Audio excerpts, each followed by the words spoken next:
and change makers, all coming together with a shared vision for the future of healthcare. On behalf of Voice of Healthcare, I'm delighted to welcome you all to the third edition of Precision Med India Conclave and Awards 2026. Let's have a round of applause for this amazing edition. I know what makes this day truly special, which is the intent in this room, a collective drive to turn evolving science into real world impact. Because precision medicine today is not just advancing conversations, it is actively influencing that how healthcare is being practiced and delivered. And today brings together the voices that are leading this transformation forward in India. And there's a force behind this, an initiative by Voice of Healthcare. So, to begin with, VOH is one of India's leading healthcare media platforms built with a strong focus on bringing depth, clarity, perspective to the healthcare ecosystem. So, what sets VOH apart is the ability to bring together diverse stakeholders like we are here today. So, from policymakers and clinicians to industry leaders and innovators. And they create a platform where meaningful conversations can take place through expert led discussions, podcast, editorial features, and on ground initiatives like this. VOH is consistently working towards amplifying the impactful work and driving informed dialogue across the industry. At its core, VOH is about connecting ideas with action and creating opportunities for collaboration that can truly move healthcare forward. And Voice of Healthcare has an amazing journey.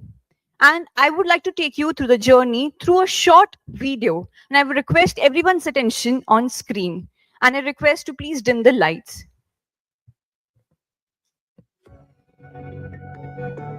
Healthcare never sleeps. But too many voices go unheard. Brilliant ideas are being created, but the right people aren't always hearing them. Voice of Healthcare exists to bridge that gap between medicine, media, and the people who matter. We're not just an event company, not just a media house. We are a healthcare communication engine. We serve every stakeholder of healthcare, not with one message, but with the right message for each. Voice of Healthcare operates across multiple verticals, from live forums and strategic dialogues to powerful media, global collaborations, and high-impact health content. तो ऐसे मंचों से वो अनुभूति बनी रहती है और इंसान अपने जीवन में और एफर्ट्स करता है और कुछ अच्छा करने का प्रयास भी करता है. It's a great honor and I'm extremely glad I could be present here and be part of this wonderful event. From the time that we're born to the time that we die, I think our lives are incomplete without the doctors, the nurses. So that dental care has to be brought in as part of the regular package as such. But as the attendant costs of healthcare go up, the public cannot keep up with it by paying the premiums. I'm very grateful to the second edition of IVF Summit for inviting me for this. And I also thank VOH for inviting me and this wonderful evening. And I hope that next time more there'll be some participation from government side also. The leading manufacturing hub for medical devices globally and move over from being 70% import dependent. Our numbers speak. Our reach multiplies. And with every voice added, the impact grows stronger. The future of healthcare will not just be built, it will be heard. Voice of Healthcare, where healthcare finds its voice. Let's have a round of applause for this amazing journey that Voice of Healthcare has made, and this is what sets apart VOH from the industry. And now, coming to the initiative that brings us all together here. As we step into the third edition of Precision Med India Conclave and Awards, which has grown into a dynamic platform that brings together the cutting-edge science, clinical expertise, and innovation. driving those meaningful conversations around the future of personalized healthcare in India. So over the years, PMI has created a space where research meets real world practice and where collaboration across stakeholders lead to actionable insights. And ladies and gentlemen, I have another short video to present to you that how we have reached the third edition of Precision Med India Conclave and Awards. May I have the video, please? For decades, medicine treated the disease, but every patient is different. The question was never just what to treat, but who we are treating. From evidence-based care to decoding the human genome, healthcare became predictive, precise, and personal. What started as a breakthrough soon became a global movement, a shift from trial and error. And in India, it found scale, driven by innovation and made in India solutions. Today, precision medicine is transforming how we diagnose, treat, and prevent disease across oncology, cardiology, rare diseases, and beyond. But every movement needs a voice, a platform that brings the ecosystem together. That's where Voice of Healthcare stepped in with the powerful movement. In 2024, Precision Med India was launched. Clinicians join together. You need to have a validity. Innovators plus unchanged makers for this initiative. Not just as an event, but as a catalyst for collaboration, conversation, and change. In 2025, the momentum grew stronger, with wider participation, deeper dialogue, and a shared vision. How do you quantify the score on the liquid biopsy? I think that's a challenge which still not been solved. The availability of information has helped not only doctors but also patients. और पूरे समर्पण के साथ कहता है कि doctor साहब मैं ठीक तो हो जाऊंगा, तो एक विश्वास जुड़ा हो। और आज ऐसे ही चिकित्सा से जुड़े सभी लोगों के मैं बीच में हूं, तो मेरे लिए सौभाग्य की बात। A platform that not only sparks ideas, but also honor those turning them into impact. And today, that journey moves forward. Welcome to Precision Med India 2026 Conclave and Awards, where science meets strategy, innovation meets collaboration, and the future of healthcare becomes reality.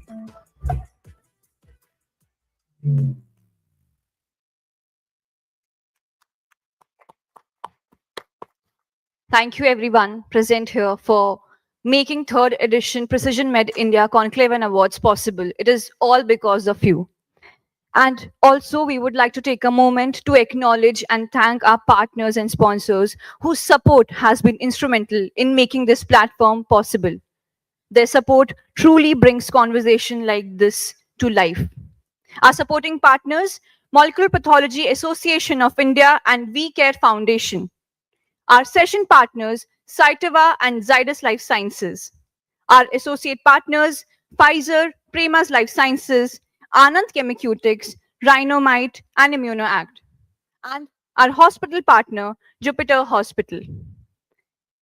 A special thanks to our advisory board member, Dr. Neeti Raizada and Dr. Prashant Kumar. Thank you, sir. Thank you, ma'am. They gave us a continuous support and guidance to make this possible. Thank you so much. Ladies and gentlemen, we have an exciting day ahead with the engaging panel discussions, thought-provoking keynotes, and perspective from some of the most respected experts in the field. And we do not want this to be a one-way conversation. So throughout the day, while we'll be having some sessions, fireside chat, and presentation, we also have an engaging segment. So in between the sessions, we'll have some questions present over screen with a QR code scanner. And I would request everyone to please scan the QR and select the right option. So we'll have that who voted for which, the option, and then we'll have that who knows what. There's no competition, there's nothing prize, but it's just an engaging activity for everyone present here. And now to formally begin today's proceeding, it's time to mark this occasion with a tradition that symbolizes knowledge, wisdom, and new beginning. It is time for the lamp lighting, and I would like to invite esteemed dignitaries on stage for the ceremonial lamp lighting. Dr. Nishil Naveen. Let's welcome our dignitaries with a round of applause. Dr. Neeti Raizada, Dr. Prashant Kumar, Dr. Kumar Prabhash, Dr. Deepak Modi, Dr. Manisha Khurana.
Thank you everyone. Thank you so much.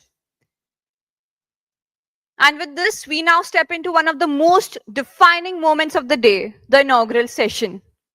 This is where the conversation truly begins, where vision meets leadership, and where the future of direction of precision medicine in India starts to take shape. We are about to hear from some of the most respected and influential voices in the country. Individuals who are not just witnessing change, but actively driving it across research, policy, and clinical excellence. So while I call our speakers, I request our speakers to please join us on stage and our audience to keep their hands rolling. Dr. Nishal Naveen, founder, Voice of Healthcare. Dr. Neeti Raizada, Principal Director, Medical Oncology and Hemato-Oncology at Fortis Group of Hospitals, Bangalore.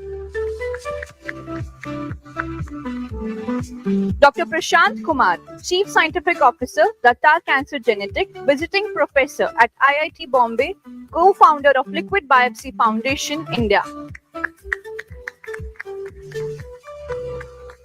Dr. Kumar Prabhas, Professor and HOD, Medical Oncology at Tata Memorial Hospital, Mumbai. Dr. Deepak Modi, Scientist G, Department of Molecular and Cellular Biology at ICMR National Institute of Research on Women's Health. Dr. Sangamitra Pati, Additional Director General, Indian Council of Medical Research, Government of India.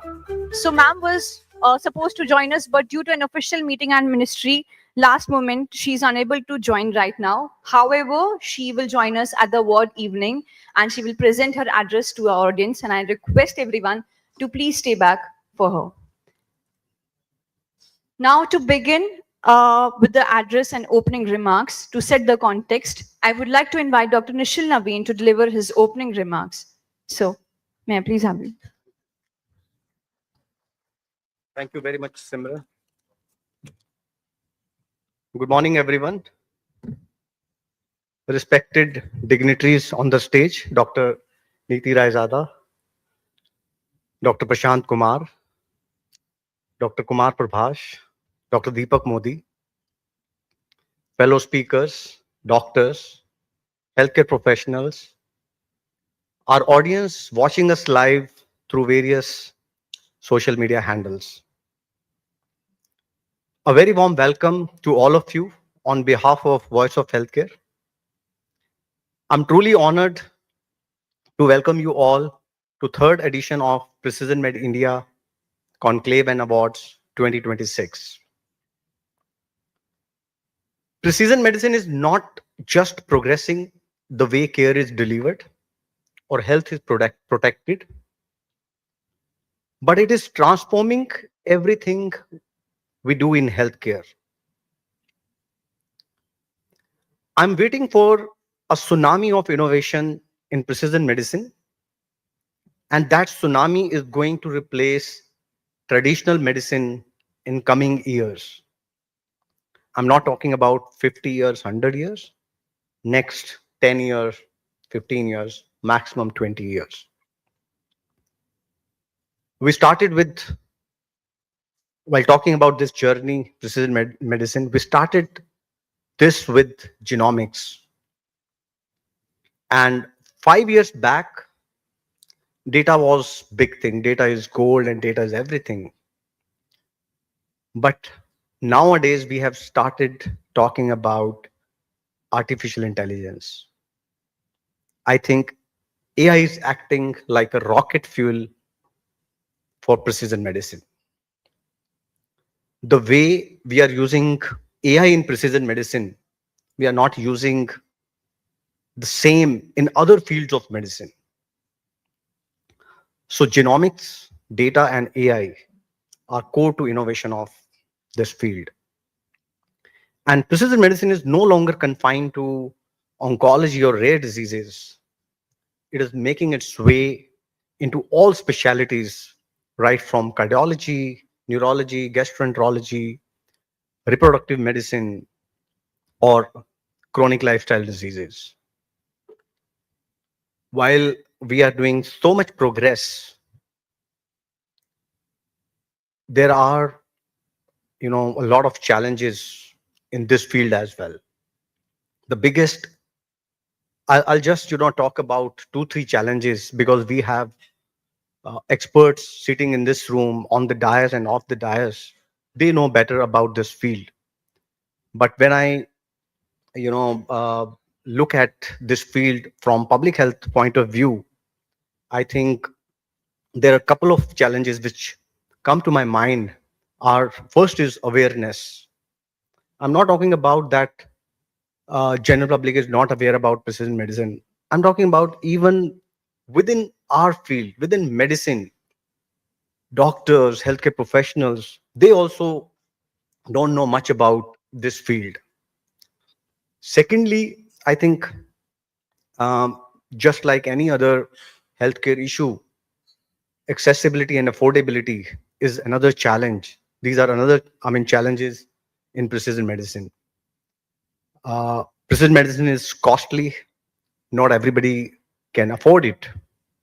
And from accessibility point of view, I won't say that we'll be able to provide this treatment to, rural India, because all these specialties are still focused in metro cities. So there is a big opportunity of democratization of precision medicine. I know it will take its own time, but this is a seed for thought for this room, that how we can democratize precision medicine for larger population of India. Having said that, future looks very promising, and we are moving towards a right direction. Today is a very special day, and we have some exceptional speakers during the day, and we are also recognizing Precision Medicine India warriors during the evening with a beautiful award ceremony. So I would urge all of you that let's try to make this day fruitful. Try to network with your neighbors. Try to network with speakers, and try to learn from speakers. So with that, I wish a great day ahead. Thank you very much. Thanks a lot. Thank you, sir. Thank you so much for setting the tone for the day. Now, I would like to invite Dr. Deepak Modi for his address to our audience.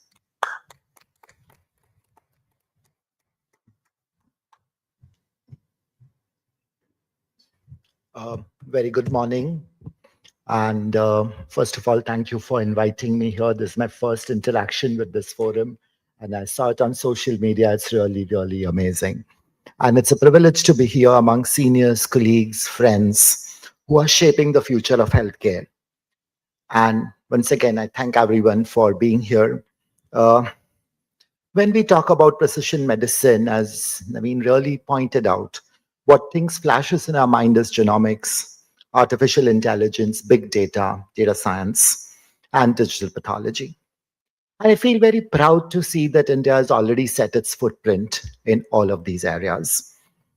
It's not no more experimental. It's no more where we are trying to see whether it's working or not. We surely know it's working. I come from the reproductive biology background, and now I see in IVF clinics, women come with the genomic reports, and the doctors are no more dousing her with hormones to just to stimulate her ovaries, but very precise control of hormones are given based on a genotype. And this is a transformation where we have moved from one treatment fits all to really, really personalized treatments. And that's the power of precision medicine. And therefore, I see today that the challenge is no more data generation. Challenge is no more diagnostics. Challenge is no more discussing whether we should do precision medicine or not, because we see in oncology, we're already doing it. We have moved beyond oncology, and many, many fields are now rapidly adopting precision medicine. But now the real question is, how do we translate these capabilities? Translate these capabilities into clinically meaningful outcomes, into decisions, not just in control settings of the hospitals that we all come from, but also from the tertiary healthcare centers to the primary healthcare center, or pregnant women in the ACE hospital in this city or Bangalore or Delhi, to a woman in a primary healthcare unit in a village of Bihar, or in the village of Gujarat or Karnataka or Maharashtra, should be able to access the same level of precision medicine that we all have. And today, that's the big gap. And with our growing population, we need to ask ourselves the question, how are we going to scale all of this? The scale is now the question. India is today positioned to have large, diverse populations. We have expanding genomic initiatives. We have all the infrastructure. 10 years ago, sequencing was something which was restricted to the top-notch hospitals. And today I see in many of the secondary hospitals, many of the healthcare centers in the country, you have real-time PCRs and sequencing machines lying there. So our depth is already reached there. There's increased digital data structure, precision medicine. When we talk about, we can't live without telemedicine, and today telemedicine is a reality, thanks to COVID, that allowed us to seep into our system. And as ICMR, we have 27 institutes across the country. We have 7 regional research institutes. We have about 100 plus multidisciplinary research units in many, many government hospitals across the country. And we also have something called as model rural research health units, MRHRUs, into the deepest parts of the country. We have 2 from our institute in Maharashtra, which are catering now to tribal women. So we have the infrastructure, we have the way to seep into the system. The real question lies is, if we have to make a national impact of precision medicine, we cannot work in isolation. We'll have to all work together. And I see that we are not something, now we are talking about precision medicine. What I see is we need to really shift away from this whole idea of precision medicine to what I call it as precision health. We need to understand that we have to move from diagnosing the patient to making a different clinical impact. Without this, precision medicine will remain technology driven, very, very urban centric, and in my personal opinion, it will have a very limited real world impact. And I think at the heart of this, we need conceptual shifts. We need a conceptual shift, and I'll focus on 3 actionable priorities, because it is the third event of this. I thought I'll put into 3 actionable priorities, which we would need to realize the power of precision medicine to our population, not just sitting in these rooms, not just sitting outside in the metros, but to the real population sitting in the villages. First is, we need to develop India-specific biological reference frameworks. Today, when we talk about genomics, we have a lot of data. We are able to generate a lot of data per patient, but the interpretation of data is still largely driven by the references of the West. Most of us who are into genomics swear by the ACMG guidelines. Why don't we have the Indian Society of Human Genetics guidelines? Why are we not making guidelines which are, okay, these are the mutations which we have to worry about. These are the mutations which we don't have to worry about. And for that, we need to understand the biology of the genome. It's no more about getting the sequences right. It's about understanding the sequences. How are they contributing to the biology of the health and therefore the biology of the disease? And therefore, it's not surprising that today every patient of ours who comes to us has the whole gigabytes of data sitting with the patient, and nearly half of them is VOS, variations of uncertain significance. And then we really don't know, and they are not variations of uncertain significance because they are really the variances of certain significance. It's like we don't know what to do with them. So we say, okay, we are not uncertain about it and leave it. And I don't understand how are we going to realize the potential of so-called precision medicine without understanding these VOSs. And to understand VOSs, we need to move on from sequencing, data generation of sequencings. And for that, we need to take this next step to make clinically annotated India-specific biological reference framework. And this means we'll have to integrate genomics with deep phenotyping. It's not about any more deep genomics. Today, we are able to read every letter of the genome. From 5 years ago, where we would be very happy doing an exome, today we just write off a genome test, whole genome test, with the idea that let the data be with us, we'll see what happens. But until we have the background of it, the interpretability part of it, we are not going to really realize the potential of it.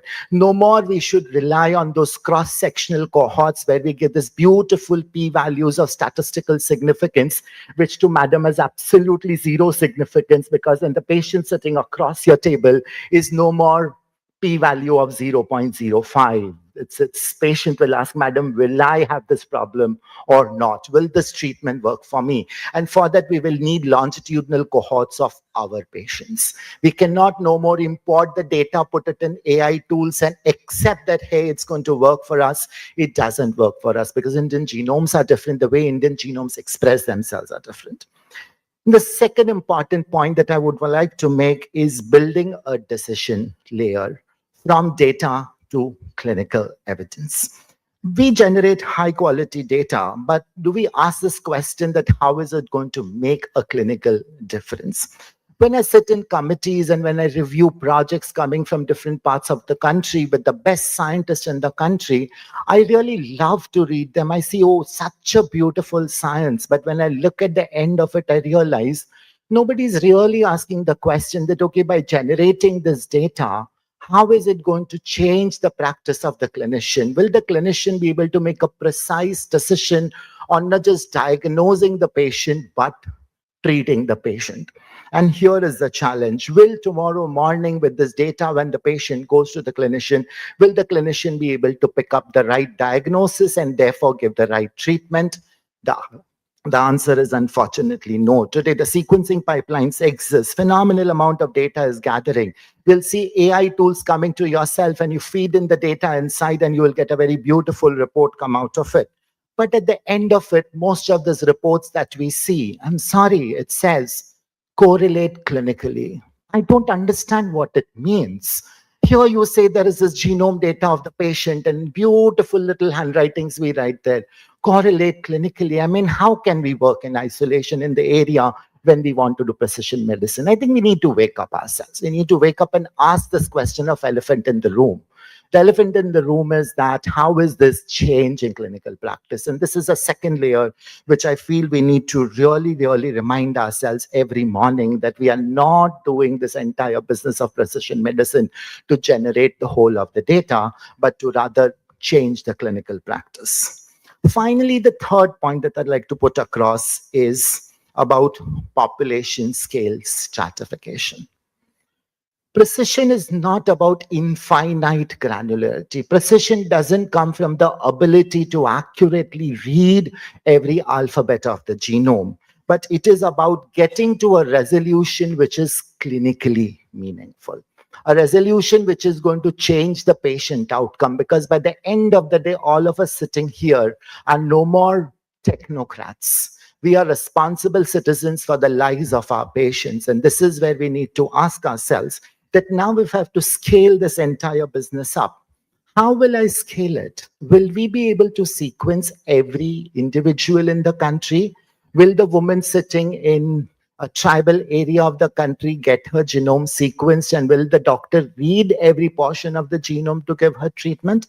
Perhaps no. I don't think at a scale in India that we live in, it's possible. I often have this joke saying that I met a friend of mine in a conference and he said that, oh, my country loves football. And when my country plays football, 98% of our population is watching it. And I was taken aghast. I said, wow, what a dedicated country. And only to realize that he's from a Nordic country whose population is even less than one of the housing campuses in Andheri.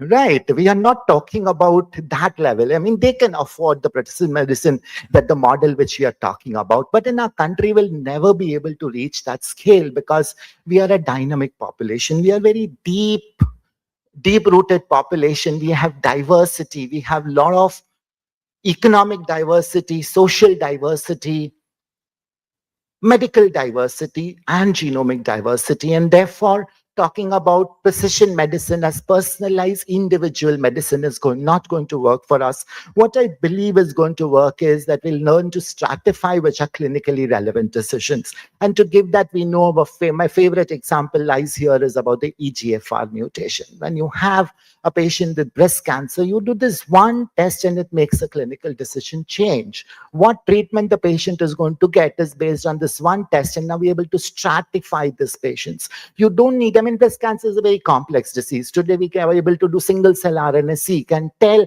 how every cell is behaving across time in this patient. We're able to predict the entire complexity of the tumor. But do we need that data for our patients, every patient? Perhaps no. We need to first stratify. Okay, these are the patients who are straight going to benefit by this test, and we need to list out such tests. The second example I give from my own field is preeclampsia. Phenomenal number of women have hypertension during pregnancy, and that is a life-threatening condition. And there's a simple blood test, SFLT-IGF ratios. And this stratifies a woman, and the doctors know that this woman is very likely to develop preeclampsia. Her clinical course of management changes. She is intensely monitored. Her blood pressure is monitored. She's allowed to come next to the ICU so that she can be admitted. As soon as hypertension shoots beyond the point, the baby can be delivered. We save the mother, we save the baby. Simple test. So we need to think of simplicities if we have to think of scalabilities. So all of these are biologically very complex phenomena. And in my lab, I look at preeclampsia from an organ on chip, from an organoid perspective. I sequence every placenta that comes to the lab. But ultimately, that's allowing me to understand the disease better, the first part of the thing. I understand the biological complexity of it. But what we need is now to scale it down to something which is straightforward panels of tests for every disease that we are talking about. And it's only then we'll be able to reach what we truly want to achieve, the potential of precision medicine. So the goal of precision medicine is not to measure everything, is what I believe. We don't want to measure every part of the genome. We don't want to measure every RNA in every cell that we know. We do not need to replicate the models of this, I call ultra deep, hyper individualized profiling, which is very high cost and low scale. As a country, we can't afford this.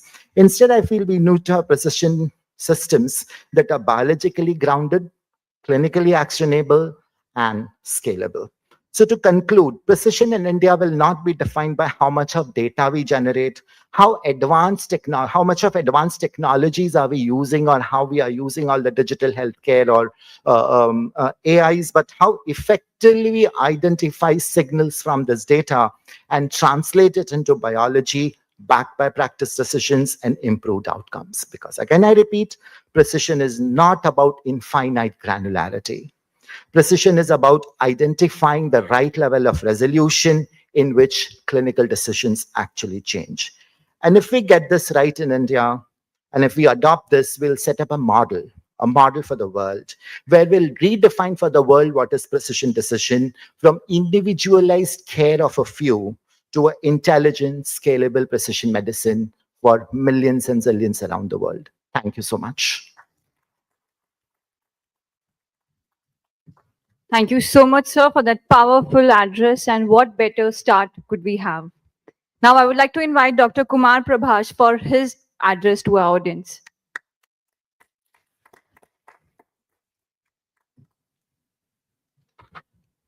Good morning, everyone. And at the outset, I'd like to thank organizers for this opportunity to address you. This is regarding precision medicine, and I'm primarily an oncologist and basically a medical oncologist.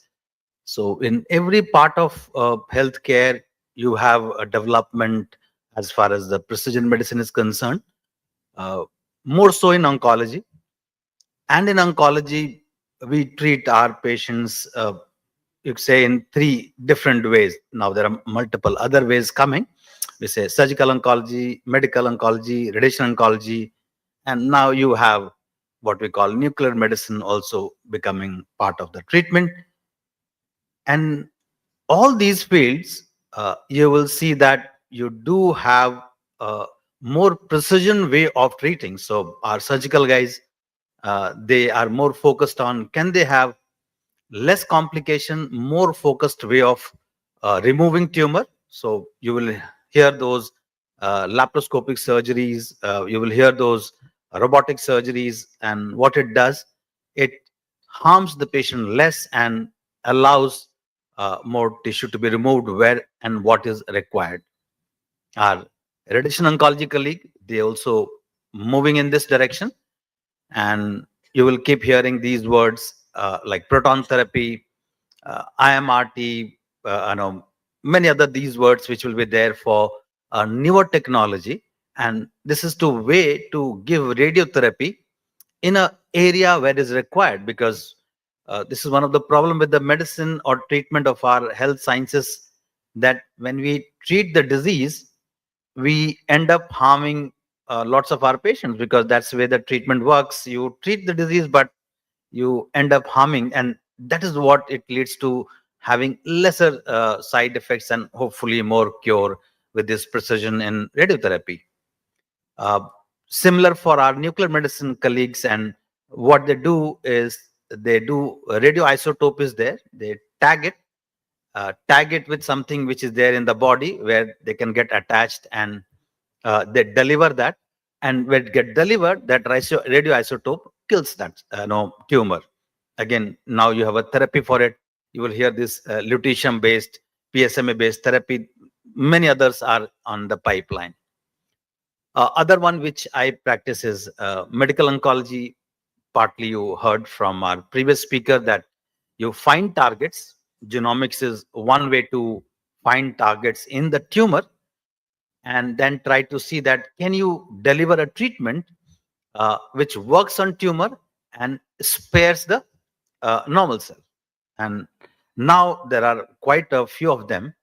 And just now in the morning, I was reading CNN, and one of the things they were talking about, some of the things which we used to read as a novel, as a story, that you take out a cell, modify it, put it in the body, and it goes inside, and fairly precisely, it is not as precise. We want that you modify, put in the body, nothing happens to the patient, tumor gets killed. That's what we all want.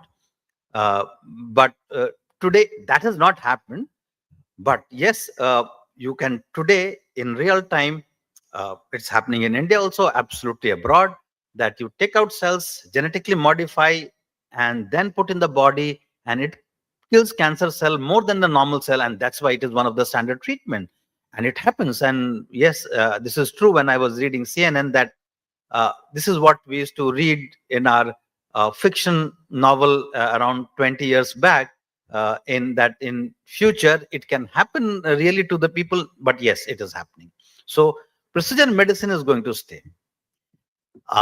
Has it made a difference? And I treat lung cancer, and lung cancer is one of the so-called poster boy for, it has worked in many other tumors, where treatment, this precision medicine has changed the picture of the way the patient benefits. So in our time, when I was getting trained, fairly old, so almost 25 years back, we used to have lung cancer, by and large, advanced stage, that will be almost 70-80% of them. And the debate used to be, should we treat or shouldn't we treat? Because the treatment was chemotherapy, and chemotherapy is not a good drug, maybe the most toxic medicine available on the earth. And that was a debate. And yes, this is true when I was getting trained. Today, and the patient life used to be around 6 months odd or 8 months odd.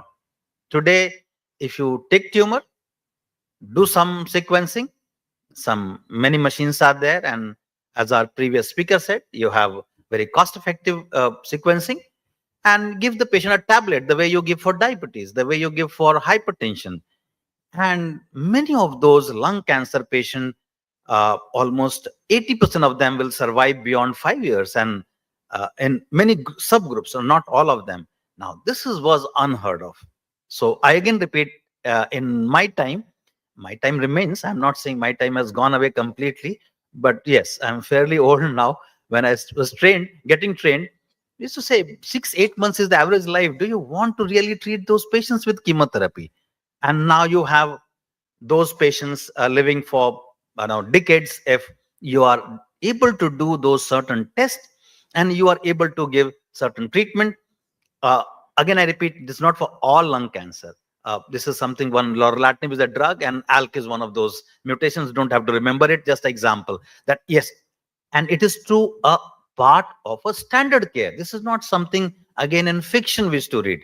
So yes, this is changing the look of an outcome of many cancers, including lung cancer, and how it will reach to the villages, and that's or every part of the country. So you have someone who is user, you have a patient and the community, someone who provides it, that is doctor, and third is the economy part of it, that does the ecosystem as economy allows or marketplace allows that it is available for every place. So what it means, it can happen only all those three things gets together.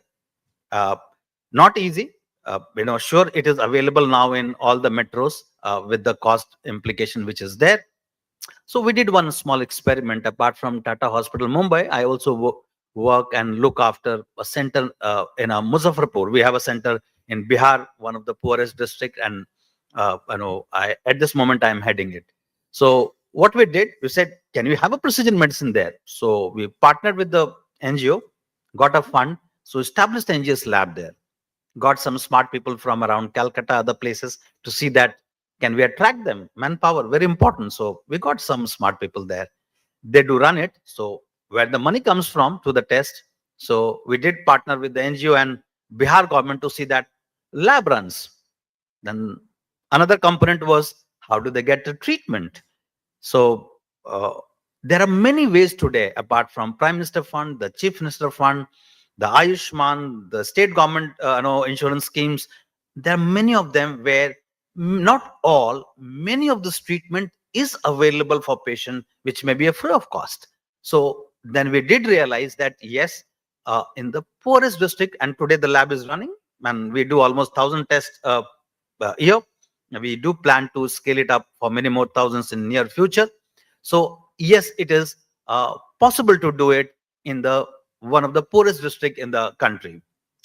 We did one more experiment, again coming back to how the three components can get together. So we did something called Lung Alliance. Anyone can Google it. It is called Lung Alliance with a group called CRSF. And again, we got here some NGOs, some funding agencies, some pharma companies, the labs, the clinicians, the bioinformaticians, and they got together, try to get a pool of money, coaxing people to donate. And this test for NGS for lung cancer is available free of cost. So if you go to put a Lung Alliance, you go to website, you have to only click it. Individual patient can click it and it will get verified, and they can do this test free of cost. And last year, that is from March to March, we were able to provide almost 5,000 plus patients a free NGS test for lung cancer. Again, highlighting that yes, if the caregiver, the society, the lab, the doctors, they are willing to come together, then it is possible, not for everybody, but for significant proportion of people in this country to provide a solution regarding precision medicine. And with this, thank you so much. It was nice having a dialogue with you. Thank you so much, sir, for that informative advice. Now, I would like to call upon Dr. Neeti Raizada to share her perspective. And I would also like to mention that she is our advisory board member. Thank you, ma'am.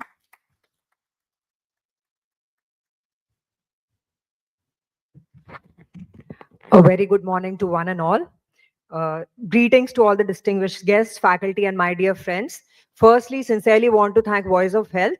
I've been connected with them for a very long time, but this is the first time we are physically interacting and meeting each one of you. It's actually lovely to interact.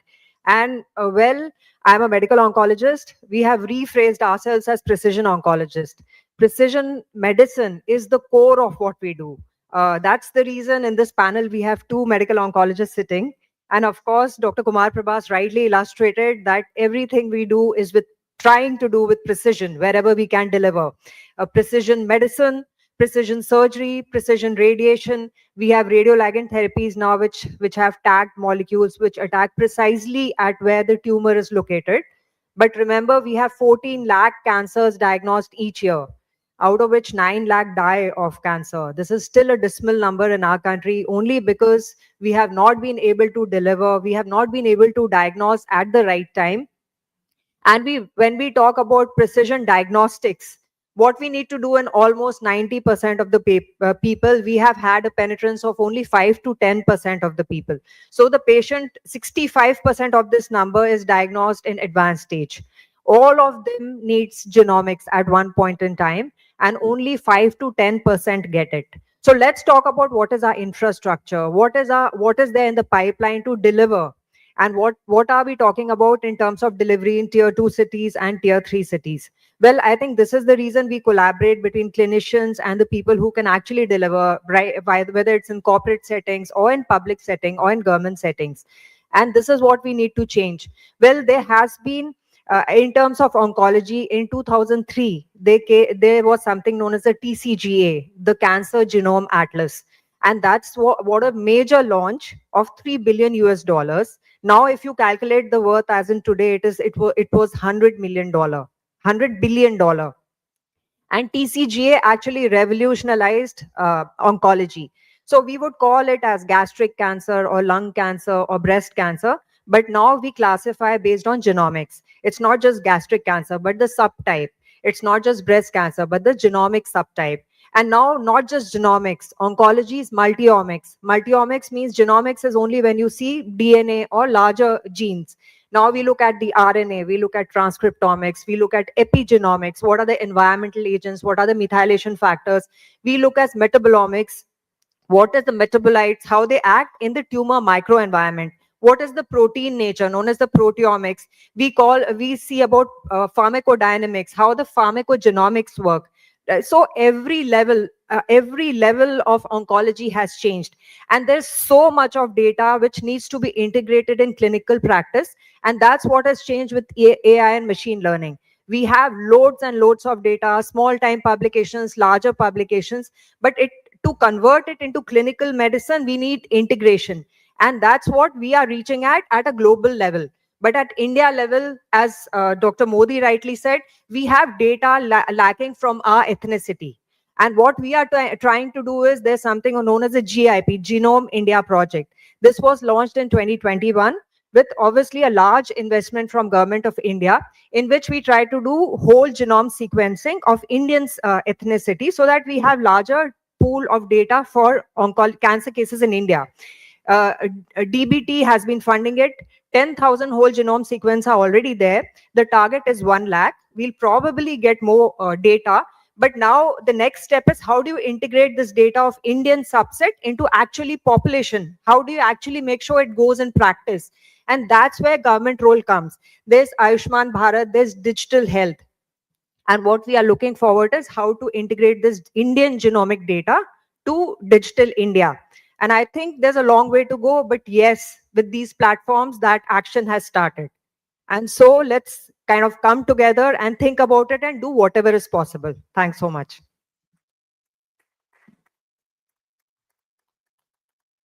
Thank you so much, ma'am. Now I would like to invite Dr. Prashant Kumar, one of our advisory board member, to please come and address our audience.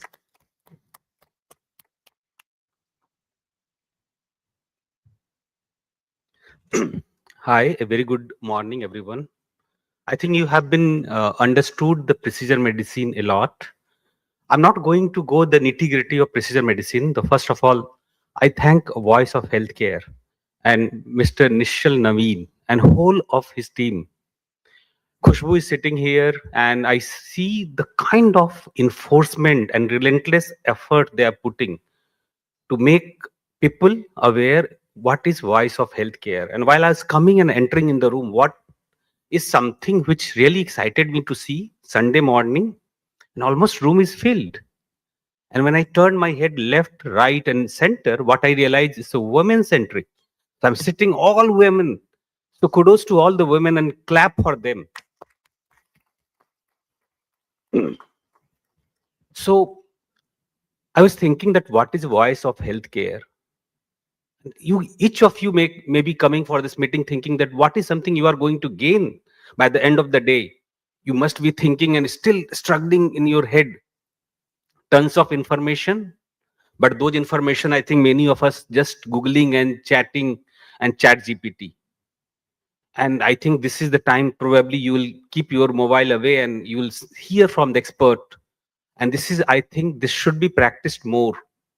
When Dr. Kumar Prabhash was telling that 20 years back, 30 years back, when we were growing up, and now the scenario has changed. Tons of information. You just ask chat GPT and will get tons of data. But to digest those data is important and understand the data. So for me, Voice of Healthcare is for the people, of the people, and by the people.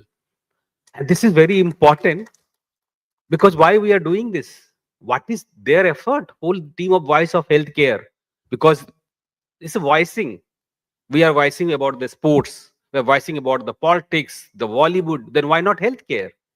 And this is an unmet need. If you see that the way disease and cancer especially, everybody sitting in the room, I am sure you know somebody in your family or friend, either somebody died or somebody suffering from the cancer. So why this happened suddenly?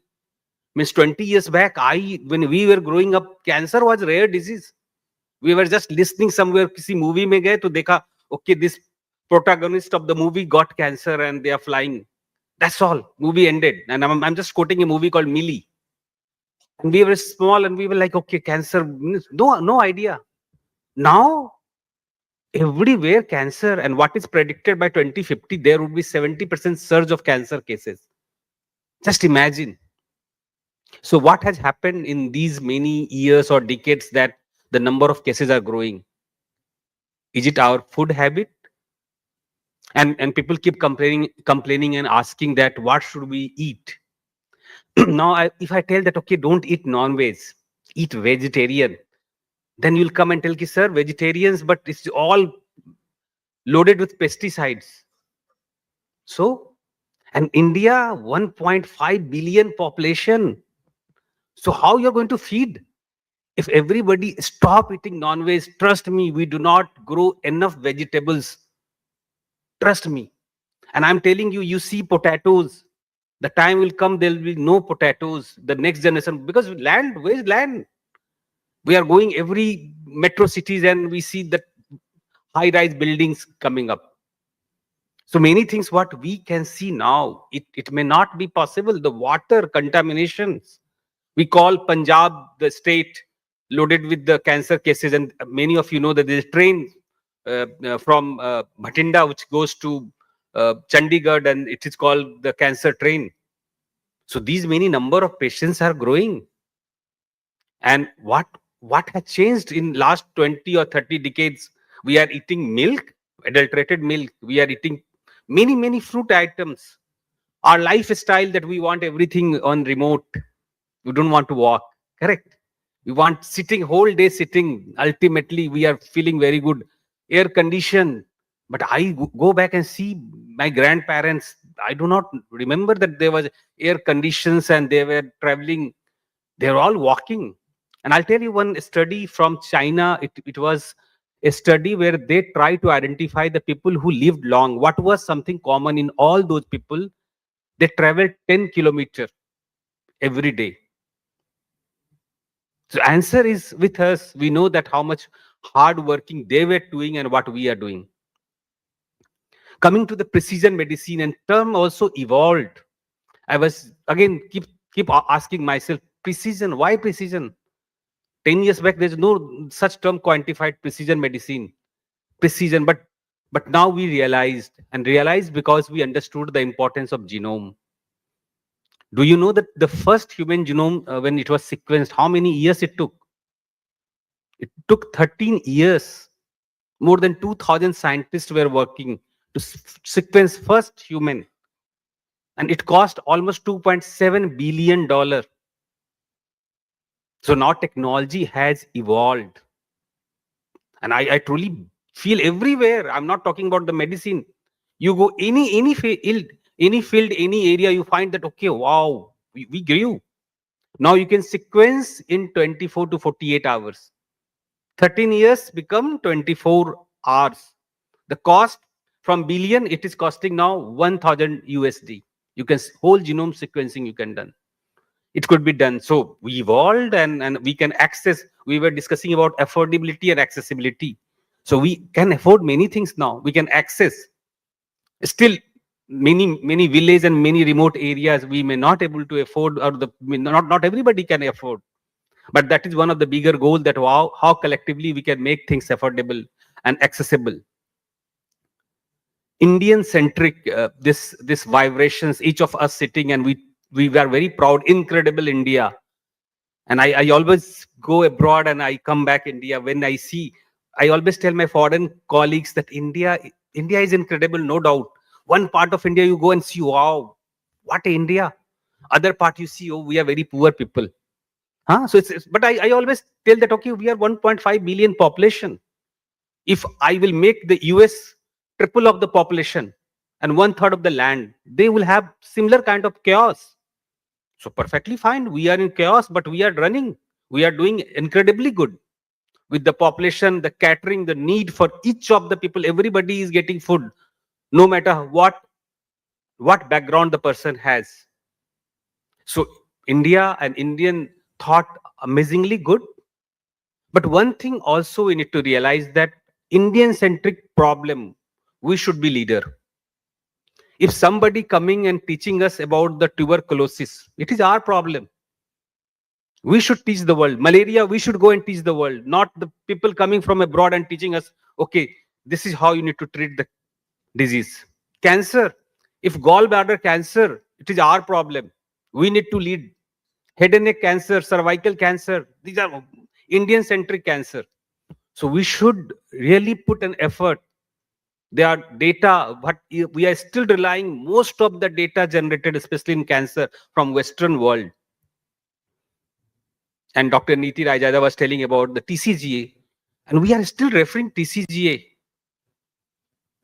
And Dr. Modi was talking about Indian, and I love these ideas that we need to collect our data set.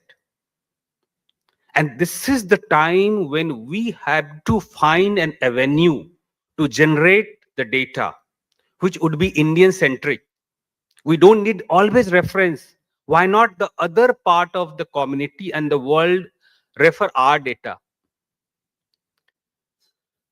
I think the way we grow, and I would mention two names sitting, Dr. Kumar Prabhas and just now Dr. Sevanti Lime entered in the room. So these are the leaders when we talk about the voice of healthcare. They are the voice.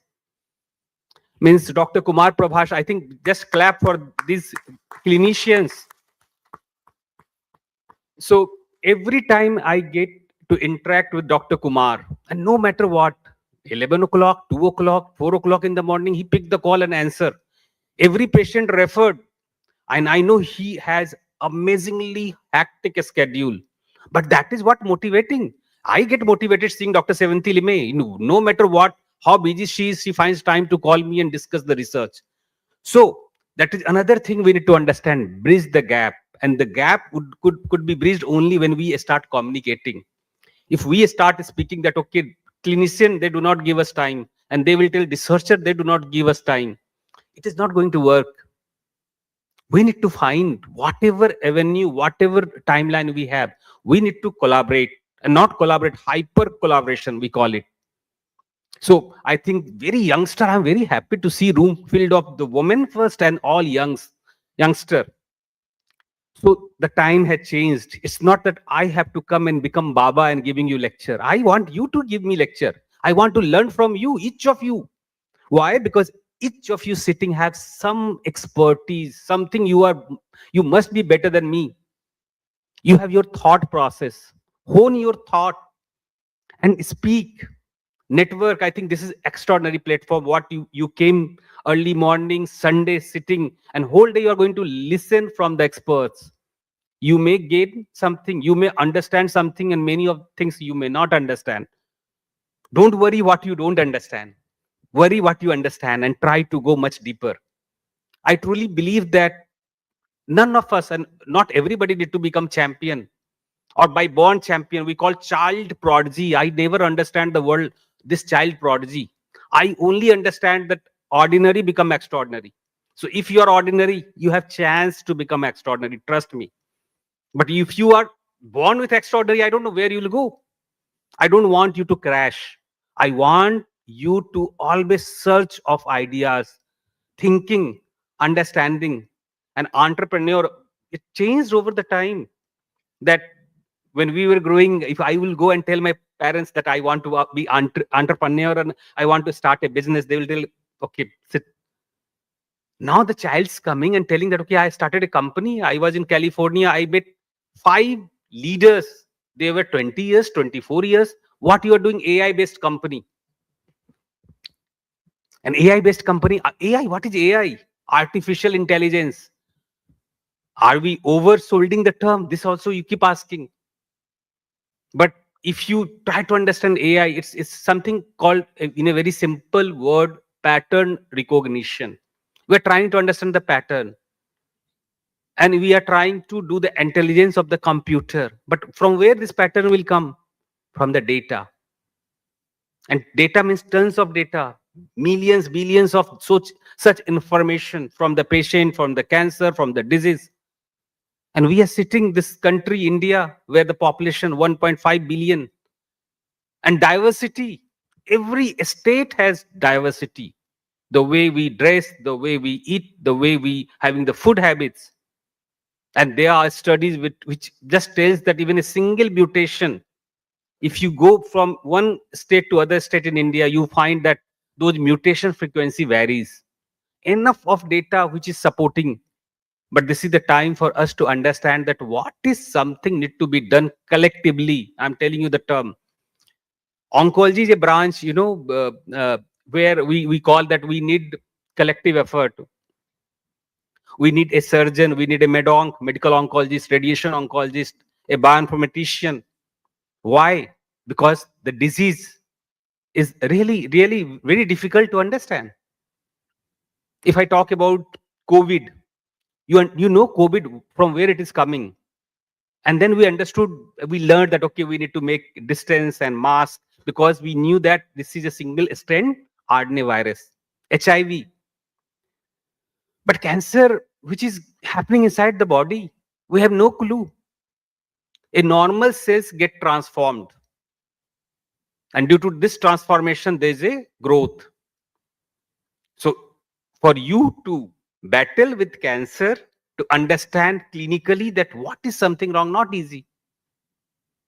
Unless we go and screen ourselves, which is not happening, especially a country like India. But imagine that for fighting such disease, we need to really go much deeper. And no matter what I talk about genomics, proteomics, transcriptomics, multiomics, but our understanding about the cancer is only almost 30%. So again, 70% is still unknown. So for us to know more, there's a big gray zone. I always tell that there's no straightforward black and white. Anybody asks me a question in cancer, and I tell that it may be, probably it could be. Because I cannot say that, yeah, this is happening, go and just follow. the law of relativity? No. And then it has tremendous lot of parameter. A disease and a medicine, somebody works and tells this, ye to medicine, it worked for this patient. Why it is not working for other? Because each case is different. And this is where we call n is equal to 1. And this is where the precision medicine, precise, we need to be very precise. How much? 99.9%, each of us sitting here in the room having the similar genome. Just 0.1% making us different. Imagine. And we are struggling to understand that. So the technology has evolved. We went much deeper about each of these parameters, each of these horizon, but still we tell that we understand only 30%. I think bigger discovery, again, women-centric, women sitting here. CRISPR-Cas, you have heard. Two extraordinary ladies, Jennifer Doudna and Emanuela, they have done incredible good work. And this is where CRISPR we are using. But CRISPR is used in now not only in healthcare, but you can do multiple things with CRISPR. And however, with the technology, we need to understand that where to employ the technology. Is it coming somewhere in between with the ethics? But such technology, I think NGS is one of the bigger revolution in last 20 years, if you ask me, in healthcare. And the time will come when probably each of us, when the child will grow and you have a small chip where the child has his or her genome sequenced. And the time will come very soon. And the child will grow, and if there are any genetic changes, they can just put the chip and they can identify that where is the variation happen. Liquid biopsy is one such area. I think you have heard this term. If not, then I tell you very simple. Biopsy where you do surgery. Liquid biopsy, you don't need to do surgery. And that also we learned over the time that you can get similar kind of information what you are getting from tissue. Just imagine the life is so simple that with the liquid, and liquid could be any body fluid. It could be blood, it could be urine, it could be tears, saliva. So depending on what context we are talking, which cancer we are talking.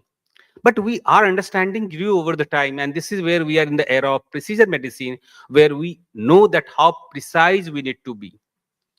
I can keep giving you lectures, and I think whole day I do not want to go much deeper and talk about how precision is helping. But one thing is very important for each of us to understand, that we want to achieve.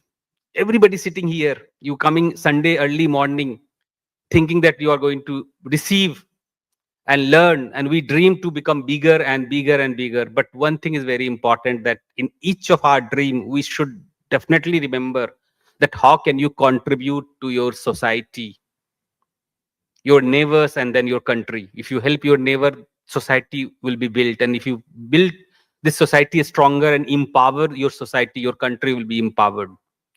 So I'll end with one of the very favorite poem. I love this poem from Harivansh Rai Bachchan. Man ka ho to badhiya, bahut badhiya. So anything happen, what you will, that is amazing. I want to be engineer, doctor. I want to get the Nobel Prize. So man to you can keep thinking that you want to achieve everything. But agar man ka nahi ho, to aur bhi acha. Trust me, because wo upar wale ke man se hoga. So we must believe in this, because we need to motivate each other. This is the time when we talk about the precision medicine. We know that how the disease evolving, and the time we need to believe in ourselves, and whatever way we can contribute to the society to make the healthcare empowered. So thank you very much for all your attention. Thank you. Have a good day. Thank you so much, sir, for the motivating words at the last.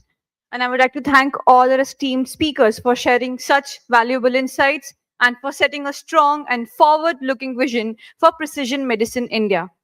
And as token of appreciation and gratitude, we would now like to felicitate our distinguished speakers. May I request Dr. Nishchal to please come forward and do the honors. We would like to begin with Dr. Neeti Raizada. Let's have a round of applause for our esteemed dignitaries and the amazing address they gave to us.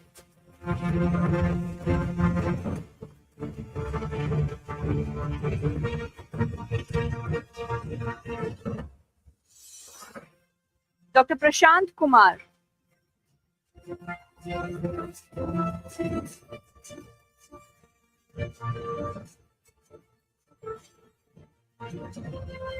Dr. Kumar Prabhash.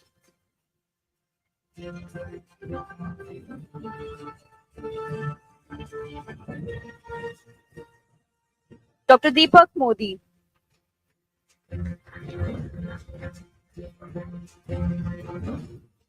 Thank you, sir. Thank you so much.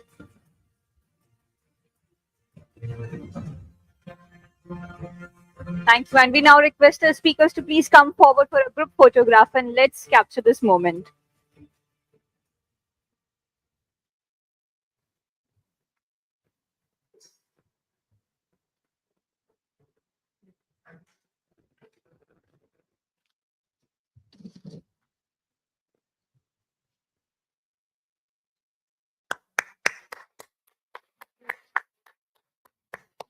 Thank you. Thank you, everyone. With that, we conclude the inaugural session, and it was an amazing discussion or the address for everyone and an amazing start. But before we begin for a fireside session and as we prepare for our next conversation, let's change our mind or perspective as we were listening for a very long time. Now, I would want all of your attention to the screen as we have a one audience engagement question for everyone. Can we have the question on the screen? The rule is quite simple. There are 4 options, and you have to scan the QR code from your camera and select the most appropriate answer. And later we'll have the poll that how many opted for which option. This will be there on the screen for next 15 to 20 seconds. So you have a very short time to, give your perspective on this.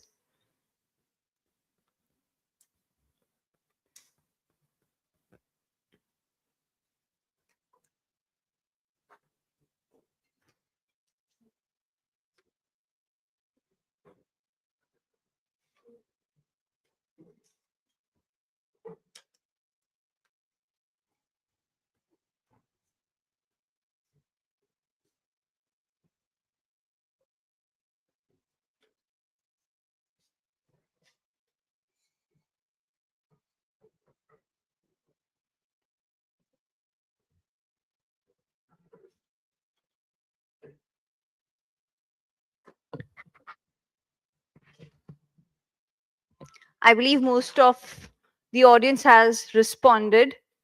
May I have the right option on the screen?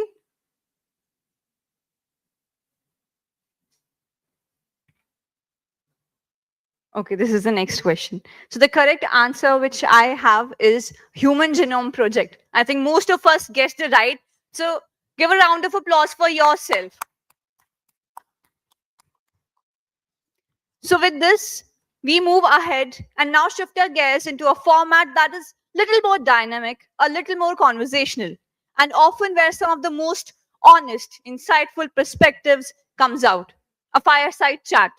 Because sometimes it is these focused conversations that truly unpacks what's working, what is evolving, and what lies ahead.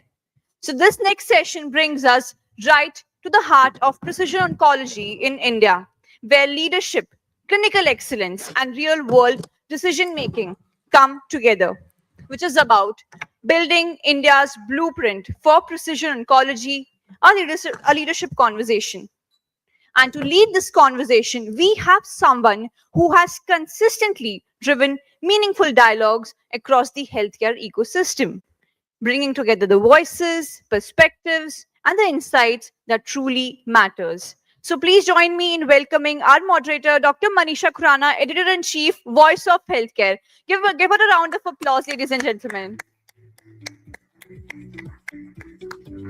And joining her is a pioneer in precision oncology, a leader who not only brings deep clinical expertise, but also played a defining role in shaping the early wave of precision oncology in India over a decade ago.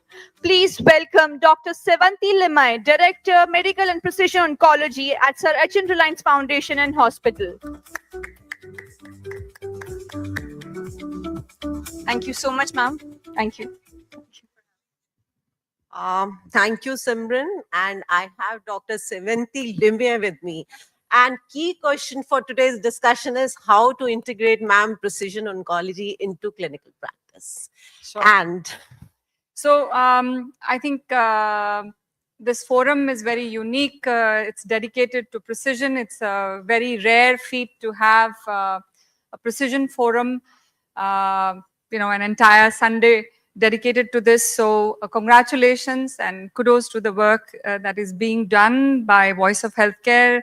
This is the third time that I got invited and the first time that I could make it. So thank you truly for having me. It's a proud privilege. Answering your question, integration of precision. So a person like myself is actually quite opinionated. I haven't come this far without that kind of thought process. I feel, and you can write this down, this is a quote that has been there from me everywhere. Whenever I'm asked, this is what I say: there is no other way of practicing oncology. It is precision oncology. There is no other oncology existent. The only way to practice oncology should be precision oncology. You have to do the right thing for your patient. It has to be the right drug for the right patient, right time, every time. so I think that is so catching. So, ma'am, you have to tell me that what were the turning points in your journey while treating the patients that made you believe in this? So I was actually very fortunate. I got oriented to precision very early in my career. And I don't want to bore people, but this is, a young mind. My first month as internship at Sloan Kettering Cancer Center. And at the end of that month, the impact into oncology, the impact into being called to do data collection for 2,000 advanced breast cancer patients that were HER2 positive. I only look back now and realize that that's when I actually got enrolled in the precision camp. If I think about it, that was my enrollment, but I didn't realize it then. And it was as a young intern, I would travel 40 minutes at another center. I would go to Sloan Kettering Cancer Center where I was doing this work. And I would fall asleep at the desk collecting the data, but patient after patient after patient, there was this drug and there was this pathway. And the patients who had the pathway and who got the drug, and Jose Baselga was world-renowned scientist, physician who had discovered trastuzumab, and how trastuzumab would change the future for these patients, and stage 4 patients would then walk away with complete response that lasted for years together. So that was a transformation and my indoctrination, I would say. And I never left that camp. But I always say this, I came into oncology because of the spirit of oncology, not because of the science, which takes me away from the precision science, because it's the patient who's the seeker, who wishes to live, who fights at the face of death and dying. And precision actually serves the last phase of cancer journey, which is the advanced cancers. And that's where the spirit of oncology is most important. And that's how I got oriented. So picking up from that, as you said that we're moving from protocol-based to biomarker-based treatment. So where do we stand today in India? I think we've come a long way. 10 years ago, I came back to India and I came with the thought process that my career was over because I wouldn't be able to do the so-called expensive tests, the broad panel sequencing, and I was already doing comprehensive genomics when I landed here. And for me, hotspot panels were, not game. And I thought, where am I going to get that? And my career is going to be dead, and my career as a researcher is going to be dead. And it's that day, and it's today. And I think India is giving back the answer to the world. And I think India is going to continue to give, and India's answer is going to be so loud no one will be able to ignore.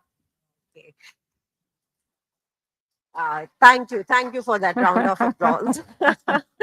So again, precision oncology sounds promising in theory, right? So what has been your experience, ma'am, while treating the patients in real world?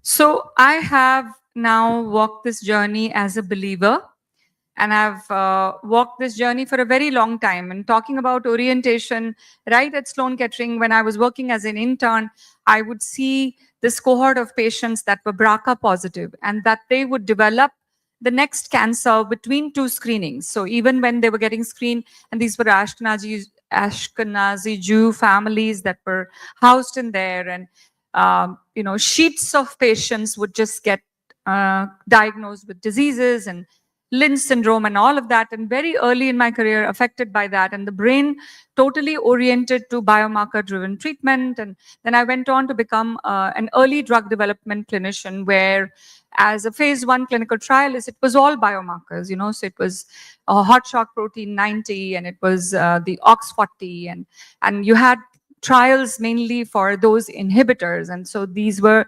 directed immunotherapy, to get directed targeted therapy, and you got completely oriented to that. With that, coming into India, continuing to keep that faith and keep the orientation, and shutting off my regular clinic to only keep access to Sivanti Limai through Precision Clinic, and then the concept of precision, which was going to be dead, bringing in more work to me and helping me climb the so-called ladder in India of a private practitioner. But somewhere in the journey where there were so many successes, I also have gone through a personal loss and a cynical period where, after losing my mother to advanced lung cancer that was HER2 positive, and my HER2 journey, my journey into precision started with HER2. And when I talk about the HER2 pathway, I also I was the national co-PI, co-chair for Arm B of NCI MAT study, the most ambitious ever, the most expensive ever clinical trial by NCI USA, where we were nominated as a junior faculty. That was also a HER2 arm. So my HER2 journey, actually, when I saw my mom got diagnosed with HER2 positive advanced lung cancer, she was a non-smoker. It was very hard hitting.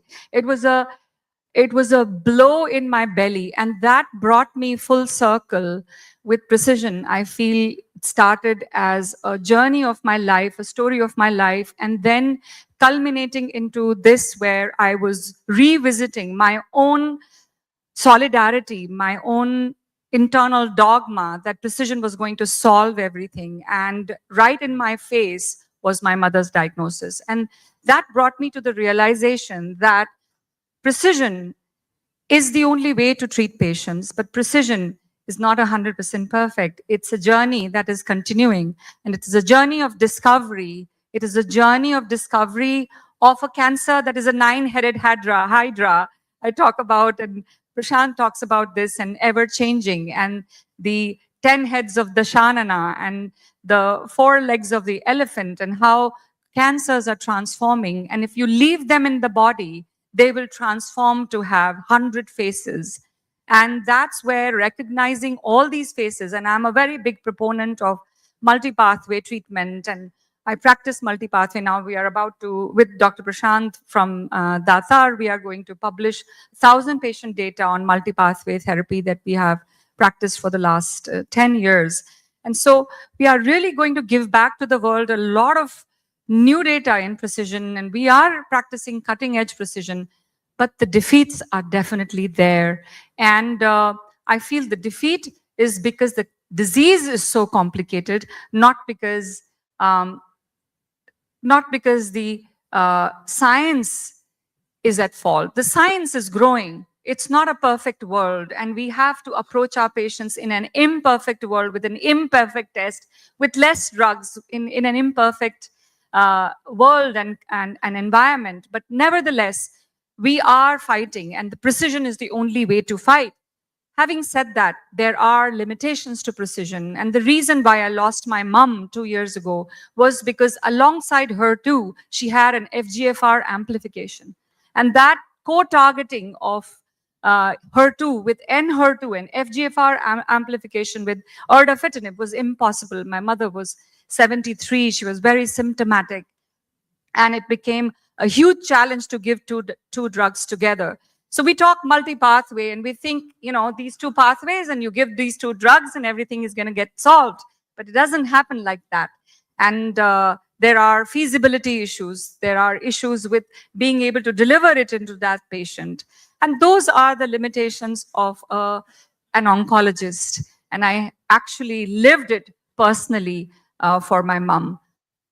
Finally, I will finish this with optimism because that's who I am. That's who my mother taught me to be. And the optimist in me tells me that the journey is just on. It's just arriving. And there is so much more to happen with wonder drugs like ADCs, with wonder drugs like the novel cellular therapeutics that are coming in. There is a lot of hope on the horizon. And that's what I would like to believe. Right. Thank you. So my next question is, of course, that genomics, biomarkers, molecular diagnostics, these are powerful tools, but integration is complex. So how can we do that? How can we do that in India specifically? I think it's the first thing. When you think of it, the more you know, and I said this to Khushbu when she was inviting me, I gave her a very hard time. I said, what's new? Why should I come? And, I would like to revisit that. And I would say that the orientation has to change. We have, cancer is a battle. My nani used to say, Jeevan hai sangram. Himmat se lo kaam. So, sangram is battle. Jeevan, life itself is a battle. Cancer is a bigger battle. In that battlefield, if we are the soldiers and we are supposed to save some lives, we have to first identify who's going to survive. And we can't leave those behind. We cannot. So a quick recognition, quick realization, quick testing to understand which is that patient that you may be able to save is most critical. So I think that orientation has to be there. When you look at a lung cancer stage 4 patient, the first thought that should come to your mind, smoker, non-smoker, pathway, non-pathway. Do I throw in a targeted therapy? Is this patient going to be an immunotherapy candidate? Then comes the question of feasibility. How are you going to make it happen? But I think we have to change the lens with which we are seeing our patient. We have to look at them with the lens of precision so that we can quickly identify and quickly treat so that we can get the best outcomes. So the orientation is where we are lacking, and that's where voice of healthcare is most important. Thank you. Thank you so much. So it's a hypothetical question now. If we fast forward a decade, what does a mature precision oncology ecosystem in India look like to you? And what are the milestones we must achieve? So I think for India, and this is a realization that came through my mom's journey, I realized that no matter what I was doing as my day job, my other job had to be enhancing cancer awareness. My other job had to be enhancing participating in screening measures. My other job had to be enhancing easier ways of screening measures. And I have been a researcher participating with 2 companies, homegrown companies, Datar and Strand, from their inception of this thought process of multi-cancer early detection, liquid biopsy for cancer screening for early detection. But actually, I was just a bystander. I had never internalized this. I was doing it because it was a good research project. And here in India, research projects are difficult to find. And so I would partner, I would put down my time, I would contribute my time to understand what this technology was and contribute to it as a clinician. And I've partnered with them to help design the flow of what happens if the test comes positive, and what should be the clinical flow, and what are the tests, and what are the problems of the psychology of screening. And I was just a bystander walking this path with them. I was not owning the subject. It had to be this personal hit where I realized no matter what I do in precision, no matter what energy I put down in seeing my patients through the day, the better strategy would still be to make people aware, to advance screening, to make screening lighter, more accessible, to early detect. And that's where I feel the field is going. And that is what I feel will be a game changer. Because early detection, I'm going to say early detection saves lives. Yeah, we read it everywhere. But how do we make that happen when globally 2/3 of cancers, and in India, 75% of our cancers are getting detected in advanced stages? So precision is overburdened. Precision is overwhelmed. People who are practicing medical oncology are overwhelmed. Systems are overwhelmed of stage 4 patients, of symptoms that stage 4 brings. It is overwhelming. The panic with which a patient gets diagnosed with a spread cancer is overwhelming. So I think the field is going to move towards early detection, and liquid biopsies for early detection are going to play a very large role. You have to watch that space. And I feel people ask me what is going to be the future of precision 10 years later. And I say it's liquid biopsy and it's cancer vaccines, because I feel that these two things are really going to change the horizon of cancer medicine. And they're also going to change the horizon for outcomes in cancer. So I'm an optimist, and that's your answer. Thank you. That's right. That's very true. So I have some rapid fire questions for you. One biomarker or technology that will redefine cancer care in next 5 years. So I don't have a single answer for this, but I do feel that there is also a challenge that is on the horizon, which is coming, which is actually not a challenge. It's a great thing, which is beyond the whole concept of biomarker-driven therapy. And I mentioned this here because it's an opportunity. I was invited to speak at AACR, the American Association of Cancer Research, where my talk was after this trial that was getting presented. And the trial is called the DART trial, D-A-R-T. And DART trial showed how in rare cancers, dual immunotherapy brought in response rates that were unheard of in the range of 40 to 50% in cancers where you couldn't even think of running clinical trials. They were so rare. And they gave nivolumab and ipilimumab, a combination immunotherapy, to these patients. But the environment was such that the trial had to be run without biomarker selection. So a trial run without biomarker selection, just with an umbrella application of dual immunotherapy, brought response rate of 40 to 50% in cancers that would never have seen immunotherapy because they don't express these biomarkers, the immune biomarkers. So I think the answer to your question is long-winded, but I think there is so much happening in cancer medicine that one could answer with a biomarker. And, the current rage is with TROP2, and TROP2.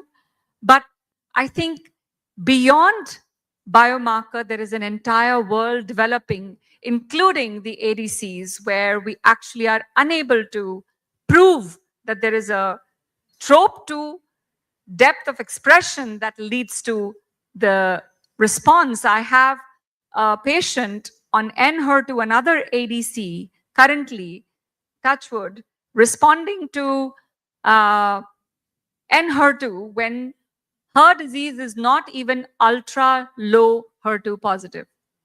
So point is, there are so many things that are still waiting to be discovered. Maybe the higher form of precision testing will answer these questions. But right now, if you ask about one biomarker, it's a long-winded answer. Only oncologists can say this. Yes. All right. So, and ma'am, one biggest myth about precision oncology in India. Biggest myth would be that precision is only an expensive treatment. You know, so much of precision can be practiced at a very low cost, because when you have to save cost, it is also knowing which drug will work for which patient. I see patients coming with years of therapy and nobody has done the testing for them. I see patients coming not just with chemotherapy, immunotherapy, given I had a recent patient, early 30s, 13 gamma knife surgeries done on the brain, but nobody had tested a second time. The first time the patient was not found to have a finding. An Asian woman non-smoker has to have a finding. And RNA fusions are not easy to detect. Someone should have tested again. Just on the second testing, the patient is ROS1 and responding to ROS-directed therapy. But I think the biggest myth is precision is expensive. Who's going to test? So one barrier you wish could disappear overnight. I do wish that, yes. Oh, so one barrier would be the testing barrier in India. I think the testing barrier is a very big barrier, and I would like to recognize Dr. Kumar Prabhash sir here, because they have set up the Lung Alliance, and I was at the Muzaffarpur meeting, and he brought forward that they've tested 5,000 lung cancer patients free of cost. And I appealed in that meeting that they should also look at a Precision Alliance where funding could bring in testing for free for the general cancers, not just lung. And again, combination therapies, AI or liquid biopsy, your top bet for future? So AI is raging, and I think it is only natural for all of us to join that bandwagon. Just as of yesterday, there was a featured article in Meta Trend, and it said the world is bifurcating, and there was a lovely image to that, and it was AI, those who would get on the train for AI and those who won't. The world is going to be divided like that. And I am from the previous era, and that dates me, but I am from the era where internet or no internet, cell phone or no cell phone. We have been there and seen that. And I think there is going to be no question. I mean, I think my son, who's in 8th grade, has an exoskeleton, and that exoskeleton is AI. So I think that's how they're going to grow up, and we better, jump on that bandwagon, or else we'll be left behind. One last question. Please. One message you would like to give to young oncologists? My message is where I started. There is no other way. You have to look at the start.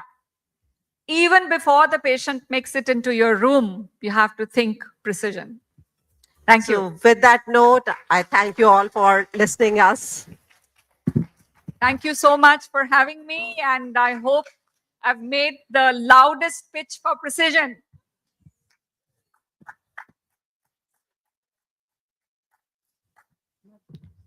Thank you. Thank you so much, ma'am. It is a perspective like these that not only inform but inspire the way forward for precision oncology in India. Now, ma'am, would request you to please stay back for a felicitation ceremony.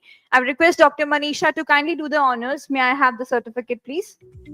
And ladies and gentlemen, let's have a round of applause for this amazing, insightful session. And I believe you must have gained a lot of insights and perspective of what Dr. Limay believes in.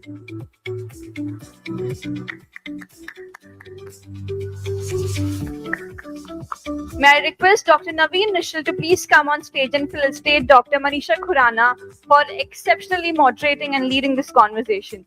Ma'am, we'll have a group picture. So, yeah.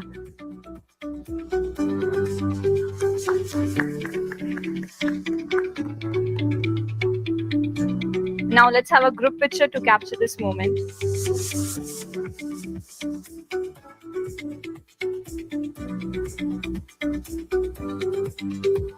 Thank you. Thank you, sir. Thank you, ma'am. Thank you. All right, moving forward, as we now stepping forward into a segment that truly brings together the diverse expertise and real world perspective. Because when it comes to precision medicine, it is about convergence of ideas that drives the real progress, which is about shaping the future of precision medicine through comprehensive multi-omic molecular profiling. So as precision medicine continues to evolve, multi-omic molecular profiling is becoming central to how we understand disease, enabling more personalized, predictive, and precise approaches to patient care. And to lead this discussion, it is my honor to invite Dr. Neeti Raizada, Principal Director, Medical Oncology and Hemato-Oncology at Fortis Group of Hospitals, Bangalore. Please join me in welcoming her on stage.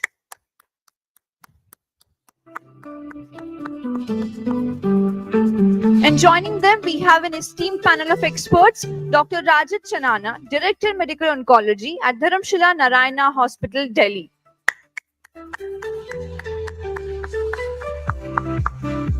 Dr. Aditya Sareen, Consultant Medical Oncologist at Sir Gangaram Hospital, Delhi. Dr. Jehan Dhabar, Consultant Medical Oncologist and Hemato-Oncologist at Jaslok Hospitals, Mumbai. Dr. Vaibhav Chaudhary, Director Medical and Precision Oncology at Nanavati Max Super Speciality Hospital, Mumbai. Sir is on way. He'll be joining us midway the discussion. And Dr. B.K. Smruti, President of Indian Society of Medical and Pediatric Oncology and Medical Oncologist at Leelavati Hospital and Research Center, Mumbai. Ma'am was about to join, but we just got an update that she has stuck somewhere and she will join us later in the day. Over to you, ma'am. Slides.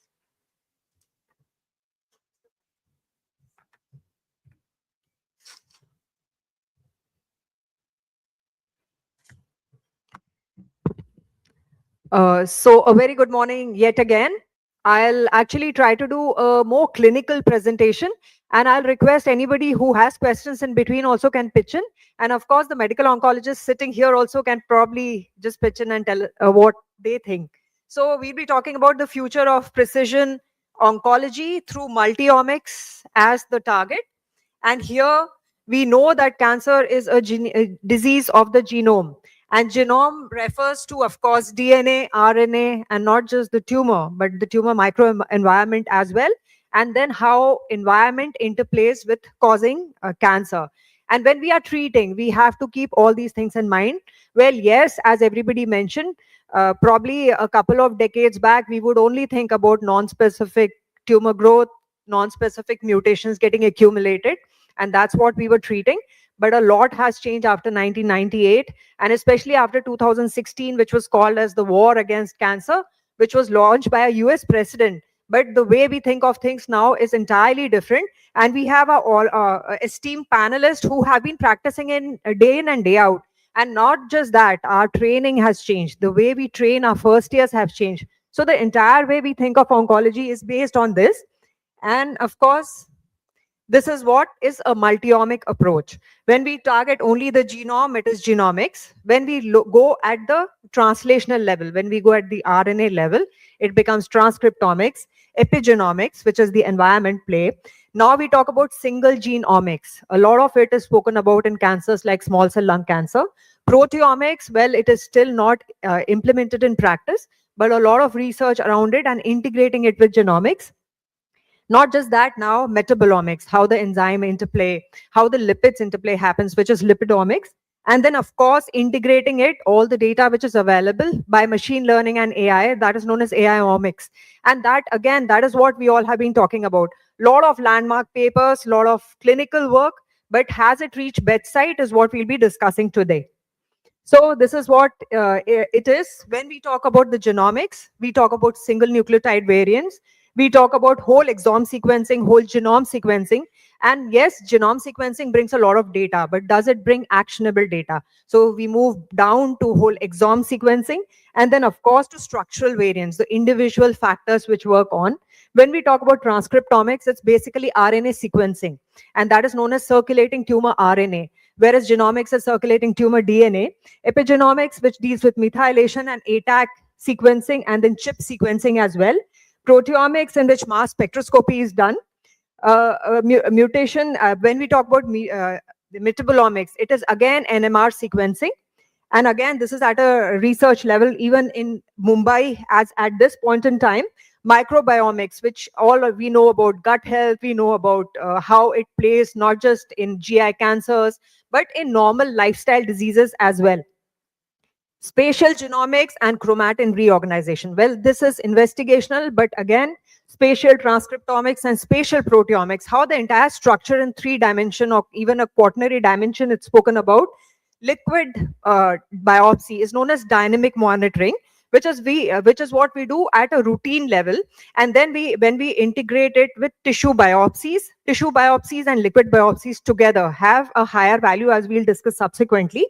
We often do MRD monitoring, which is known as minimal residual monitoring, in solid tumors and liquid tumors. So there has been a lot of work in cancers like lung cancer and of course colon cancer, even breast cancer now, and in liquid tumors like of course leukemias and myelomas.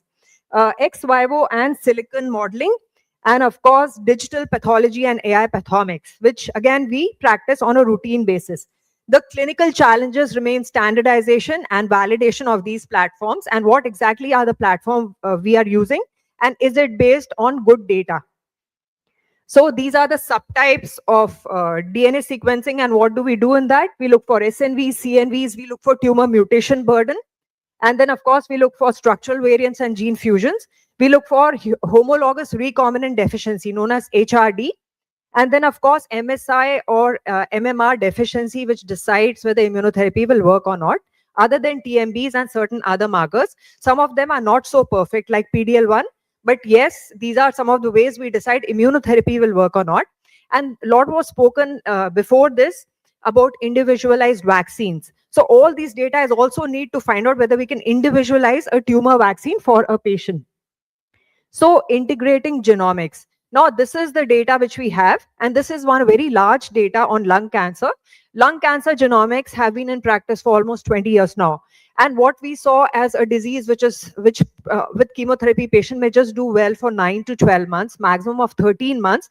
Now it's years together. Dr. Kumar Prabhas also mentioned ALK positive lung cancer. We have data in which overall survival is not reached. So when the patient started a particular drug, they have not even reached an endpoint. Most of the patients are still alive at the point of, there have been subsequent analysis at 3 years, 5 years, and they have done extremely well. EGFR positive stage 4 lung cancer have a median survival of 5 years. And if you look at an individual, they could survive for decades. So that's what we are talking about in advanced cancers as well. A ROS positive lung cancer or an enteric positive, any tumor would have an extremely good survival.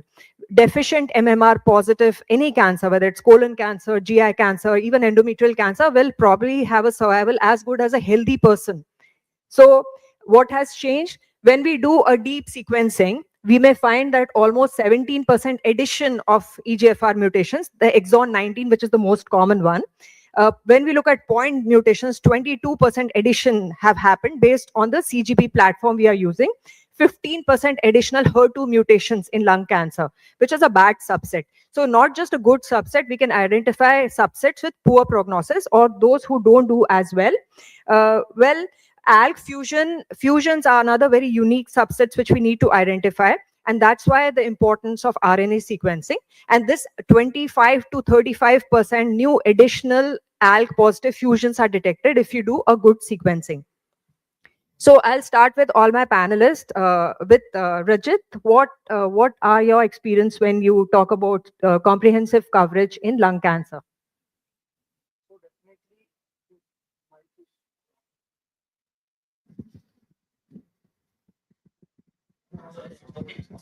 So definitely CGP should be done whenever possible, but it may not be practical for most of our patients. So if we do end up doing CGP, we may be able to find some more mutations which are generally missed by a lung specific panel. So whenever possible, CGP gives us an idea regarding what actionable mutation can be there and what we can explain the prognosis also, and it also gives us some of the resistance marker which can help us plan make the treatment better. Very rightly said that not just the mutation, but what causes resistance parallelly as well. Dr. Aditya, what are your thoughts? So, India is a very diverse country, and the geographic location where a consultant is practicing, that carries a huge impact on this particular decision making. And I was hearing Dr. Sevanti where, it's like precision all the way. And absolutely, I mean, there is no question about it. And given that all the green signals are there, obviously any oncologist sitting anywhere in the whole world is going to do an NGS CGP. There is no question about it. Currently, what is happening now is that because of the availability of, hotspot NGS and that too, technically free. So most of our patients, like you just heard in the previous talk, that 5,000 patients have been screened by the Lung Alliance group. And I think out of 5,000, maybe 200, we would have, contributed. And if you see the hotspot, the problem with the hotspot is these problems that you have, rightly pointed out, that it misses mutation. And if you miss a mutation, you change the trajectory of that particular case, and there is no coming back from that. And once we have those kind of free hotspots, and then you do, deeper sequencing, the process changes altogether. And we have been able to pick up, 10 or 20, new mutations out of 200. So I think the data is there to do CGP. You have to know if a patient is affording, if your experience with CGP and interpretation is good enough. I think there is no question in anybody's mind that CGP is the way. On top of that, now we are doing liquid and solid both. Right. So the concept is changing. When I was getting trained, it was purely, somatic, worry about somatic. And now look where we are. Within 3 years, we are doing combo panels of NGS, CGP, both solid and, germline. So for me, it is the way forward. So how many percentage of your patients actually agree to do this test in Sri Gangaram?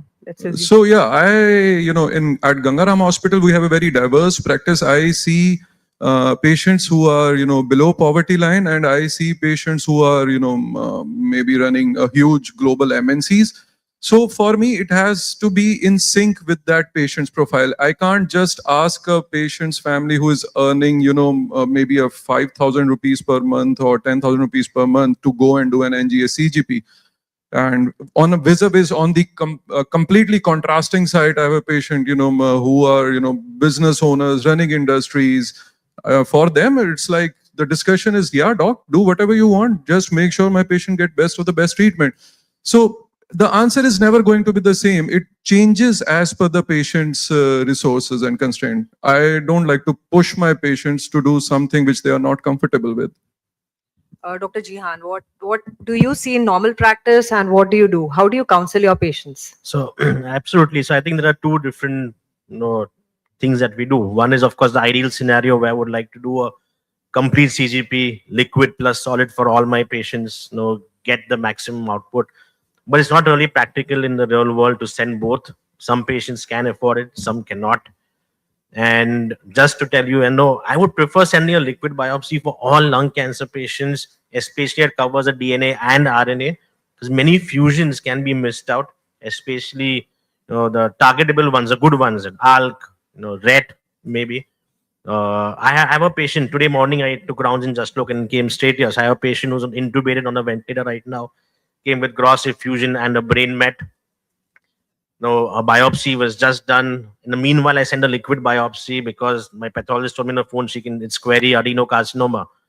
So no, I'm hopeful that we'll get some mutation in her liquid biopsy. So, and it's a potentially life saving for her. So I think such scenarios sometimes for lung cancer can be absolutely game changing. She's a 38-year-old lady, of course, non-smoker and Indian. So I'm quite hopeful. Looks like a driver mutation positive lady. So hopefully, so these kind of scenarios I think are where we have to send a liquid and solid, because and where sometimes cost takes a secondary seat. But yes, I think the So do game you do is limited panels sometimes? Like in this, you would possibly be thinking of some important, more because I common. want a quicker report also, because the solid will take around 20 days, liquid will come in probably 10, 11 days. So I think this scenario is really. So Dr. Weber, how often do you send both tissue and liquid? How often and which do you prefer if you're sending one? Usually prefer solid. If sufficient tissue is there, I stick to it. If there is an urgency, there is some doubtful thing, because lung always tissue is the issue, and my pathologist actually tells me that scanty tissue is there, then I would actually do liquid, and whenever that specimen is available, do a combination test as well. Depends on scenario. The thing is here, I've been hearing to the comments that uh, not everyone in our country, we are a diverse country, yes, not everyone can afford a CGP, right? And as you showed in that graph, that a lot of things are missed on routine. That has been my experience. I have been practicing, I'm trained in Tata, I've been practicing in private various setups for 10 years. So thing is, ma'am, one thing is, if we want to do precision oncology, you cannot do it without personalizing. And when you personalize, you not only see the patient, the financial status, the comorbidities, and the urgency of treatment. So all these things are taken into account. If I have to find out EGFR mutation, the best drug is Tagrisso.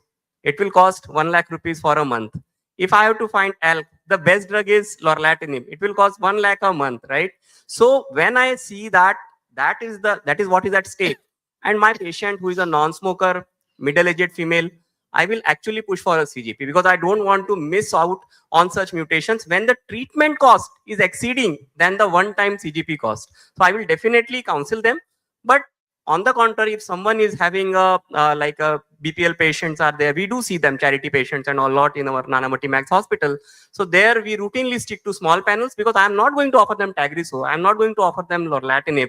So there, if something misses and they come second time around, we try to still do an NGS, because we do try to enroll such patients in clinical trials also. That opens a big window. If you have this mutation testing, that is another big plus of CGP.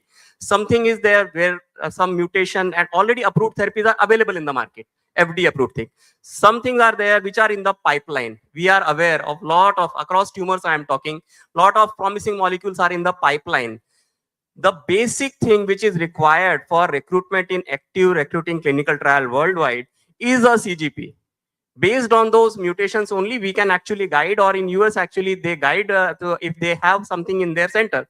So it is something which is become essential. If you do a small panel, then obviously you miss out on that also. So I am a pro CGP guy, but combination or liquid I do very selectively. And then on top of it, even if you're giving osimertinib, whether it will work as good or not, Yes. or as the data says. Yes. Based Yes, on ma'am. the Resistant mutations, and then whether I need to combine osimertinib with chemotherapy, whether I need to be ready, and that actually changes my counseling to the patient. So these are some of the reasons why we choose liquid versus solid. Liquid is just a blood sample, and tissue is, as everybody said, issue as well, especially in lung cancer. The major issue is logistics when we are sampling both tissue and liquid. Of course, that turnaround time is also very significant, because tissue sometimes take a longer time, where the liquid can be done on rapid NGS platforms. Actually, now platforms actually give report within 3 to 5 days, which saves a lot of time. If you're located in another country, even for recruitment, sometimes the recruitment period in a clinical trial is 28 days. Whereas in India, we can offer therapy in 3 days' time. I mean, look at the exceptionally remarkable difference between West and East. We can have a patient walk in, same day do a biopsy, next day do a scan, a whole body scan, and third day we have a pathology report and a staging scan sitting on our table. And if we have already sent NGS on that day, By 5th day, we know patient is ALK positive, EGFR positive with a co-mutation, whether TP53, and they are going to do badly or they will respond very well to a therapy. So this is the power of India. We fail to realize that the cost of treatment in East versus West is a fraction of what we can think. And yes, even the less affording segment can pay. And there are a lot of platforms which help, even in testing. There are free samples, free coupons we use from time to time for all our patients, because we know the value of getting certain results. And we, of course, there are treatment which is offered, patient assistance program which is offered in India, which is not offered anywhere. And of course, the value of generics. We have generics in the entire segment. And now we have Indian generics of immunotherapy as well. So concurrent testing, there have been landmark studies. Nile study, which made a reference of doing tissue alone, doing liquid alone, and the spectrum of overlap. And everything has a value. Doing both together definitely is much more valuable. And whenever possible, both are required. And sometimes get a biopsy. You have a strong suspicion, like everybody mentioned, a patient with brain mets. On that day, we can send a liquid sample, do a biopsy. And by the time we have a tissue biopsy report with an IHC, we also have a liquid report with mutation. So in the next 5 days, we have both at the same time, and we know what to start: chemotherapy versus a directed targeted therapy. Nile study and then PEN2 study, which highlighted the importance of doing both. And you can see the remarkable difference in the bar chart. So I start with questions based on cases. Now, this is a metastatic colorectal cancer. Interestingly, this is a patient with dual colorectal cancers. So she's a 61-year-old lady, and she had no family history of colon cancer. And initial presentation was just abdominal pain and diarrhea. An ultrasound was done initially. Subsequently, a CT scan was done, and there was an ascending colon mass, that is the right colon mass. And then there was also a mass in the distal colon. She had small adjacent mesenteric lymph node. When a colonoscopy was done, there was a large obstructing mass in the ascending colon and also a non-obstructing mass in the sigmoid colon. Normally, a gastroenterologist will biopsy both the lesions because they are at a distance. They are not located around the same area. So both biopsies were done. And these both biopsies were moderately differentiated adenocarcinoma, both the ascending colon and sigmoid colon. So there were actually two malignancies, both being positive. Molecular testing was done because dual malignancies are not as common at presentation. So MSI was tested by IHC and there was a strong suspicion. So PCR was also done, and both methods showed that it is negative. Surgical patient was subjected to surgery because there was no metastatic disease. So surgery was done. But during a diag lab, there was peritoneal carcinomatosis. So it was actually a stage 4 disease, which was not seen in a scan. But on a diag lab, we found that there are peritoneal carcinomatosis and bulky nodal disease. So tumor was deemed unresectable, and only a palliative ileostomy was done because there was an obstructive lesion and needed an ileostomy. Subsequently, biopsy was done of the peritoneal carcinomatosis as well. So patient was sent. We normally for a metastatic disease will do a smaller panel, but in this a larger panel was used. So I'll start with Vaibhav. How often do you do limited panel in colon versus larger panel? Colon, actually, we stick to most of the time limited panel if because there are not many. It's not like lung. There are not many things which we can work around. But again, the picture is changing there. Again, we are now getting more and more target therapies. So we do stick to limited panels for now. But certain places where we, like this patient, different presentation and all, we would like to have more information on the tumor. And if patient is affordable, we can actually do it. So that right now, it won't change my line of management. But later on, there might be more options if I have a baseline report. Right. Dr. Jihan, you would have done what panel? And in this, I mean, would you have thought of liquid biopsy at all?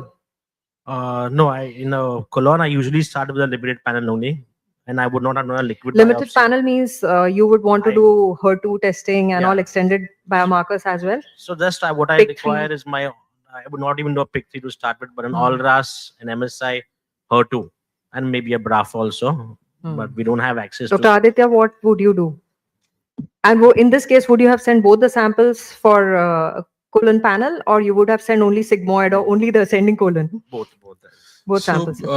I think there are 2-3 questions here, so I have to take it, sequentially. There is no one answer. So obviously, so the first tick mark has to be that the finances, if not a constraint, then obviously we all know the one histology is of ascending colon, the another will know sigmoid. We all know that right and left they behave very differently, and our targeted drug selection is going to impact hugely if we just send only one NGS. So for me, in an idealistic situation, I think both the samples should be sent simultaneously to to run it, one for the left side and one for the right side, and you can have a varied interpretation of those results.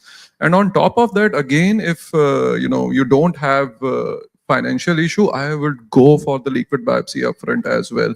And why I am saying this, you can counter question me, doctor, saying that this is not the standard of care guidelines. Even the NCCN states that. But I think guidelines are there to support us.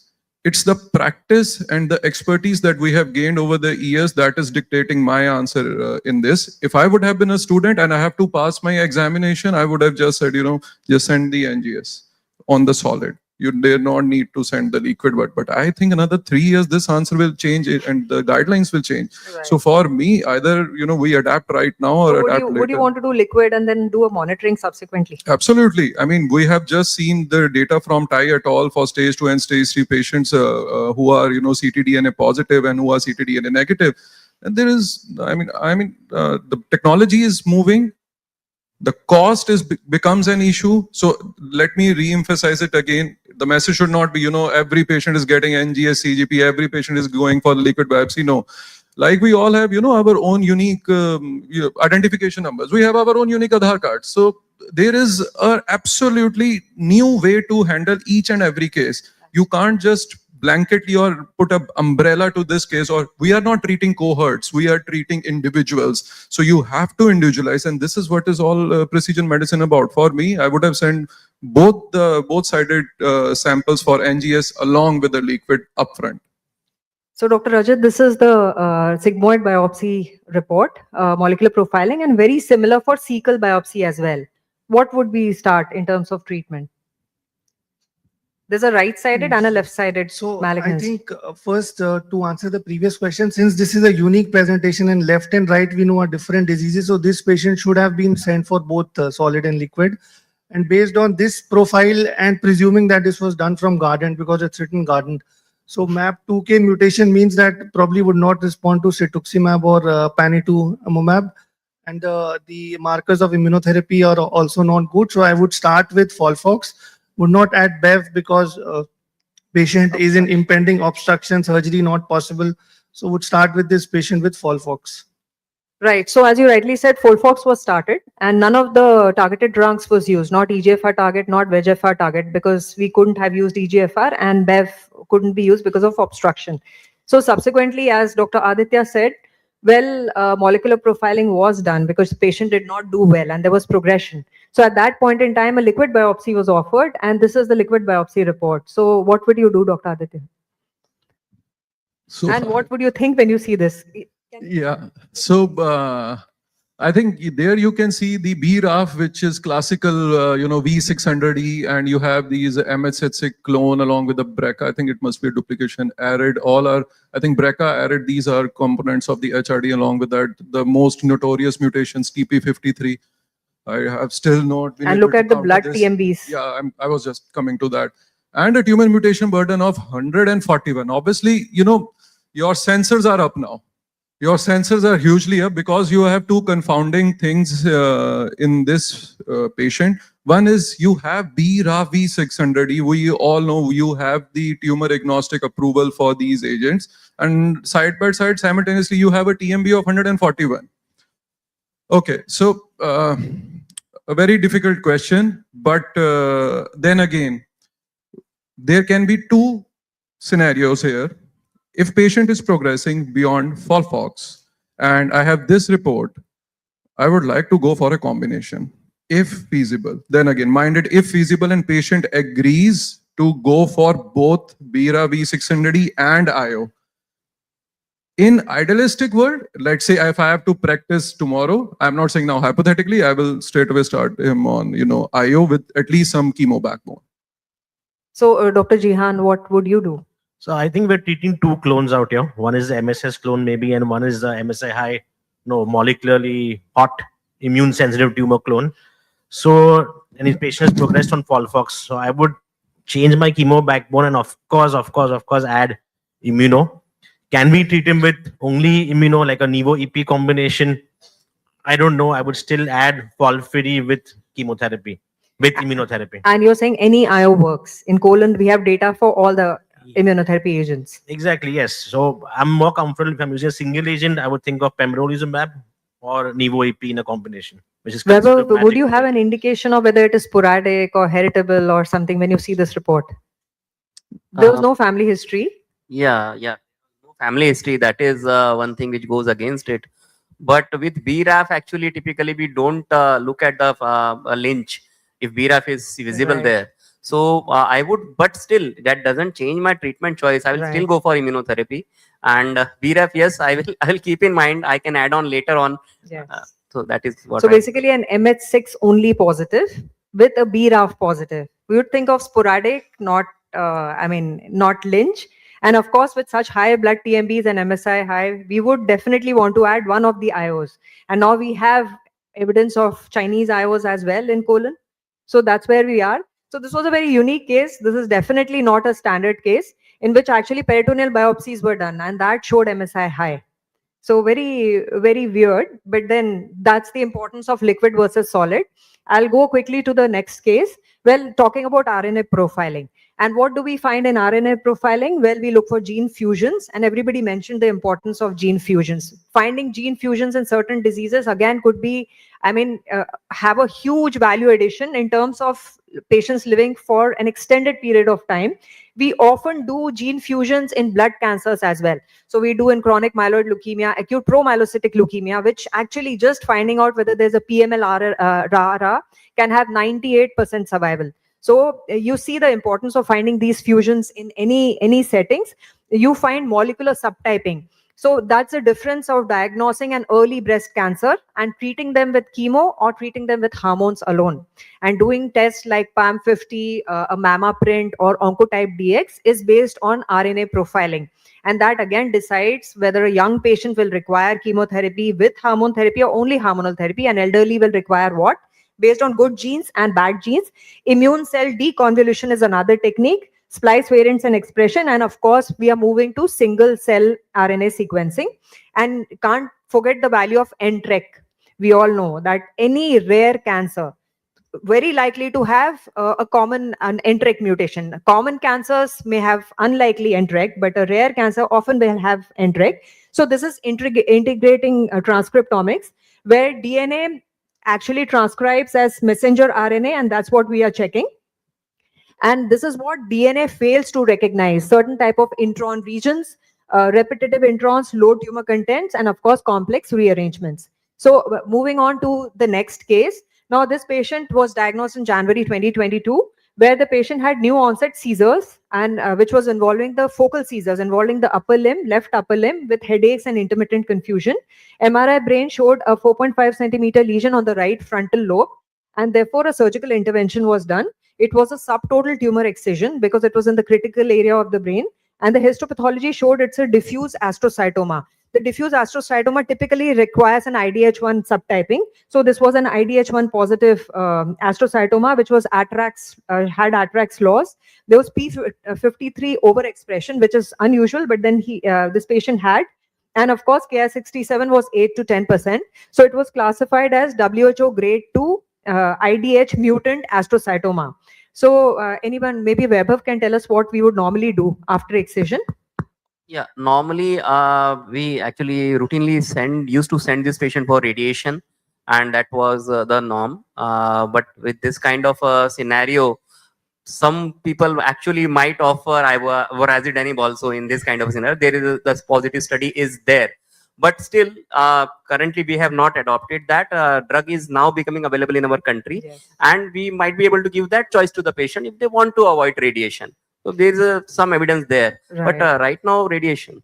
Dr. Jihan, what would you do? I agree. So I've had, for the young patient, I don't know, how old is this patient?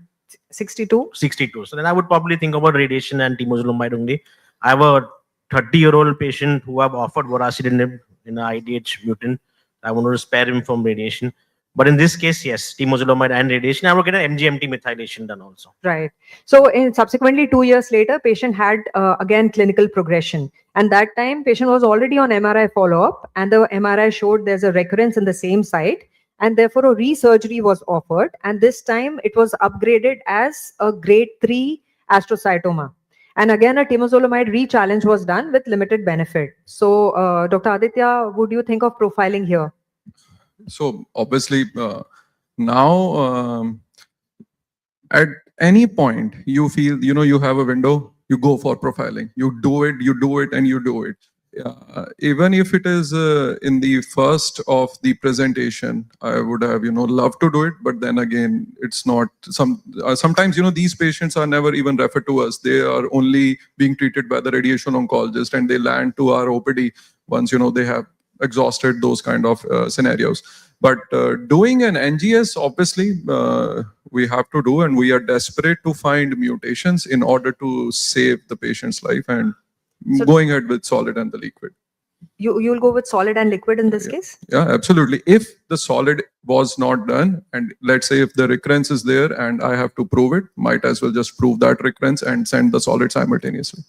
But in CNS tumors, the data on liquid is quite limited at this point in time, especially in grade 3 and grade 2. So I am more interested in the tumor agnostic mutations all the time. So that is the intent. Whether I find that in the somatic or whether I find that in the liquid, I just, it's like we all know that, finding tumor agnostic mutation is finding a needle in an ocean.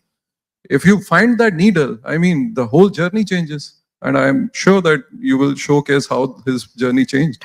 Dr. Rajat, what panel will you choose in this patient? Would you look for any particular sequencing, any particular lab where you would recommend? This is probably a low-grade glioma which has been transformed to a high-grade glioma. So I would want to prove that and would like to do a CGP, mostly solid, I think. Liquid, I'm not sure. So lab, I think Guardant 360, since this is provided by Guardant, so I'll choose Guardant as the. But you will make sure that RNA sequencing is a part of that and not just hotspot DNA sequencing. Yeah, definitely a panel which has both the DNA along with RNA. So, sir, this is the report. As you can see, the GCAP1 NTREC2 fusion noted. The IDH1 was, of course, positive. And then there was an NF1 positive. And then TP53 and ATRAX. Now, which we had seen in IHC as well. IDH1, ATRAX, and TP53. So there's an NF1 and then there's an NTREC fusion as well. Dr. Rajat, what would you think and how would you change your line of management? So I think the purpose of doing the NGS has been solved. So we have found one mutation, that is the NTRK. So we'll target that with the available drug that we have, that is entrectinib. So I'll start this patient on entrectinib. Any of the NTREC, because most of them will have CNS. Because we have only entrectinib available. Yes, so correct. That's why. So entrectinib, larotrectinib, or even any new one we can use.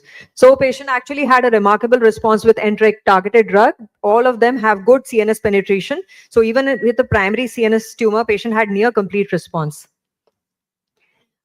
Integrating epigenomics, which would be the third part, and this is the only 3 parts which we have clinical implications at this point in time.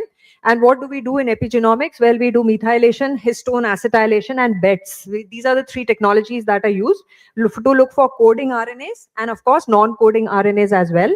Now, when we look at DNA methylation, they are like fingerprints. Every tumor has individualized fingerprints. And this is what we are trying to see. So when we have a tobacco-associated cancer, we call it tobacco-related signatures. In a melanoma, we call it a UV-related signatures. So we try to find out the DNA signatures which can actually have therapeutic implication. An HPV signature could actually treat oropharyngeal cancer in a very different way. So these again have very defined therapeutic signals.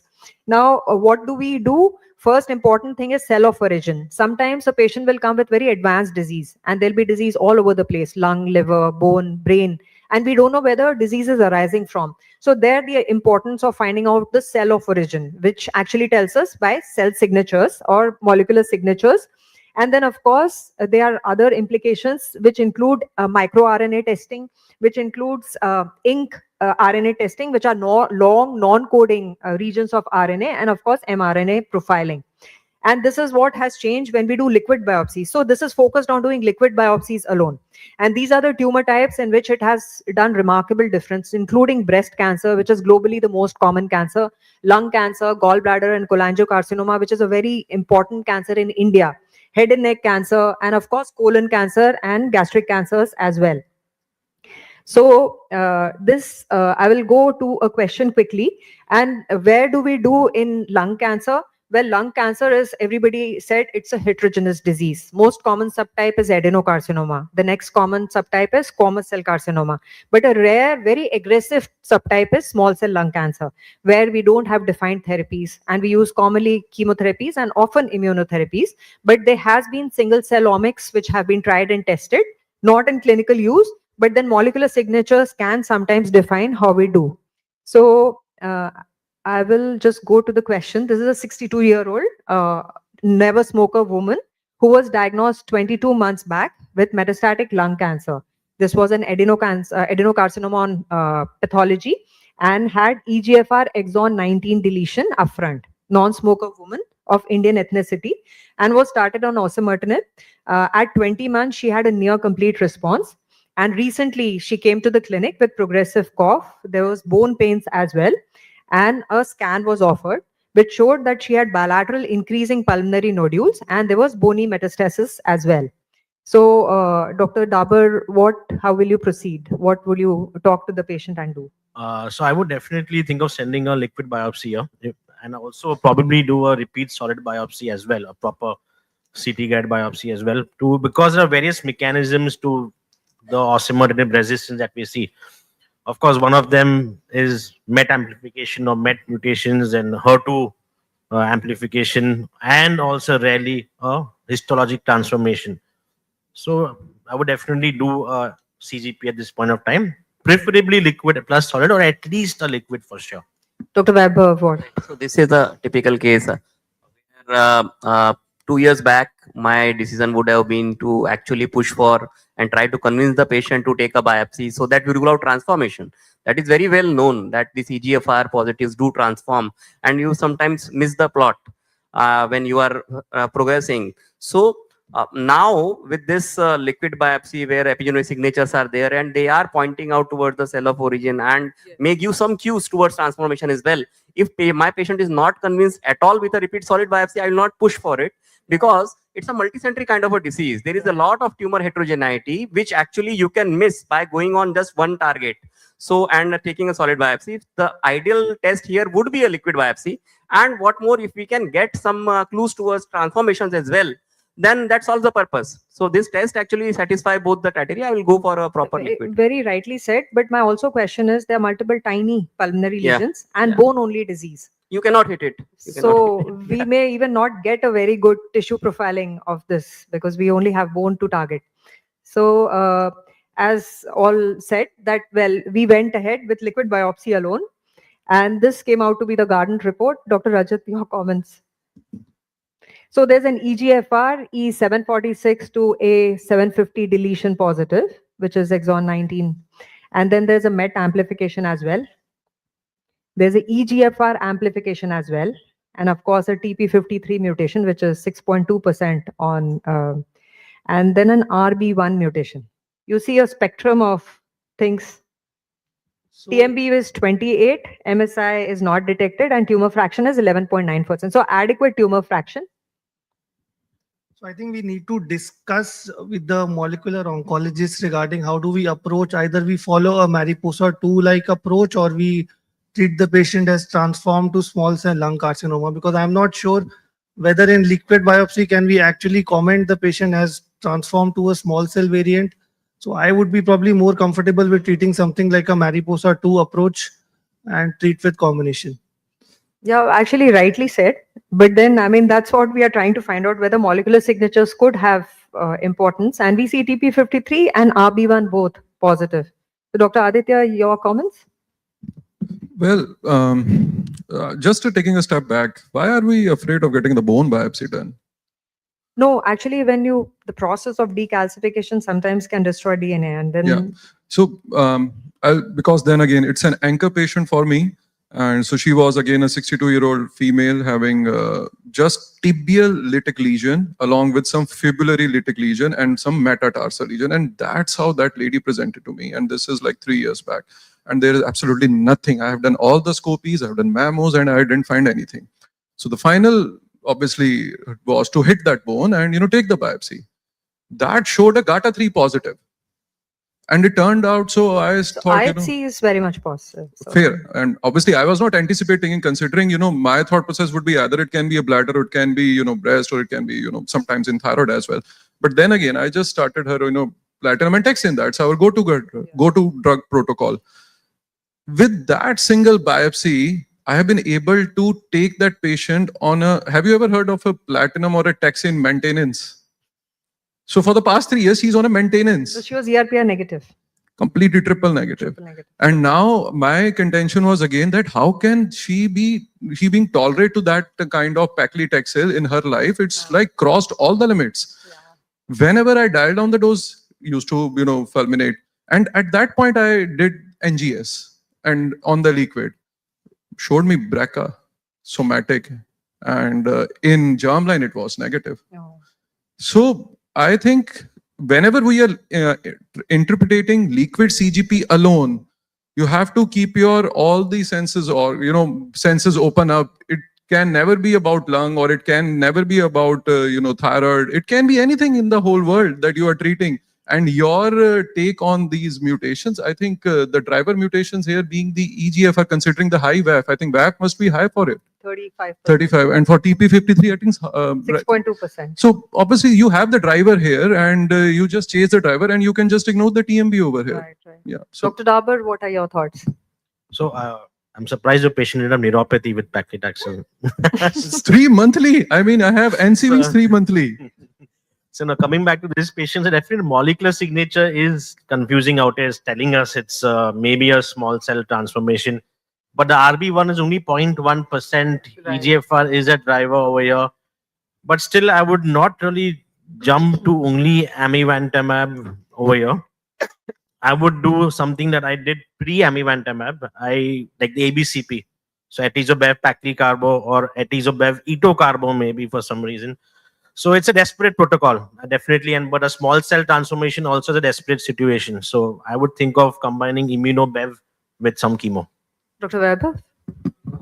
I agree with Rajat's approach that we would first go for Mariposa lichen approach, and Right. then when we And a bispecific, because both, I mean, we have MET it will help. amplification and EGFR, And which is the about VAPs are higher 35%. there, and the small cell, yes, we do consideration. If we are successfully able to treat the upper one, a couple of resistance, then the next clone will take over. You would think of chemo plus amivantamab or Yes. amivantamab alone. No, both chemo. I'll give with So chemo. that can actually, the platinum will anyway target the Anyway, small target cell. that. Yes. So I think these are the cases we have, and we discuss the management. Thanks so much.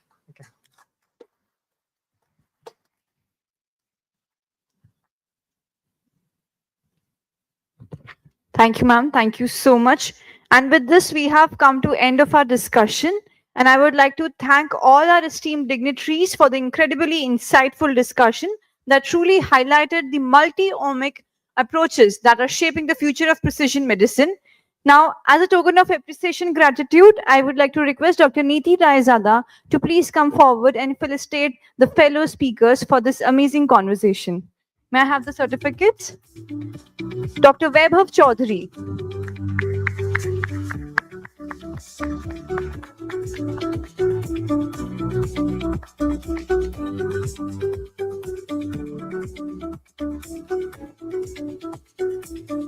Dr. Rajat Chanana.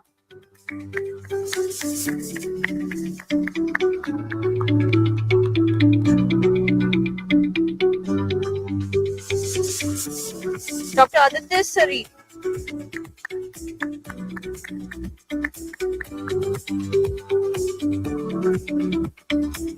Dr. Jehan Dhavar.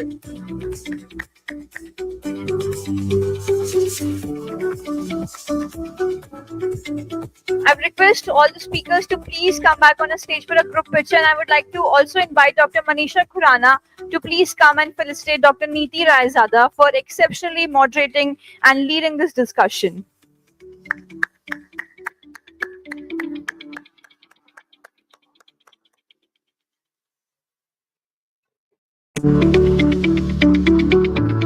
Thank you, ma'am, and let's have a group picture here.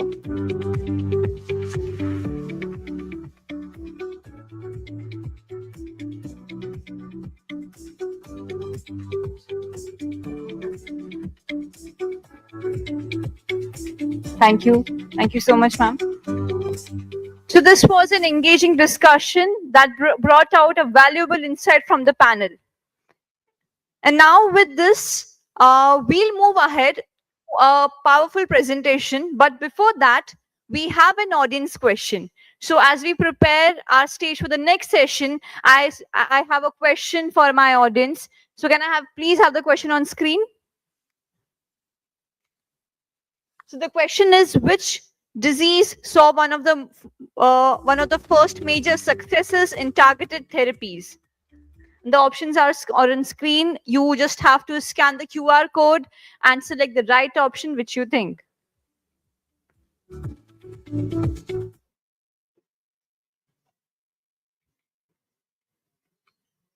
We only have few seconds.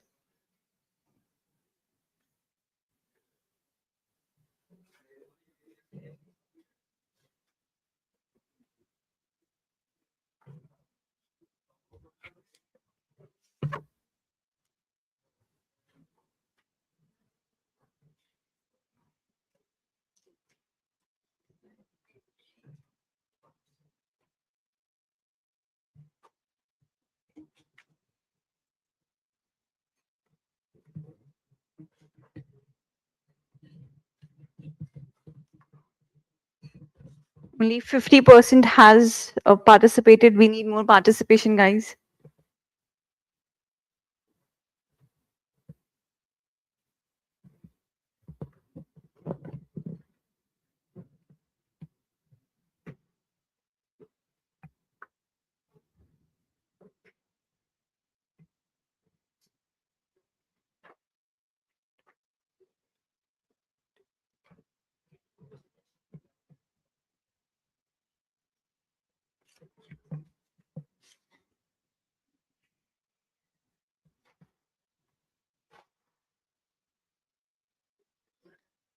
I think this is the maximum participation, or shall we wait?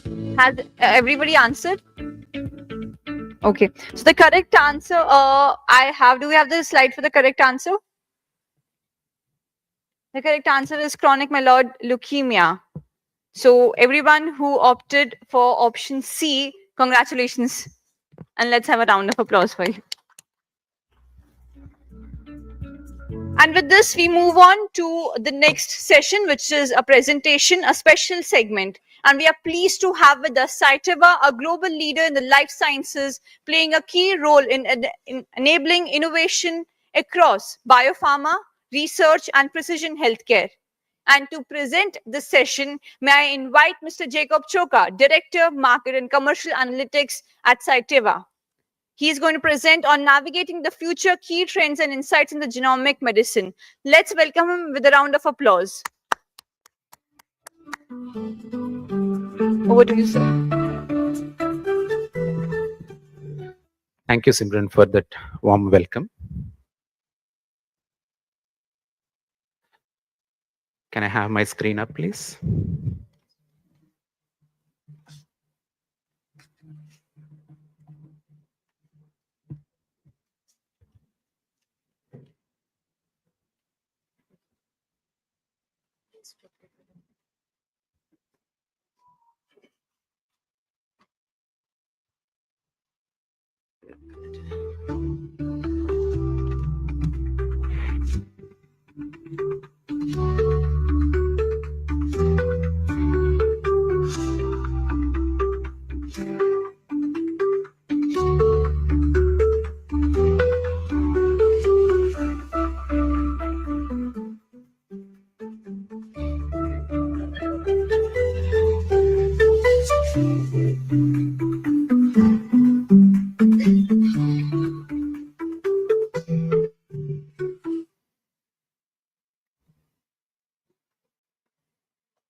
Apologies for the inconvenience. It's so common to have a technical issue in such a large gathering like us. So please be patient with us.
So while we are fixing the technical error, I do have another question on screen so that we can keep you engaged and you are every time have something to do on the screen. So the next question is, what does genomic primarily study? So the options are proteins, genes and DNA, metabolism and microorganisms.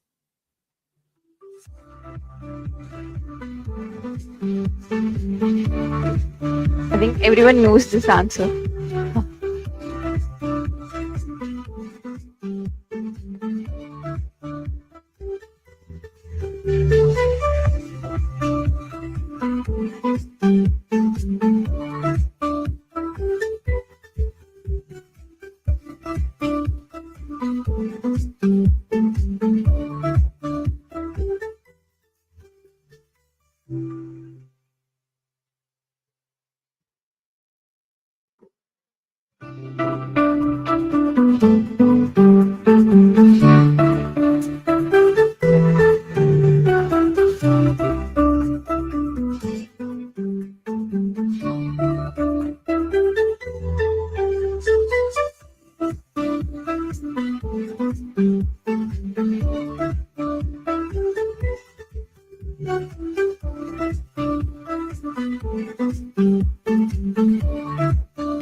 I believe we got the majority of responses and the correct answer is genes and DNA and everyone opted for this. So big round of applause for the audience present here. I do have another question, but I believe I'll just ask that, and the anyone who knows can raise the hand, right? So the question is, when was the International Scientific Human Genome Project officially completed? Option A, 1998. Option B, 2000. Option C, 2003, and option D, 2005. So the options will not be there. It's just you just have to raise your hand, and I'll come to your seat.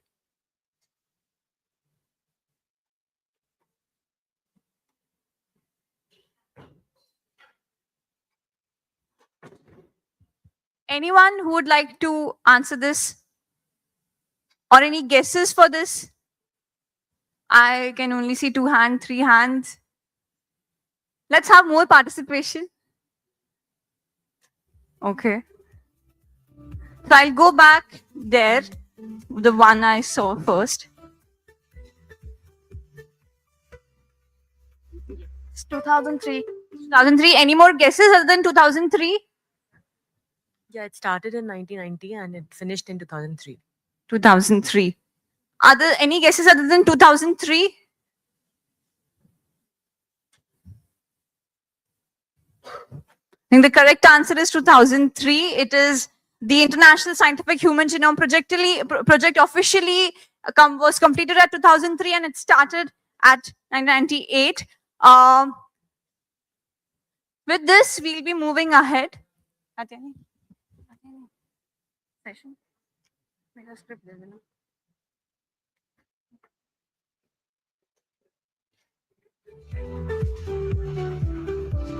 So by the time we resolve the technical issue, we'll move ahead to our next panel of discussion, which is about precision oncology and targeted therapies for solid tumors, translating genomic insight into real-world oncology outcomes. This sits right at the intersection of science, innovation, and real-world impact. Today, precision oncology is no longer just about understanding the genome. It is about acting on it. And that's exactly what this discussion will explore.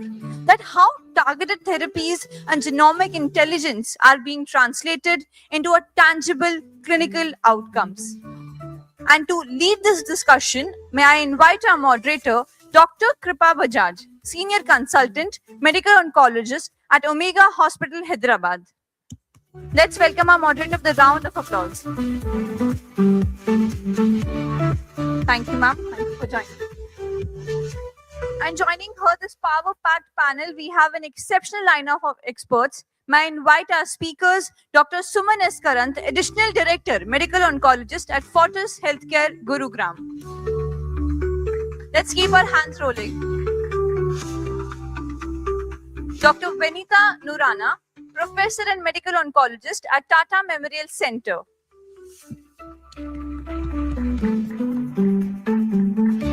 Dr. Jyoti Bajpayee, Lead Consultant and Medical Precision Oncologist at Apollo Cancer Center, Navi Mumbai, and Founder and President of Immuno-Oncology Society of India, and former Professor of Tata Memorial Center, Mumbai. Dr. Anita Ramesh, Professor and Head Medical Oncologist at Savita Medical College Hospital, Senior Consultant, Medical and Pediatric Oncologist at Apollo Specialty Hospital, Kaveri Cancer Center and Multi-Speciality Hospital and ESI Hospital, Chennai. Dr. Chetna Bakshi, Consultant Medical Oncologist at Jupiter Hospital, Mumbai. Let's welcome our speakers with a round of applause.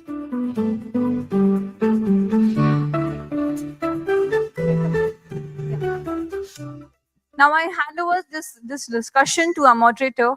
Ma'am, over to you.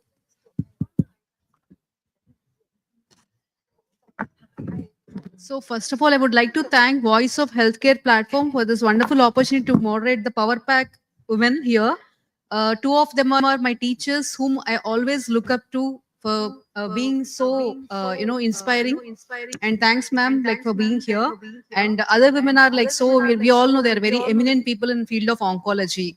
So today, it's been a decade I'm into oncology. I have seen genomics just starting with PCR testing to snapshot mutation and later evolving platforms of NGS. Initially, it used to be the outside, like we used to procure, services from outside. We used to send to abroad as well. But later, with all the healthcare leaders, amazing leadership in diagnostics, we got a multiple platforms now where genomics is done. It's really accessible to most of the people, very affordable way. And not just testing, but also the access to treatment is very easy. Multiple Indian companies are coming up with very affordable options. Even the immunotherapy is right now very affordable. We saw immunotherapy, low-dose immunotherapy at Tata Memorial Hospital, how it translated into great clinical outcomes under the leadership of Kumar Prabhash and Dr. Vanitha Narona. And we saw now the availability of generic version at a very affordable cost. So now there is an interactive discussion about what are the clinical bottlenecks in the real world, what we are facing. And here we have a panelist who are from premier institutes like Dr. Vanitha Narona and the one who did in both premier institute like Tata Hospital and also working with Apollo, Dr. Jyoti Bajpai, and Suman Karan at Tertiary Cancer Care Center. And Dr. Anita Ramesh, she is working with medical college, private practice and everything. And Dr. Chetana Bakshi, she is actually currently serving in Jupiter Hospital where the middle class income crowd, I discussed with her what kind of crowd you do address. She said it's a proper middle class crowd. So we can have a varied insights about what are the clinical challenges we are facing. So precision oncology has moved rapidly from discovery to clinical availability. But the real conversation today is about consistent translation into treatment decisions, which is most important for patients. Across this panel, we have perspectives spanning clinical practice, research, evolving therapies from high volume centers to cross-domain expertise. The focus today is not just on innovation, but on how genomic insights actually influence decisions at the bedside. We'll explore now how to move from isolated success stories to more predictable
wonderful panel and the madams are stalwarts who actually led oncology here, but a lot of us, in the field still don't, it's an evolving practice and we don't have a uniform understanding of interpretations of these molecules.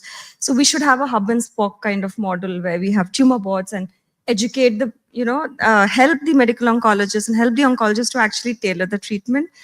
And I think lastly, the access, because you may find a biomarker, but like the last panel, they discussed entrectinib, it's 5 lakhs a month. You have a mutation, you have everything, you have the drug as well, but the access, the cost, I think that is a huge challenge. So doing the test at right time, at the same time, like interpreting the report is very important. Yeah. Most of us do face a lot of challenges, like where interpreting the report. Dr. Chaitanya rightly said before that if someone comes with NGS report, we do ask them to come next day because a lot of things to be discussed in that. So most of us do that because we are still in the understanding. Maybe Vanitha ma'am will be very confident enough, but still we are still understanding how to interpret report. And rightly, not all targets can be offered because accessible to treatment is the most important bottleneck what we are facing. Vanitha ma'am, you are a pioneer in clinical research in oncology in India. So the research has been central to advancing precision oncology. So at the same time, there are often differences between trial population and real world patients, especially in diverse settings like India. From your perspective, how do you view this in the context of solid tumors? And how can research approaches continue to evolve to better reflect real world patient needs? Thanks. So I just wanted to say thank you to Voice of Healthcare for this opportunity. Thanks, Kripa, for the question. So I agree with you. We are at a really exciting point, I think, in medical history and oncology history because things are evolving so rapidly. We have so many new treatment options. So much of good precision-based research is happening.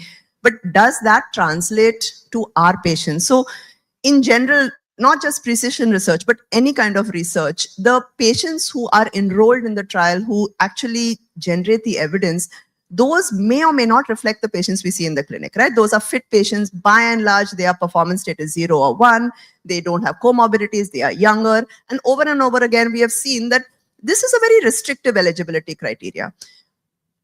As compared to that, in general, the patients whom we see in our clinic, they are older. They are not as fit. I mean, how many of our patients are PS0 or 1? By and large, they come with PS2. They have multiple comorbidities. They are on multiple medications. They have, most importantly, they have financial constraints. So our patients, in general, the usual patients whom we are seeing in our clinic are not actually reflecting the patients who were part of the evidence that we are actually going to apply to the patients we see in clinic. So how do we do that? How do we translate that evidence? So I think most important for us in a low middle income country, in an institution like Tata or in multiple other institutions in India, I think our responsibility, our ethical responsibility is to ensure that we are generating appropriate pragmatic evidence. So we translate the evidence from global trials, but also try and generate our own evidence to answer the questions that our patients have. So we are trying to do that in a small way at Tata Hospital. So we are trying to design pragmatic trials, lower dose immunotherapy, lower dose targeted agents, increased intervals between administration of immunotherapy or these long-acting drugs. Maybe you don't need to give it every 2 weeks or every 3 weeks, using oral metronomic chemotherapy. So we need to generate pragmatic evidence. In addition, how do we translate the evidence that is there in clinical trials? We need, as you rightly pointed out, we need to have clinical decision supports. So perhaps multidisciplinary discussions, molecular tumor boards, where you have access to scientists, to clinicians who can put this evidence together.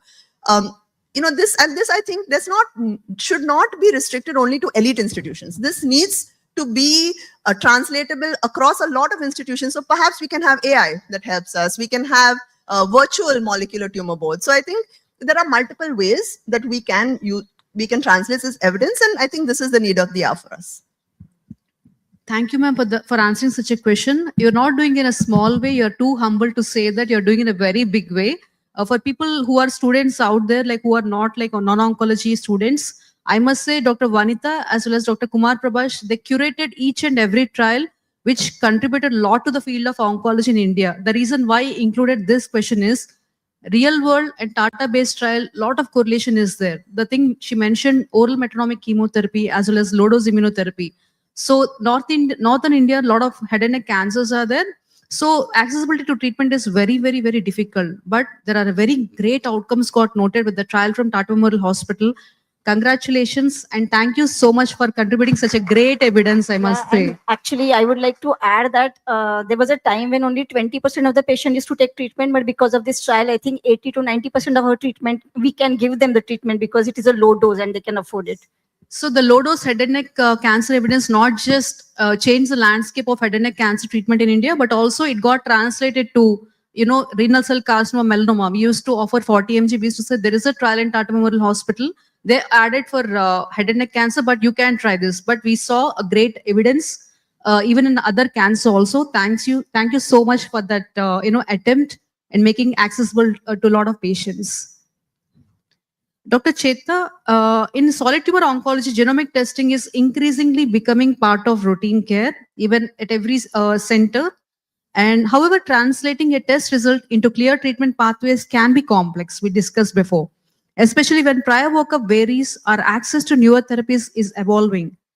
In your clinical practice, how do you navigate these scenarios and what would help make precision oncology decision making more consistently actionable? Because access is an issue, already we discussed about it. So how do I navigate? So, only genomic report is not enough. We have to add it with clinical information of the patient, how patient is clinically. So not only clinically, how is he financially? So all those things we have to take into consideration. So when somebody comes with the genomic report, the first thing I'll see is what is the kind of disease patient has, whether it is the disease which is very rapidly progressive. If some patient who has got a very rapidly progressing, and if we have some targeted therapy, it may not help. We may have to just start with the chemotherapy first, because by the time these drugs act, patient may not live, right? By the time they get the drug, patient may not live. So this is one thing which see clinically very important. Secondly, affordability, as we discussed, whether, so even with this genomic report, if we have something is actionable, is there, but whether we can give that is also very, so that is how we have to talk to the patient. Secondly, there are some things, tier 1, it may not be, like it is easy if it is tier 1 positive, EGFR ALK, we just write the treatment because we know that these are the things, these are the protocols and we have adequate evidence to give it.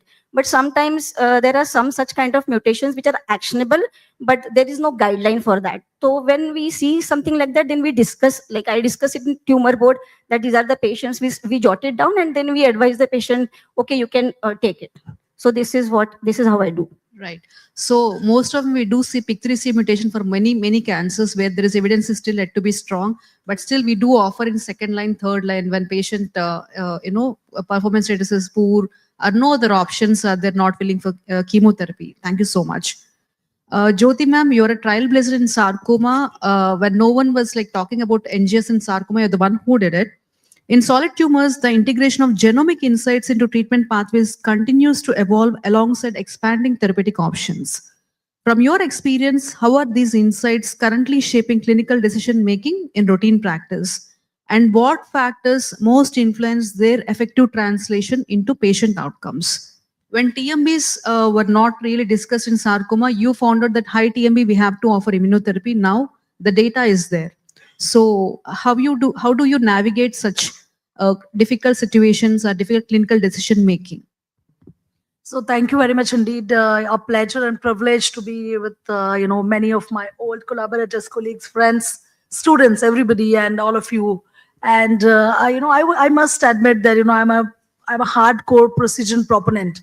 And since I truly believe in this concept since really long, and I'm very happy that adaptability is increasing day by day, and ultimately so when we say precision, it is not only sequencing a tumor, I would say it is sequencing of decisions. And many times when patients are sitting with us, we know there are some signals in early phase, and till the time they reach to phase 3 and they come into guidelines, perhaps that patient may not be there with you. So that is the most critical time points, and perhaps you have to make most difficult decisions for that patient with all your inner conscious, and also the system support, which is many times fragmented, and many of my colleagues would agree with this, that this is the intersection where we have to really think hard, and we have to see that how things move faster in that direction, patient-centric manner, and especially in rare and complex diseases. I'm a passionate person who really do a lot of rare, ultra rare, and complex cases, and there the evidence even is much more lacking. And to do those kind of randomized trials, to generate that kind of evidence, and to build guidelines, even more challenging and difficult.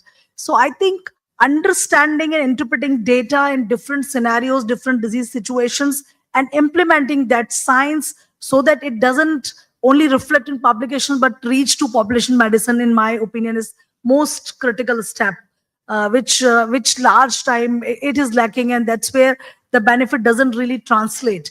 Many times we are very happy, we celebrate the success that X thing is already there, it is in domain, and or even the reports we find, we are very glad when we see the mutation. But what about actionability?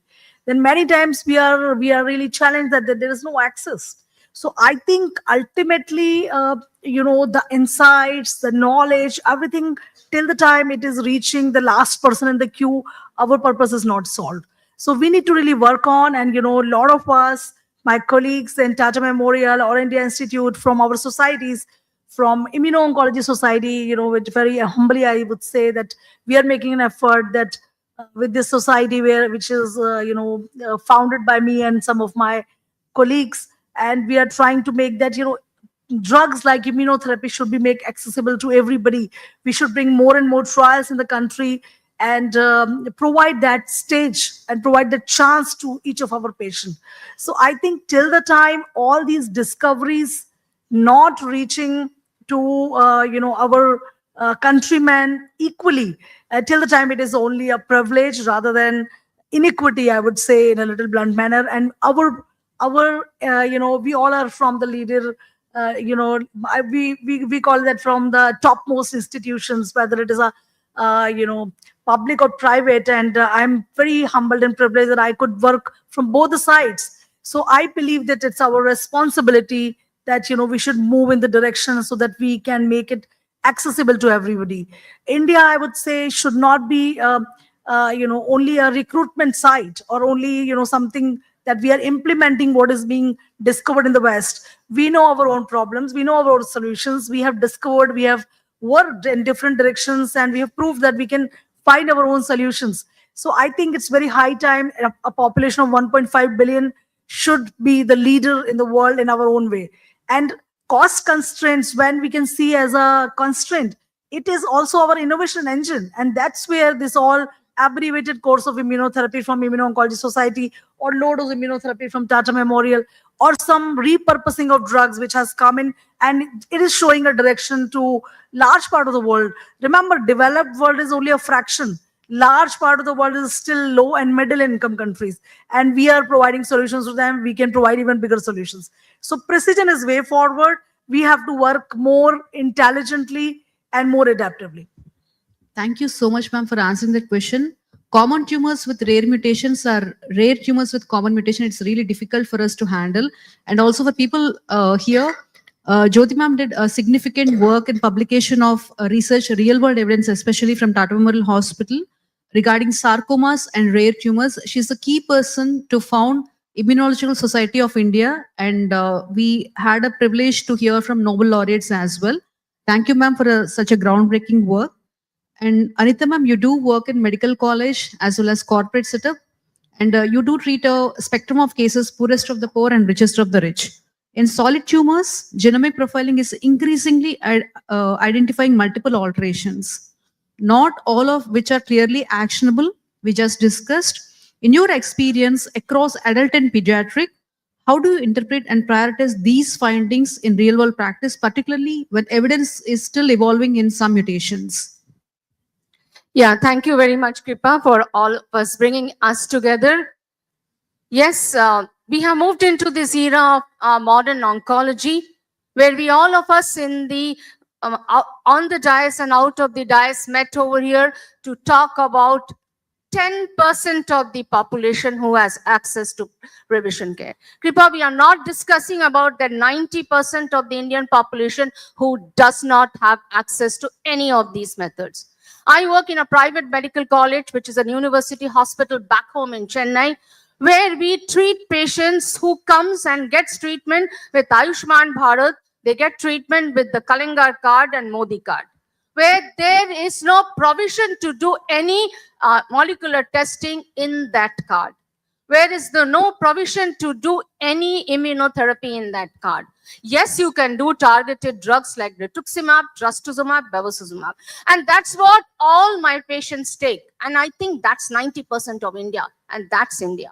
It's only the 10% of the population that we are now talking about where this precision oncology is creeping into it. So my thing, yes, we have done very well. When I go to my private practice, because it's a medical college which allows you, yes, we talk about only precision. Any tumor, we go for molecular testing and then we treat the patient. But once I'm in the medical college, we don't talk, we don't do any of these testing. What we do in lung cancer, we do an IHC, maybe an EGFR ALK, because I have only generic TKIs with me. I give it for CMLs. But I can't do an entire panel for lung for my patient in the medical college. So treatment is completely different within the definition of care, and that's 90%. Believe me, entire India is not accessible to what we are all discussing now. The one thing I want to say, this all, whether this immunotherapy, whether these molecular labs, and I think I met many of them outside, they are working into this. Please bring it cost effective. Please bring all these tests within the purview of at least any of the government scheme so that we can apply for all our patients.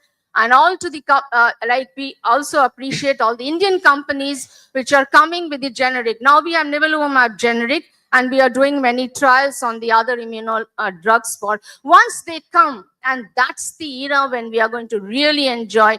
Yes, we have come down with the testing. Yes, we can do what is evidence-based, and I can give the drug. I can't sit in the medical college and say, you do 10 tests and meet me. Patient comes back. He said, I cannot afford NTRK inhibitors. I cannot afford lorlatinib. So should we do? Are we ethically correct to do this? Or it is also maybe unethical. They may come and say why you did not do.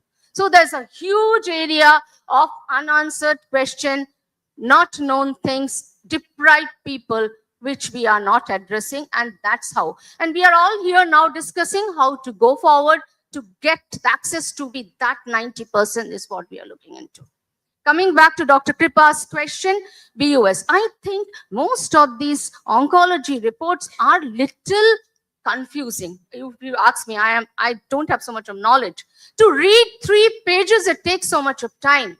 Am I giving the correct information? And they give so many choices, page after page. Yes, only at small place, they will highlight this is needed, that is the drug. Yes, we need to make our reports very, very user-friendly. Doctors like us who can read it, also to the patient who can read it. And her question was BUS. There are so many mutations and amplifications which gets reported in these reports. But then how does that affect you or affect me? It confuses the patient. He takes that reports, runs from place to place, checking his opinion, third opinion. They go to IR centers, but not needed. So our report has to be streamlined, only put in things which is applicable. Yes, if patient wants additional report, handed over to them. VUS, correctly, Dr. Kripa has said, might not make any sense. We may not have drugs, but you put it in the report. Patient is perplexed. I'm also perplexed. I don't know what to do. So yes, now there is evidence. People are working on the tires of the VUS, which is called variable of unknown significance, where nobody knows what to be. It has got picked up, comes reflected.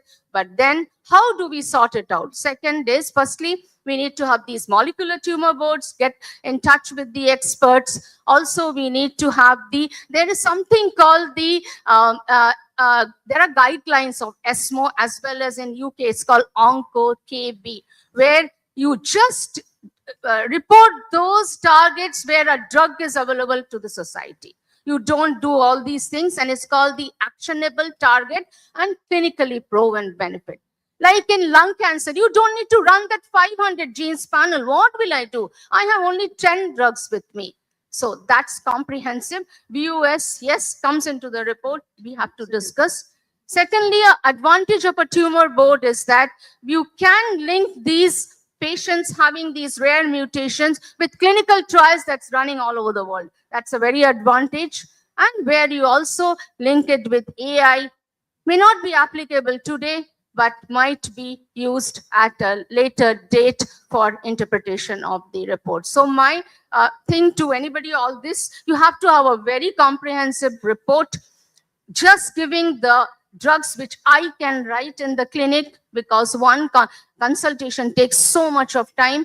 I do not know what to do with VUS, which Kripa has asked. Yes, it has to be discussed in the molecular tumor board. It has to go with the AI-driven opinion, maybe clinical trial, and some access to the patient. And as far as India is concerned, I told you, we are not discussing about the 90% of the population, but yes, whether this 10% of the population where we are discussing now can be extended into a bigger forum, and that's where Vikshit Bharat we are forwarding. Thank you, Kripa. Thank you so much, ma'am. You put forward really right point regarding inaccessibility to the patients as well as the plight of clinicians with a report containing multiple VUS. For the healthcare leaders in diagnostics, I think the point to be taken, unless it is really actionable, please better not to mention that create a lot of confusion. Thank you so much, ma'am.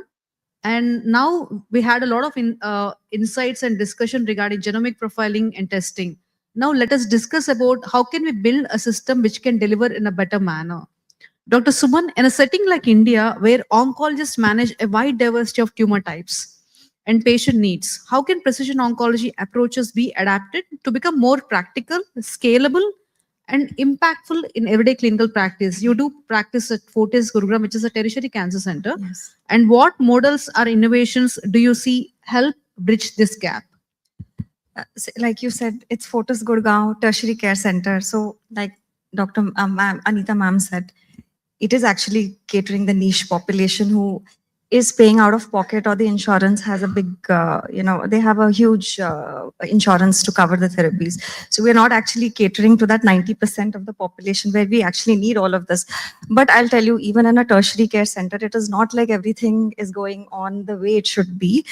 And the way to bridge the gap is multiple panels are there available. And for example, me as a medical oncologist probably understands certain A, B, C, D kind of panels. Now the person goes to the radiation oncologist and sends X, Y, Z. And then the gynecological oncology surgeon is sending something else. But none of them can read the report. Right? So they come to me, and I know that lab has not done the actual, they haven't studied the whole gene. And so I know that certain things have been missed. So I know that this is not the right interpretation of it, but I don't know what to say because the patient has come to me, and I cannot say, no, that doctor has sent the wrong, it has not actually set the right platform. So these are real practical problems in a tertiary care center. So there has to be, and this is the actual need of the hour everywhere. You have to have institutional practices where, for example, like ma'am said, you don't need a 500 gene panel for lung cancer. No, you just need certain number of genes. So you curate a panel for your institution. Now I know in Fortis Gurgaon people can afford. So I curate the one that is practically sensible for my population. But I should have another panel for those population that are upper middle class who come to us, or middle class who come to us. So I could use that panel as well. So there has to be a step 1 and a step 2, or there should be some reflex testing of that sorts. Secondly, I think insurances need to be adapted for oral medications also. There are so many oral targeted therapies, and we are always fighting with insurance companies to give access. People out of pocket is not sustainable. Even if they have money, how long will you do it? What, 40 lakhs, 60 lakhs, how much can you shell out in a year? So insurance companies really need to work on this. The platforms of testing need to be made cheaper. They need to be made cheaper. There has to be some platform in India across that say, these are good labs, these are cheaper, and then you can cater to those 90% of population. Otherwise, you're just always, and all this discussion is for that 10%, and believe me, even 10% can't afford. It is not a sustainable model. Thirdly, I think education of the person, education of the person writing the report. I think it's a moral responsibility. It cannot be that in my experience, there has to actually be evidence when you're talking. There has to be real world evidence. Here we have women who have generated data, so we have to speak with your data. We have to have our real world Indian data, because we cannot always extrapolate the Westerners' data. Also, I think it's time India becomes, the lead to actually have our own data, our own genomics, our own precision oncology, our own guidelines. I think it's high time we do that as well. Thank you. Thank you so much. So we have to curate the platform for each and everyone. So like NGS, snapshot, PCR, just like how we evolved from PCR to NGS. So rightly you mentioned, and the real problem is most of the roles are not covered with insurance. So there should be collective system effort should be there. Vanita ma'am, in solid tumor oncology, translating research insights into everyday clinical practice is an ongoing priority. In the Indian setting, where do you see the greatest opportunity to strengthen this translation? And what approaches could help ensure that evidence more consistently benefit patient care? Because you are working in a center where the research can be translated to the clinical practice, and how can that be amalgamated in the private setting also? Yeah, thanks. So I agree with the comments of all the panelists, and as I think as Jyoti had said that if you have the evidence but you're not translating it and you're not able to make a difference to all, perhaps saying to every single patient that you see, maybe that may be utopian, but at least the majority of the patients whom you see, if you're not able to translate that evidence, then matlab iski value kya hai? So absolutely, we need to strengthen our system to ensure that we are able to translate the majority of the great advances that are happening. So how do we do that? I think most important is to contextualize the evidence. So we have global evidence. We need to contextualize that to, is this relevant to our patients, right? So perhaps we need to have resource stratified guidelines to say that, in these certain, this population of patients, this is what is the appropriate methodology, this is the appropriate therapy to do. In terms of precision oncology, there are multiple steps that we can strengthen our system. So from testing, so we need to have the test available. So if you don't have the test, you don't have the result. So then you don't have the result, then you don't have the option of offering your patient precision medicine, right? So from testing, we need to strengthen our pathology, we need to strengthen our education so that we are able to get those tests to our patients. Secondly, once you have the test, we need to be able to interpret that result, to have an ability to understand what that report says. So that again is a whole different set of learning, which perhaps a lot of us did not have in our training. So we need to strengthen that understanding. And then I guess most important is access to drugs. So having a report and not being able to action upon that report, that's of no value, right? So we need to be able to get not just the original molecule, perhaps generics, perhaps biosimilars, so access to drugs. So I think multiple steps of being able to impact and get all of these great new research advances to our patients, and so many ways that we can do this. Thank you, ma'am, for the powerful insight. Dr. Cheta, emerging therapies, including cellular and immune-based approaches, are beginning to expand into solid tumors. Following their success in hematological malignancies, we saw CML, how it's a poster boy. So drawing from your experience across both areas of hematology as well as solid, what clinical, institutional, and patient-related factors will be a key to enabling their thoughtful and effective integration into solid tumor cancer care? So solid tumors are different from the hematological malignancies. So I think they are less vascular, sometimes they are bigger tumors. So cellular therapies are not very easy in solid tumors, and we don't have enough data. Here I would like to request Dr. Vanita to take up the protocol and start a new trial on solid tumors and cellular therapy. So once we have a data, institutes like us, we will be able to use it. Second, you asked institutional. Right. So we should have more ACE institutes like Tata Hospital in different cities in India. I think they have already started doing that. So because, if a person is staying in Nagpur, for him, it is very difficult to come to Tata Hospital for the therapies like this. They are not easy. Patient has to stay here for 1 month, which is not easy for the patient. So we should have more such institutes. And this institute, they require leukapheresis, they require a proper person to do it, they require cold chain facilities. So we do need good tertiary care institutes all over the India in different places. That is what institutional is required. And what was the third thing you asked was patient related. Yeah, so affordability is very, very important. And these drugs, these therapies are very expensive. So if we engineer them in India, I think they have already started doing that, then price will go down, and patient related, I think we will get more patients who will go ahead and take these therapies, and they should be also done early in the lines of therapy. If we are doing it as a last line of therapy, then most of the times patient may not respond. So that is also is very important to do it early in the therapy. Points well taken, ma'am. Jyoti ma'am, as precision oncology advances, what systemic changes, whether in multidisciplinary collaboration, Dr. Suman Karat already mentioned about the difficulties. I hope there are not much radiation oncologists and surgical oncologists are here. So multidisciplinary collaboration, treatment access, or clinical pathways. Do you think these are most critical to ensure these approaches can be applied more consistently across diverse care settings?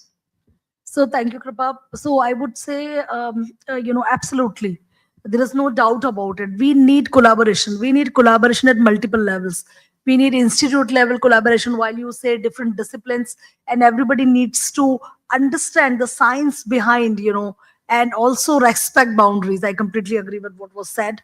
And then, cohesively, if we work patient-centric approaches, not in an utopic world, but at least in reality and at least real senses, that what matters a lot. Because I completely echo that, perhaps if I give some surgical information to a patient, I may only deliver some theoretical things what they are, while and the similar thing when if somebody is giving a medical or precision oncology related information while they are into different disciplines, perhaps they will not be able to do that kind of justice. So I think that kind of setting up boundaries and then collaborating would perhaps increase the transparency and also help in building up the systems.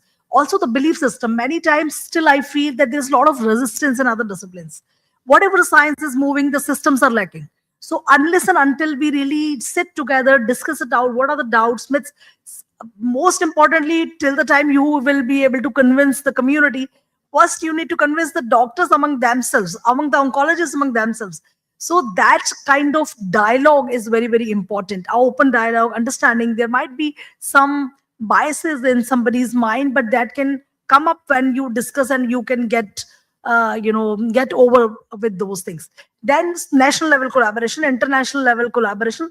I think this collaboration is the key, and public private partnership, in my opinion, is the need of the hour. We cannot work in silos.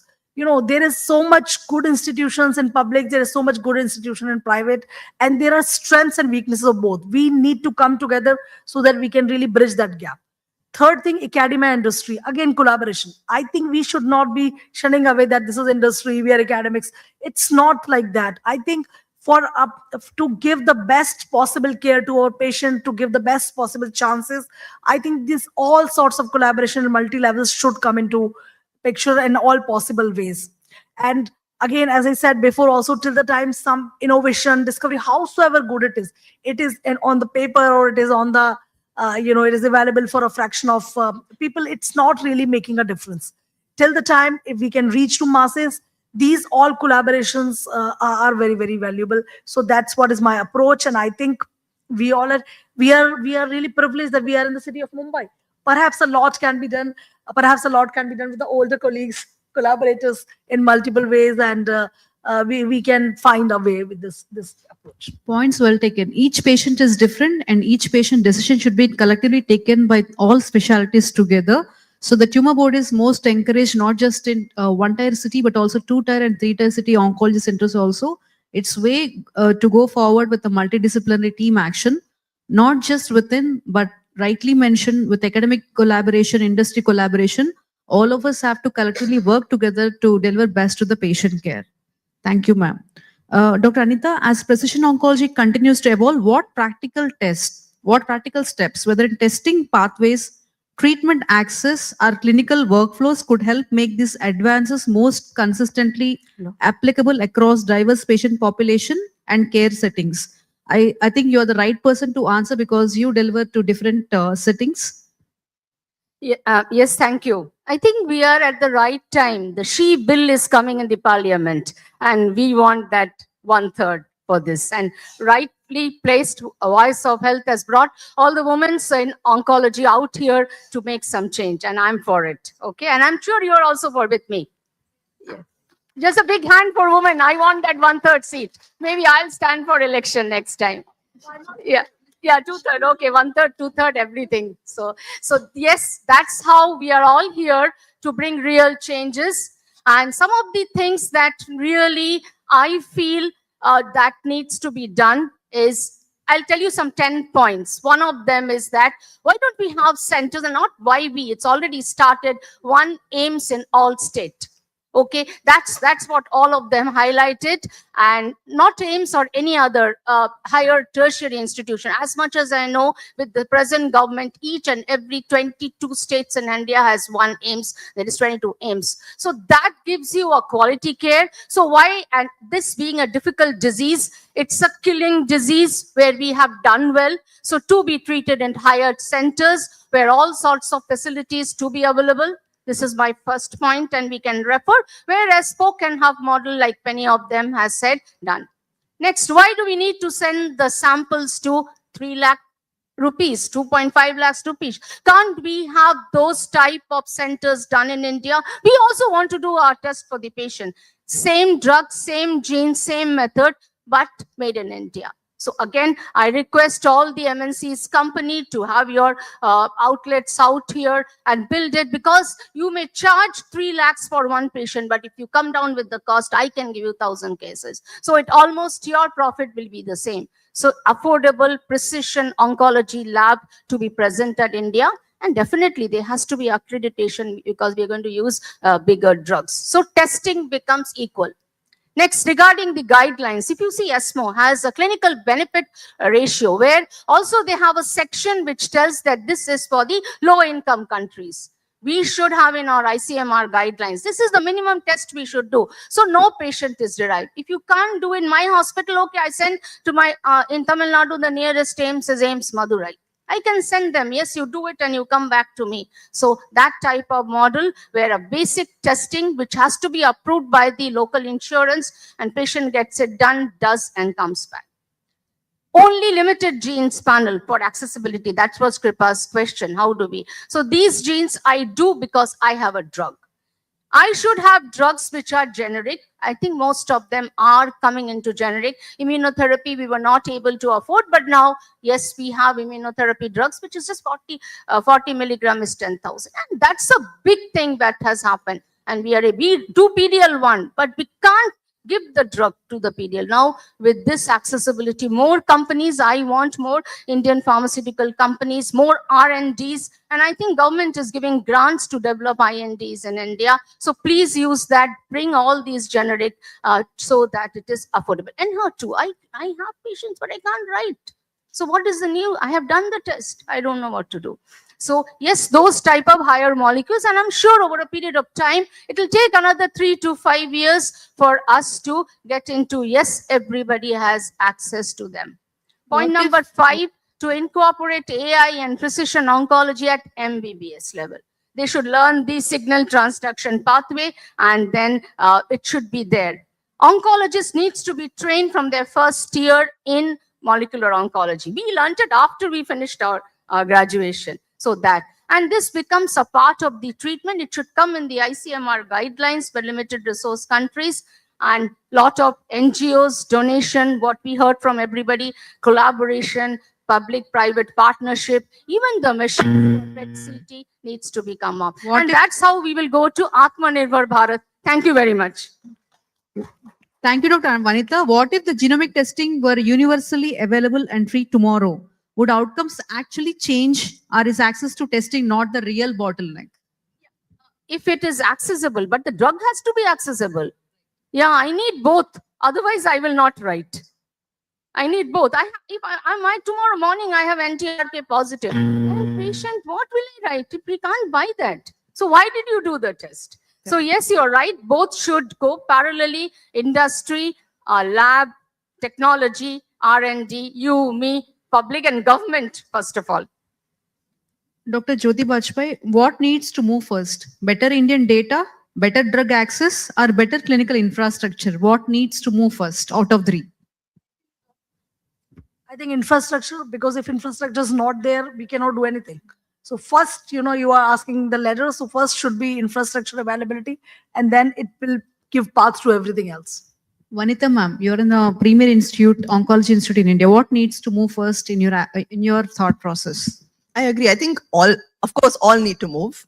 Definitely, we need test, we need drug, we need infrastructure. But infrastructure, if it's not there, then none of the other things matter. So infrastructure, if we have to prioritize infrastructure, but I think we need to prioritize all three.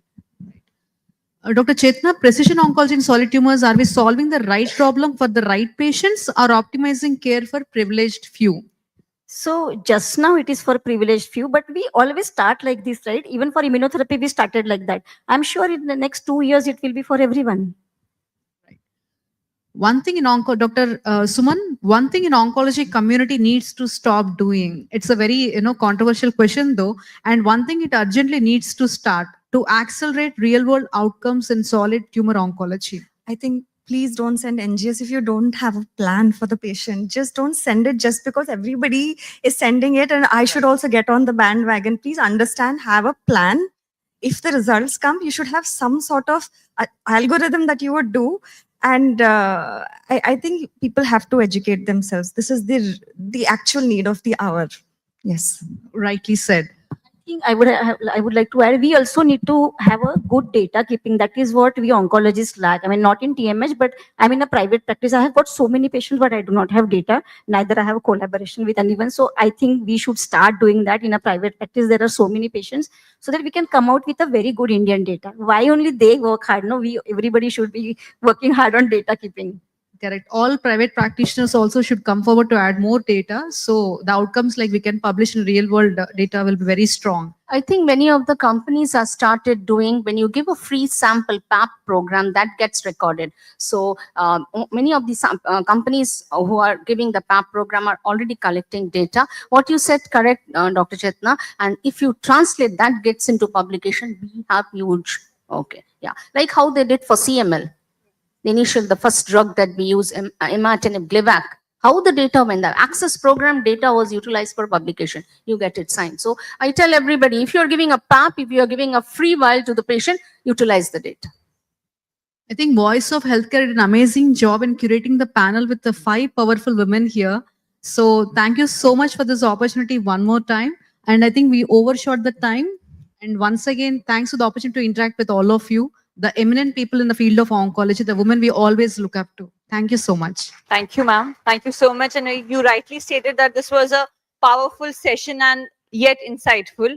That truly reflected on how precision oncology is shaping future of cancer care. Now, I would like to invite Dr. Kripa Bajaj to please come on stage and felicitate the fellow panelist.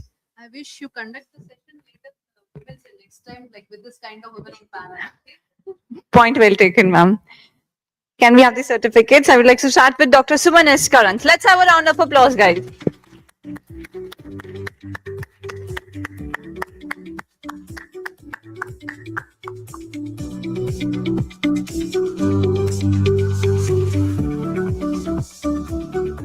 Dr. Vanita Nurona.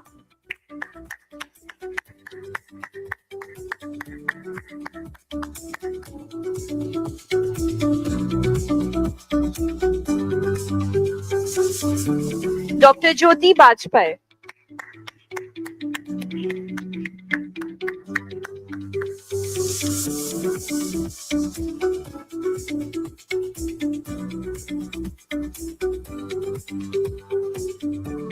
Dr. Anita Ramesh.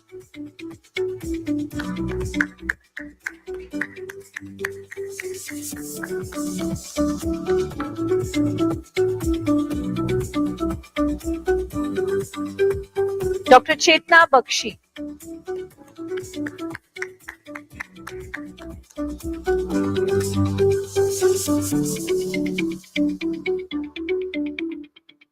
Now, I would like to call Dr. Manisha Khurana to please come on stage and felicitate Dr. Kripa Bajaj for exceptionally moderating this powerful discussion led by all women.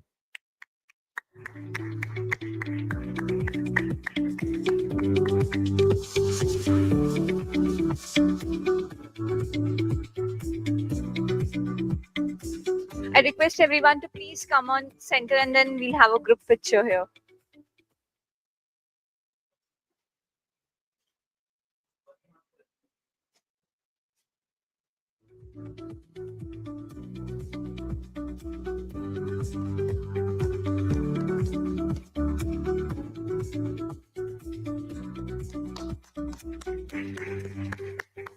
Thank you, ma'am. Thank you so much. Thank you, everyone. We now move on to our partner presentation. We are pleased to have with us Cytiva, a global leader in life sciences, playing a key role in enabling innovation across biopharma, research, and precision healthcare. And to present this session, I would like to invite Mr. Jacob Choka, Director and Market and Commercial Analytics at Cytiva. Sir, can we please have you on stage?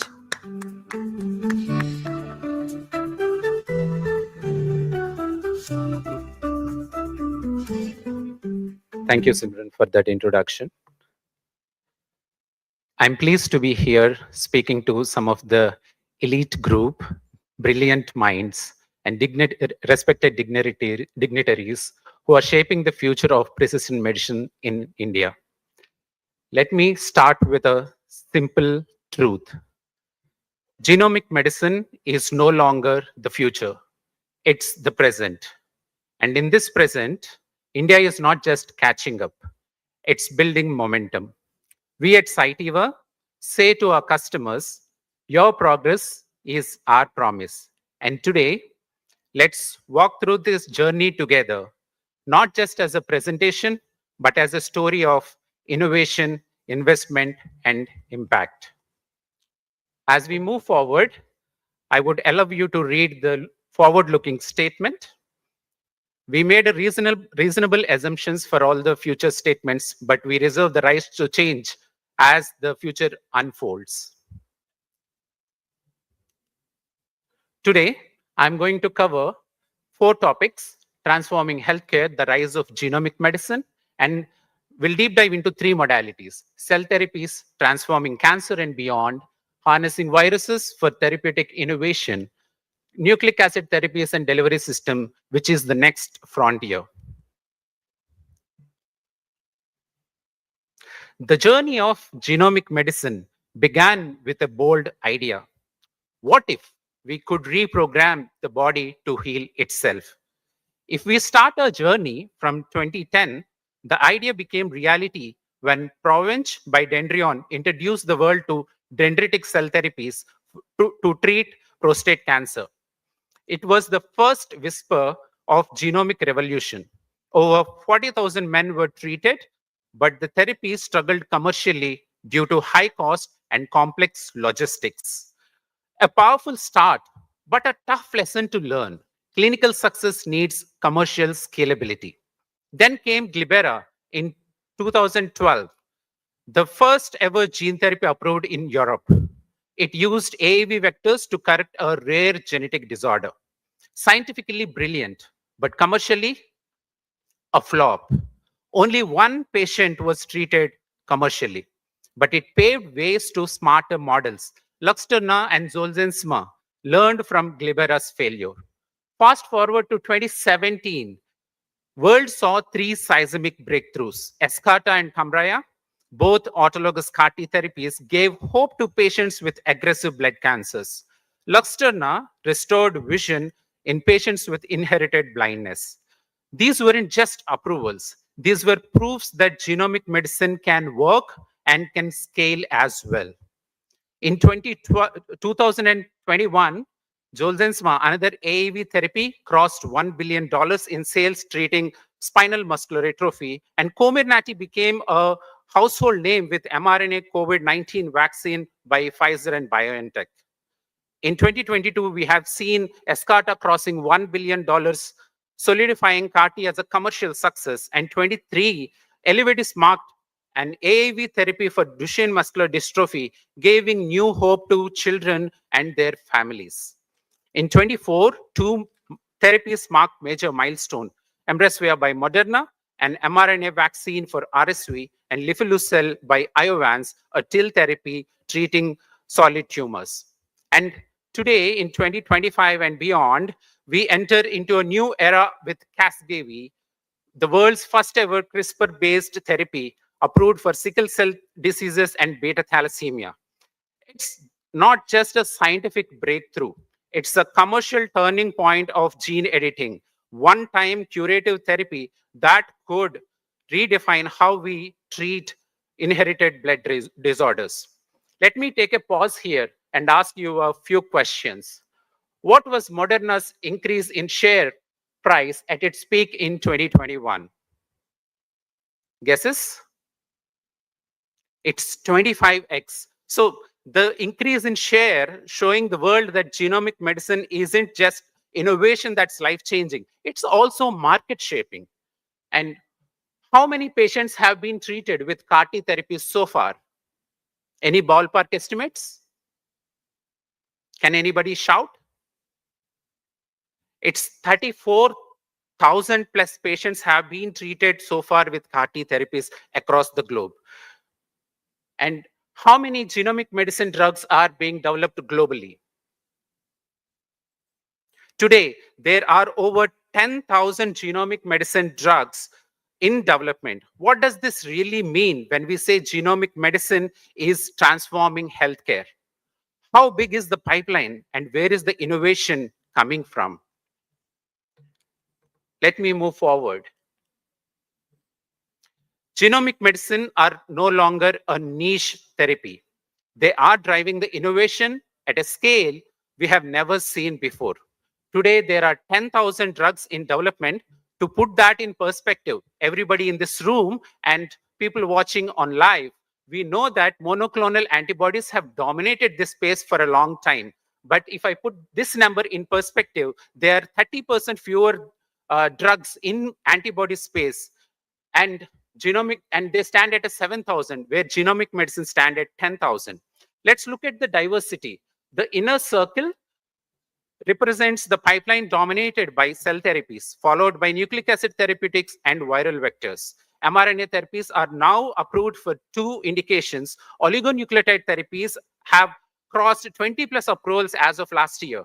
And in just last 4 years, 5 out of 7 in vivo AAV gene therapies received approval, highlighting the pace of the progress. On the commercial side, the impact is real too. Immune cell therapies alone generated over $3.5 billion in sales in 2024 alone. Geographically, US leads with 43% of the pipeline, followed by China, South Korea, and Europe. The global spread reflects not just innovation, but investment, infrastructure, and readiness to scale. At Cytiva, we are proud to support this ecosystem across cell therapies, viral vectors, and RNA platforms. If genomic medicine is so promising, what's holding it back from becoming mainstream? Let us all ask this question as we move forward. On this slide, you see the supporting forces to the industry and also risks to the industry. But the good news is genomic medicine have cleared many of the early hurdles. Today, genomic medicine is gaining traction as a standard of care with over 40 approved therapies across CAR-T, AAV, gene therapy, oligonucleotide, and mRNA platforms. India is making bold moves too. The Department of Biotechnology has unified 14 institutes under BRIC to streamline the governance. The National Policy for Rare Diseases offer 50 lakh per patient for treatment. And we are seeing 17% CAGR in clinical trials and 19% growth in new developers, a clear sign of momentum. However, challenges remain. The biggest, as many of the dignitaries have said before, it's manufacturing cost and scalability.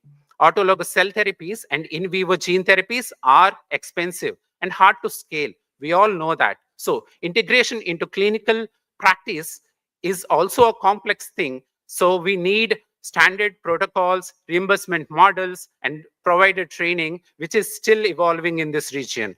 And while India has a strong biotech ecosystem, we need to bridge the gap between innovation and access, especially in non-oncology indications. So I would like to say the runway is getting clear, but we still need to build aircrafts that can fly at scale.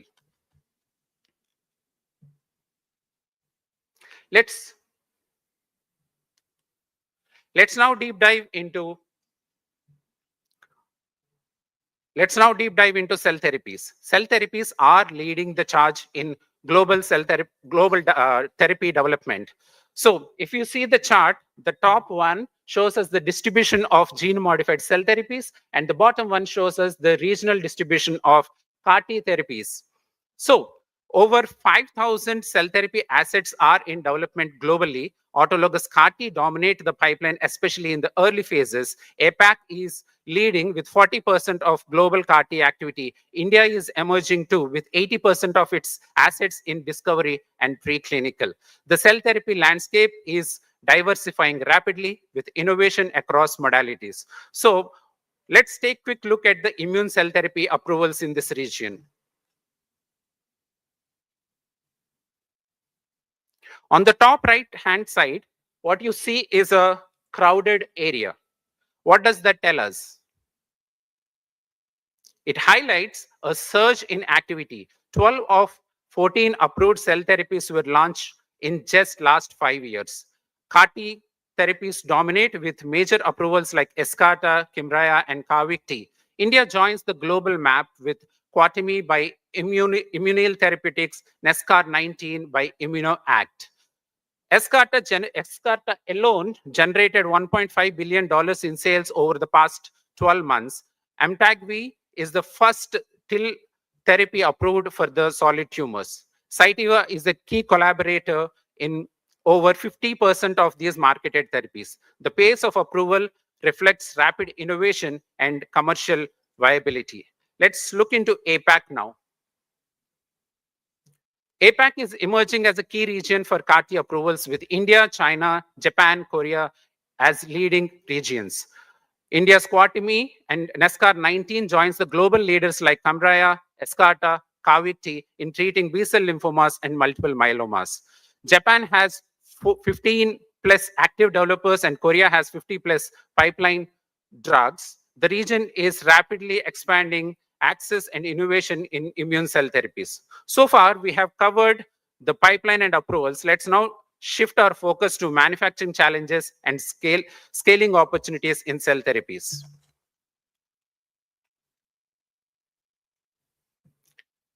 Manufacturing challenges for cell therapies is very complex. Manual process lead to batch variability, scalability issues, and high cost. Patient-to-patient variability and labor-intensive workflows make consistency and potency hard to maintain. So this calls us for automation. Scaling productions is tough with limited infrastructure and custom workflows. At Cytiva, we engaged with over 150 customers and found strong momentum towards automation. 51% of the customers already use modular systems, 90% plan to adopt them in the upcoming 3 years. End-to-end automation is gaining traction with 57% planning to implement it very soon. Manual processes are phasing out, only 3% intend to continue using them in the future. So automation is ranked as the top priority by 54% in the short term and 57% in the long term. The message is clear. Automation is the key to scale cell therapies efficiently and affordably. So let's now move on to viral vectors. The industry has clearly segmented viral vectors into two groups: AAVs for for in vivo therapies and lentiviruses for ex vivo applications. In vivo AAV gene therapies is booming with 50% CAGR in trials over the last 4 years. Ex vivo lentivirus therapies remain the market leader despite emerging alternatives. Oncolytic viruses and bacteriophages are also gaining traction, showing double-digit growth. Let's quickly move on to the approvals in this region.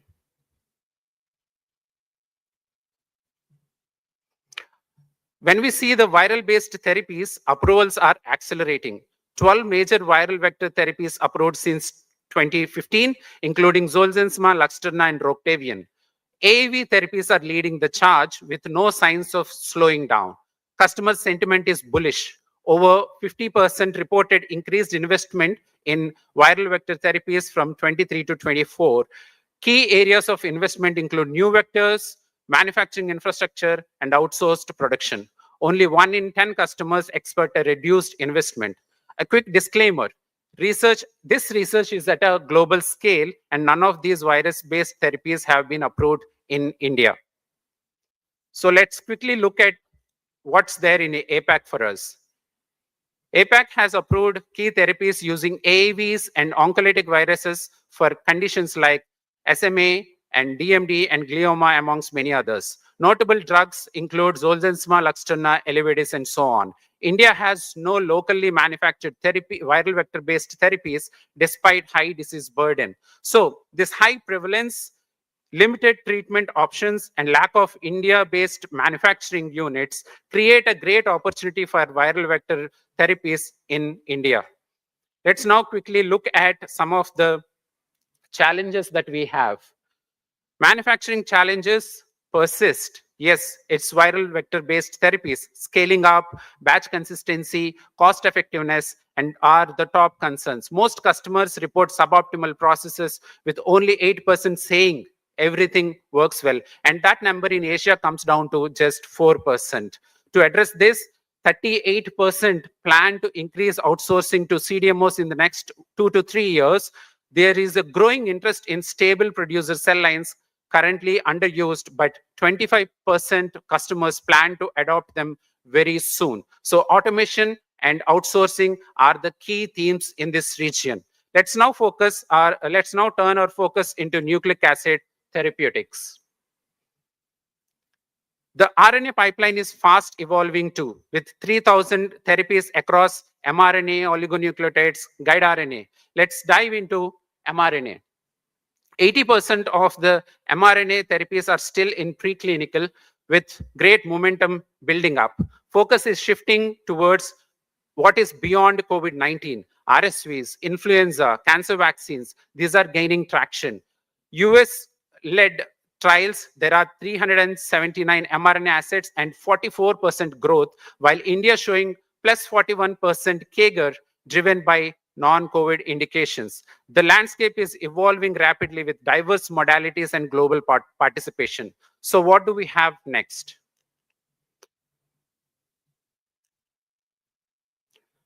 The attractiveness of mRNA technology is evident. In 2021, mRNA vaccines like Comirnaty and Spikevax have reshaped the global health. But then challenges do remain. They are of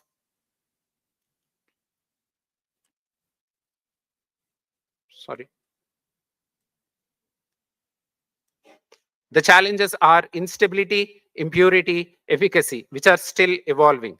The future is promising. mRNA is evolving fast, with oncology and personalized vaccines on the horizon. Let's now move on to oligonucleotides. Peptides have scaled. 123 developers, 336 assets with strong momentum. However, the growth curve is flattening. The space is mature and increasingly saturated.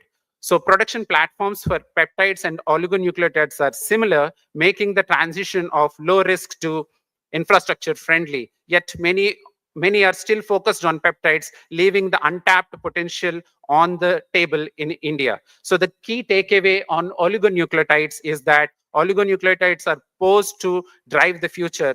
However, there is already investment in peptides. There is a need for pivot to oligonucleotides is not just logical, it's also strategic.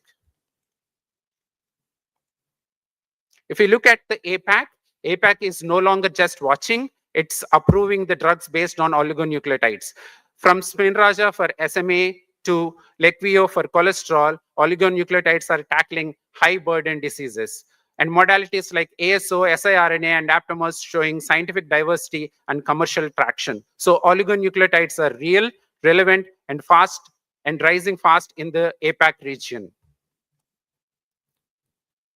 Let's quickly deep dive into lipid nanoparticles. Lipid nanoparticles dominate RNA delivery. Of the disclosed delivery systems, over 1,000 are lipid nanoparticle based, with majority being used by the mRNA drugs. Most LNP drugs are still in preclinical, but momentum is strong.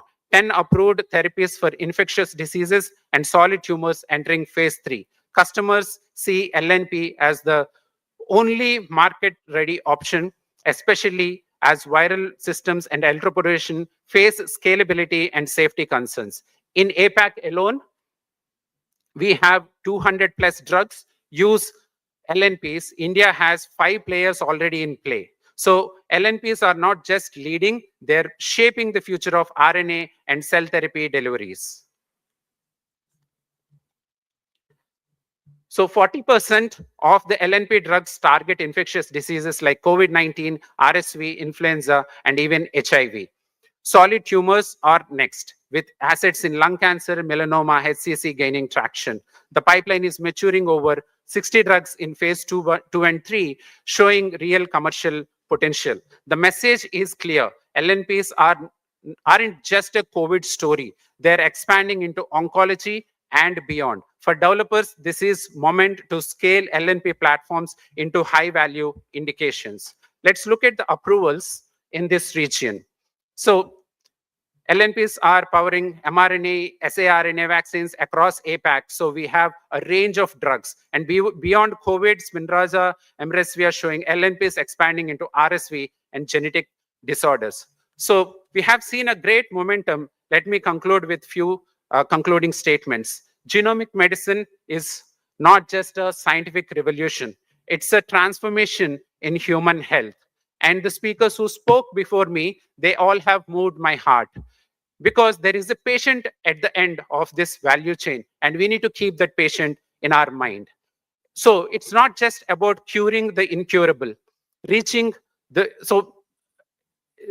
unreachable, but it is making precision personal. At Cytiva, we are not just watching this transformation, we are building it.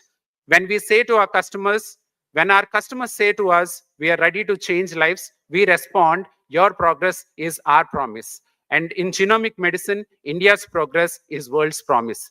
Thank you for your patient listening.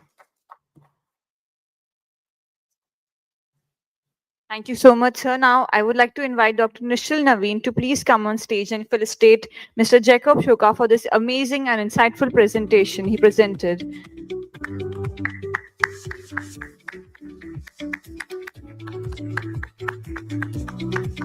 Let's have a round of applause.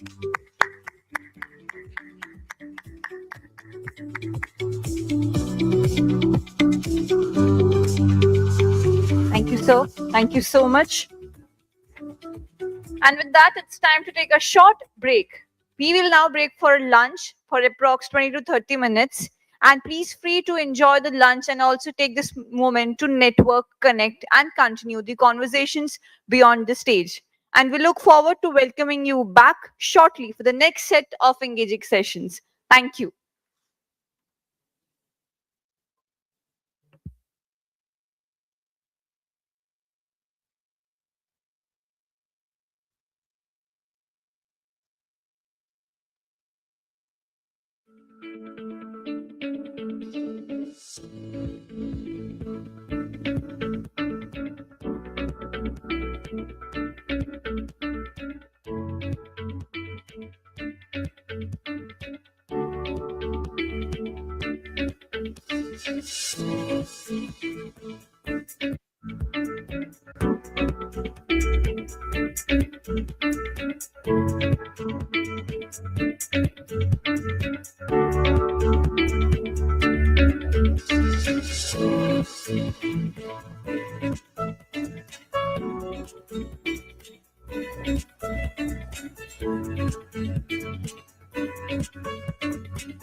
I request everyone to please settle down in next 5 minutes, as we'll be starting our next set of sessions very soon. So I request everyone who are having lunch to please come inside, as we would like to begin our next set of sessions in next 5 minutes.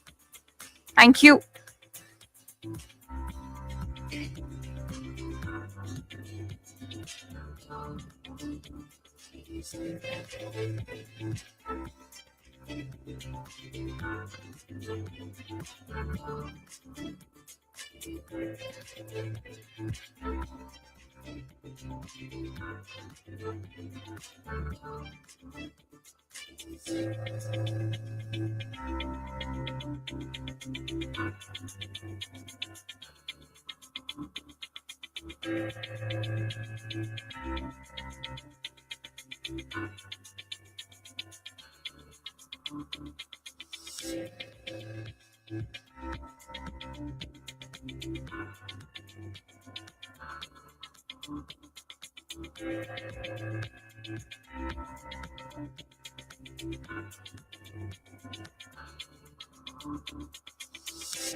I request everyone to please settle down, as we'll be starting immediately after this.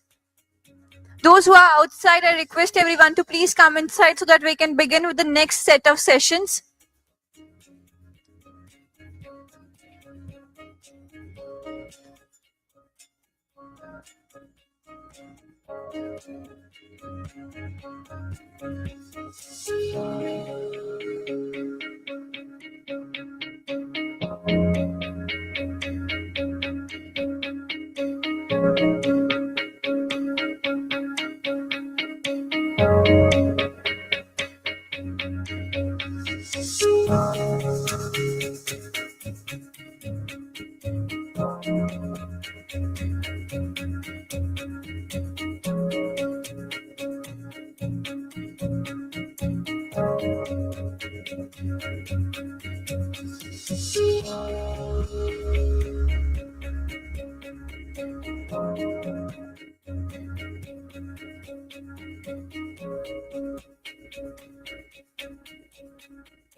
Good afternoon, everyone, and welcome back. I hope you all had a great lunch and got a moment to recharge. And I request everyone, those who are outside, to please come and settle in so that we can begin with the next set of insightful sessions ahead.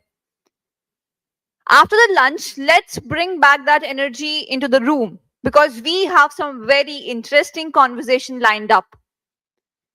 We are now moving into a session that looks at one of the most critical questions in precision medicine today. That how do we take innovation beyond select centers that and truly scale it? The next conversation focuses on scaling precision care through public health system and public-private partnership models from pilots to population level impact.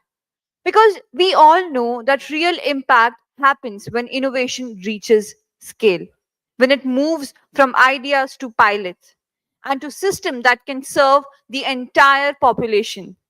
And to lead this conversation, may I invite Dr. Prashant Kumar, Chief Scientist Officer, Datar Cancer Genetics, at visiting professor at IIT Bombay and co-founder of Liquid Biopsy Foundation India. And joining him for this important discussion is Mrs. Vandana Gupta, founder and CEO of We Care Foundation.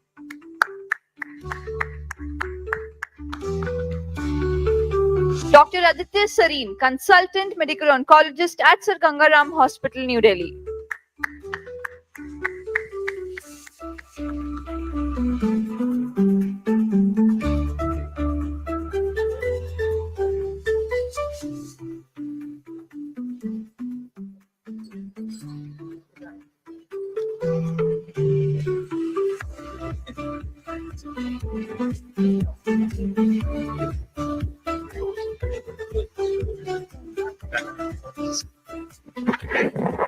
Over to you, sir.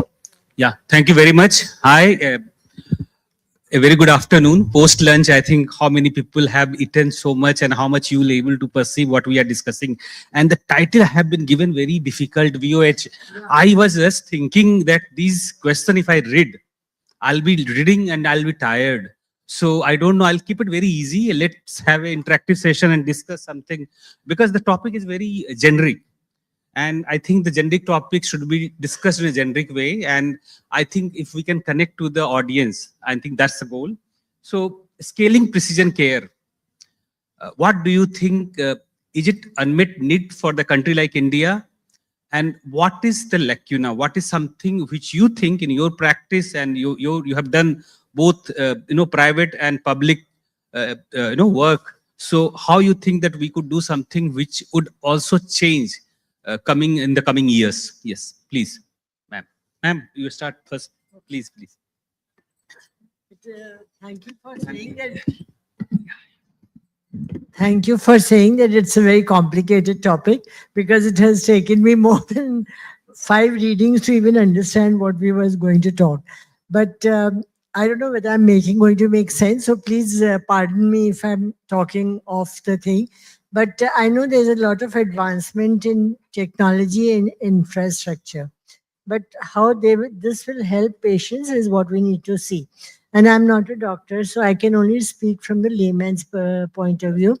And my perspective is that, you can have the best of things, but unless you have educated the patient or the family about the things that are going to come in, it's not going to make sense to them. So everything that has been developed has to be explained to the patient.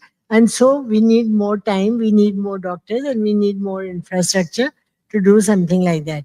So that is one of the important things. The second thing is that, you have to not only educate patients, the reading material for the patient, which is going to be built so that patients can understand, should also be in a language which is understood by the patient. Madam, now I always tell that we have Google University and Chat GPT, and sometimes I feel that we are overdosed with the information. See, Nowadays the clinicians will tell, Smriti madam is there, I think they will tell that the patients coming, they are well educated and they are reading much more material and trying to understand and many times misguided with the information also. I agree with you totally. And that is why it is more important that we simplify it as much as possible for them to understand. Because whatever comes in Google or ChatGPT or any other artificial intelligence platform is of a very high understanding. So maybe it's easy for a doctor or somebody who's technical to understand, but not from the patient's point of view. So we have to, make sure that they don't depend on that information. They may go from with all that information, and the patients move from one center to the other, trying to get as much information as possible. वो नहीं करके we can do कि एक जगह ही उनको सब कुछ हम अच्छे से समझा सके. Maybe initial 5-10 minutes, 15 minutes of conversation, so that it becomes easier for them to understand and carry on and enjoy the benefits of the infrastructure which has been developed. Yeah, Dr. Aditya, please. So I heard one of my colleagues she was saying that we are from the era where mobiles were not there. We have seen, that mobiles are here. We have seen when AI was not there and AI is here.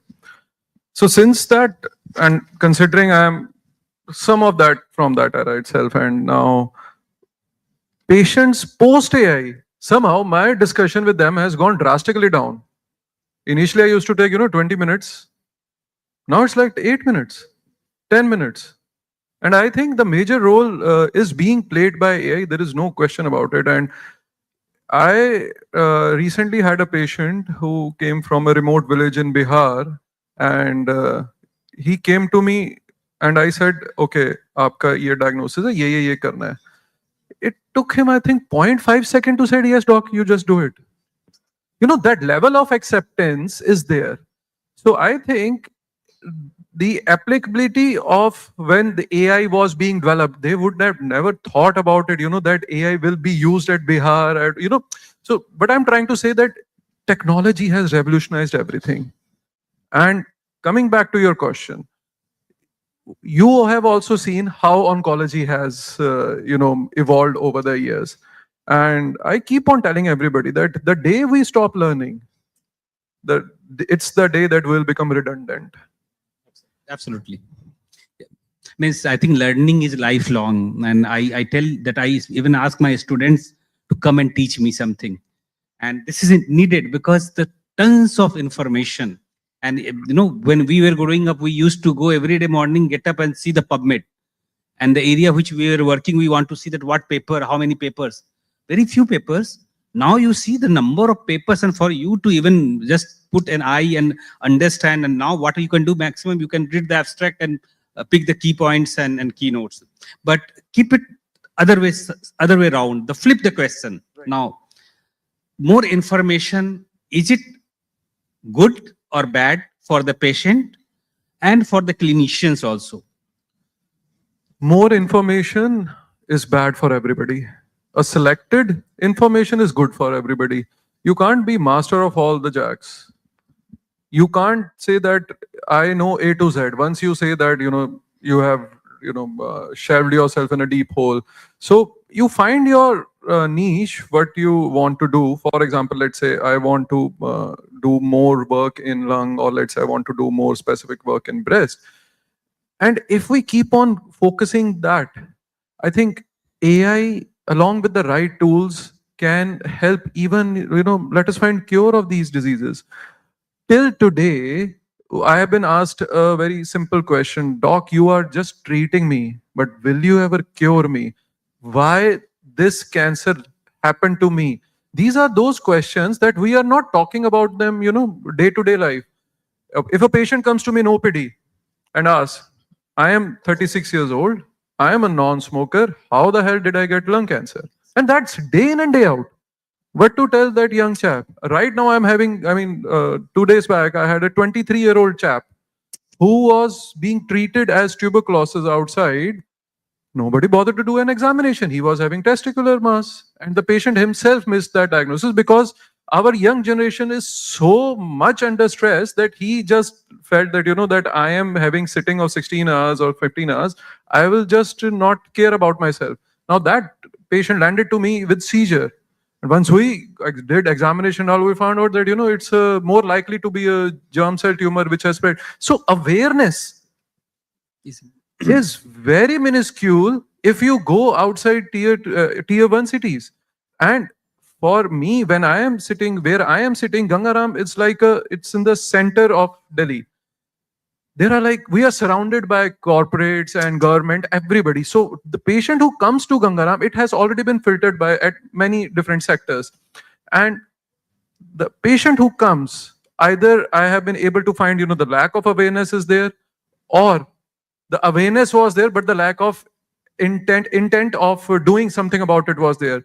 If I am a doctor and I am having good information, I think the intent to do something in research should be there. You just cannot keep on saying that, let the Western, they keep on making drugs. I think we have fantastic Indian pharma. We have fantastic Indian labs now. When will we start to do our own things? For example, we were talking about the cost of 3 lakh rupees. We had a good debate about that 3 lakh. But what has we as collaborative, what action we have taken in order to curtail that on or to create that kind of panels in-house? So I would say the first take-home message, and I think very youngster, I was telling in the morning that stress-free life. You do not need to be extraordinary. Become ordinary, you will become extraordinary. And that is something you need to do in every profession. That stress, you can stay away from the stress, target what you are supposed to do. And that brings me to the second question. We keep blaming. I always feel, I was listening as an audience and as a moderator, as a speaker, that we throw balls to others that, okay, there's a problem with the industry. Industry will tell that there's a problem with the hospital. Public-private partnership. This is very important, we know, because we want to grow. Prolific, we want to grow. And what is something need to be done? Because I have been going in multiple meetings and talking about only collaboration, that how can we collaborate? And all collaboration happens here on the stage, at the podium, and post-podium, when you go down, you forget that, okay, are we really putting some effort so that the public-private partnership would go forward? So, madam, what do you think, that what is something lacking? I think lots of things that can be worked on, but it's always easy to criticize and point out something, but difficult to follow when you have to do it yourself. So, there are things, you may have the best of intelligence and best of knowledge and all that, but unless there is a way of tackling that and taking it forward, it has to be, like I said already, in the simple language. Also, the family of the patients have to be taken into confidence. Now, here I'm talking from a NGO point of view. I'm not talking as a doctor, because I feel that though, like doctor mentioned, that the patients come with a lot of knowledge, but when you sit down with them and you talk to them and spend time with them, you realize that the knowledge is very half-baked. With the result, they are in a lot of stress when they come there. So the first thing should be that stress has to be removed, and for which the doctor should respect the NGOs and people who are working there. It's not like, I've heard doctors say sometimes, and pardon my saying that the ladies and men who don't have anything much to do take up this NGO work and they come and talk to the patients, which is not correct really. And if you really feel so and you have a pool of people who can work, why don't you train them? That training can also be done to make it better from the patient's point of view. Agree, ma'am. So that I think is very important. And also, the patients and families need financial support, which is a big thing in our country. And it is not only for creating awareness that they need financial support, they need it all through the line of treatment, almost till the treatment is over, and if there is job to be given at that time. So if we can guide them on that, artificial intelligence or any other platform will not give them that thing. Absolutely. So how do we go about it? We empower the patient, and we also empower the industry so that they know that these people can come back and do work. So again, it becomes a partnership between the patients, the industry, and everybody else. And so we have to collaborate, as you said, not on stage, but otherwise about these things. No, ma'am, I completely agree. And anybody, we are very good to criticize others. This is what I have seen. In no matter what industry you work, you being a clinician or she's working for foundation. And my answer is very crisp, that you come in his or her shoes. And then you'll understand that, and even charity, it's very easy that somebody is doing charity. You come and do the charity. You'll know that the foundation going here and there. And I think very good example, Dr. Kumar Prabhash has started the Lung Connect. And I have been seeing very closely that how the patient navigation, many times, many foundation comes, screening we are doing. And my first question come, you are screening a patient. If you find this patient has a cancer, then what? Are you prepared? Are you really did whole homework that, okay, you are going to give support? Are you taking the patient to the right people? So this is where I'm coming to you, Dr. Aditya, that, and you must be facing similar kind of what madam has told, that, foundation comes or NGOs come and they come up with their set of questions and their intentions are good. There may be 4, 5 or 0.1% intentions, or the foundation or NGOs may be going in a different direction. But more or less, I truly believe that any foundations or any such NGOs having a very clear thought that they want to help and cater the need for the people. So how you take it? So, okay. I am, before I joined Gangaram, I was with the corporate world, and I was there for good about 4 years with 3 years of my training and few months of, you can say approximately a year of me working over there as a consultant. But then I shifted to the trust-based module of practice, which is happening at Sir Gangaram Hospital, and our hospital is like 70 years old. And this is the only standing hospital in North India, and I can say in India, where our model has never been truly replicated by anybody else. Do you know what amount of charity at Sir Gangaram Hospital we are doing? Rough figures, and any rough figure. I really do not have any idea. If I'll throw the number, it may look very funny. So Yeah, please, fair enough. please tell us. So last year, 14th of April is our Founders Day, and today is what?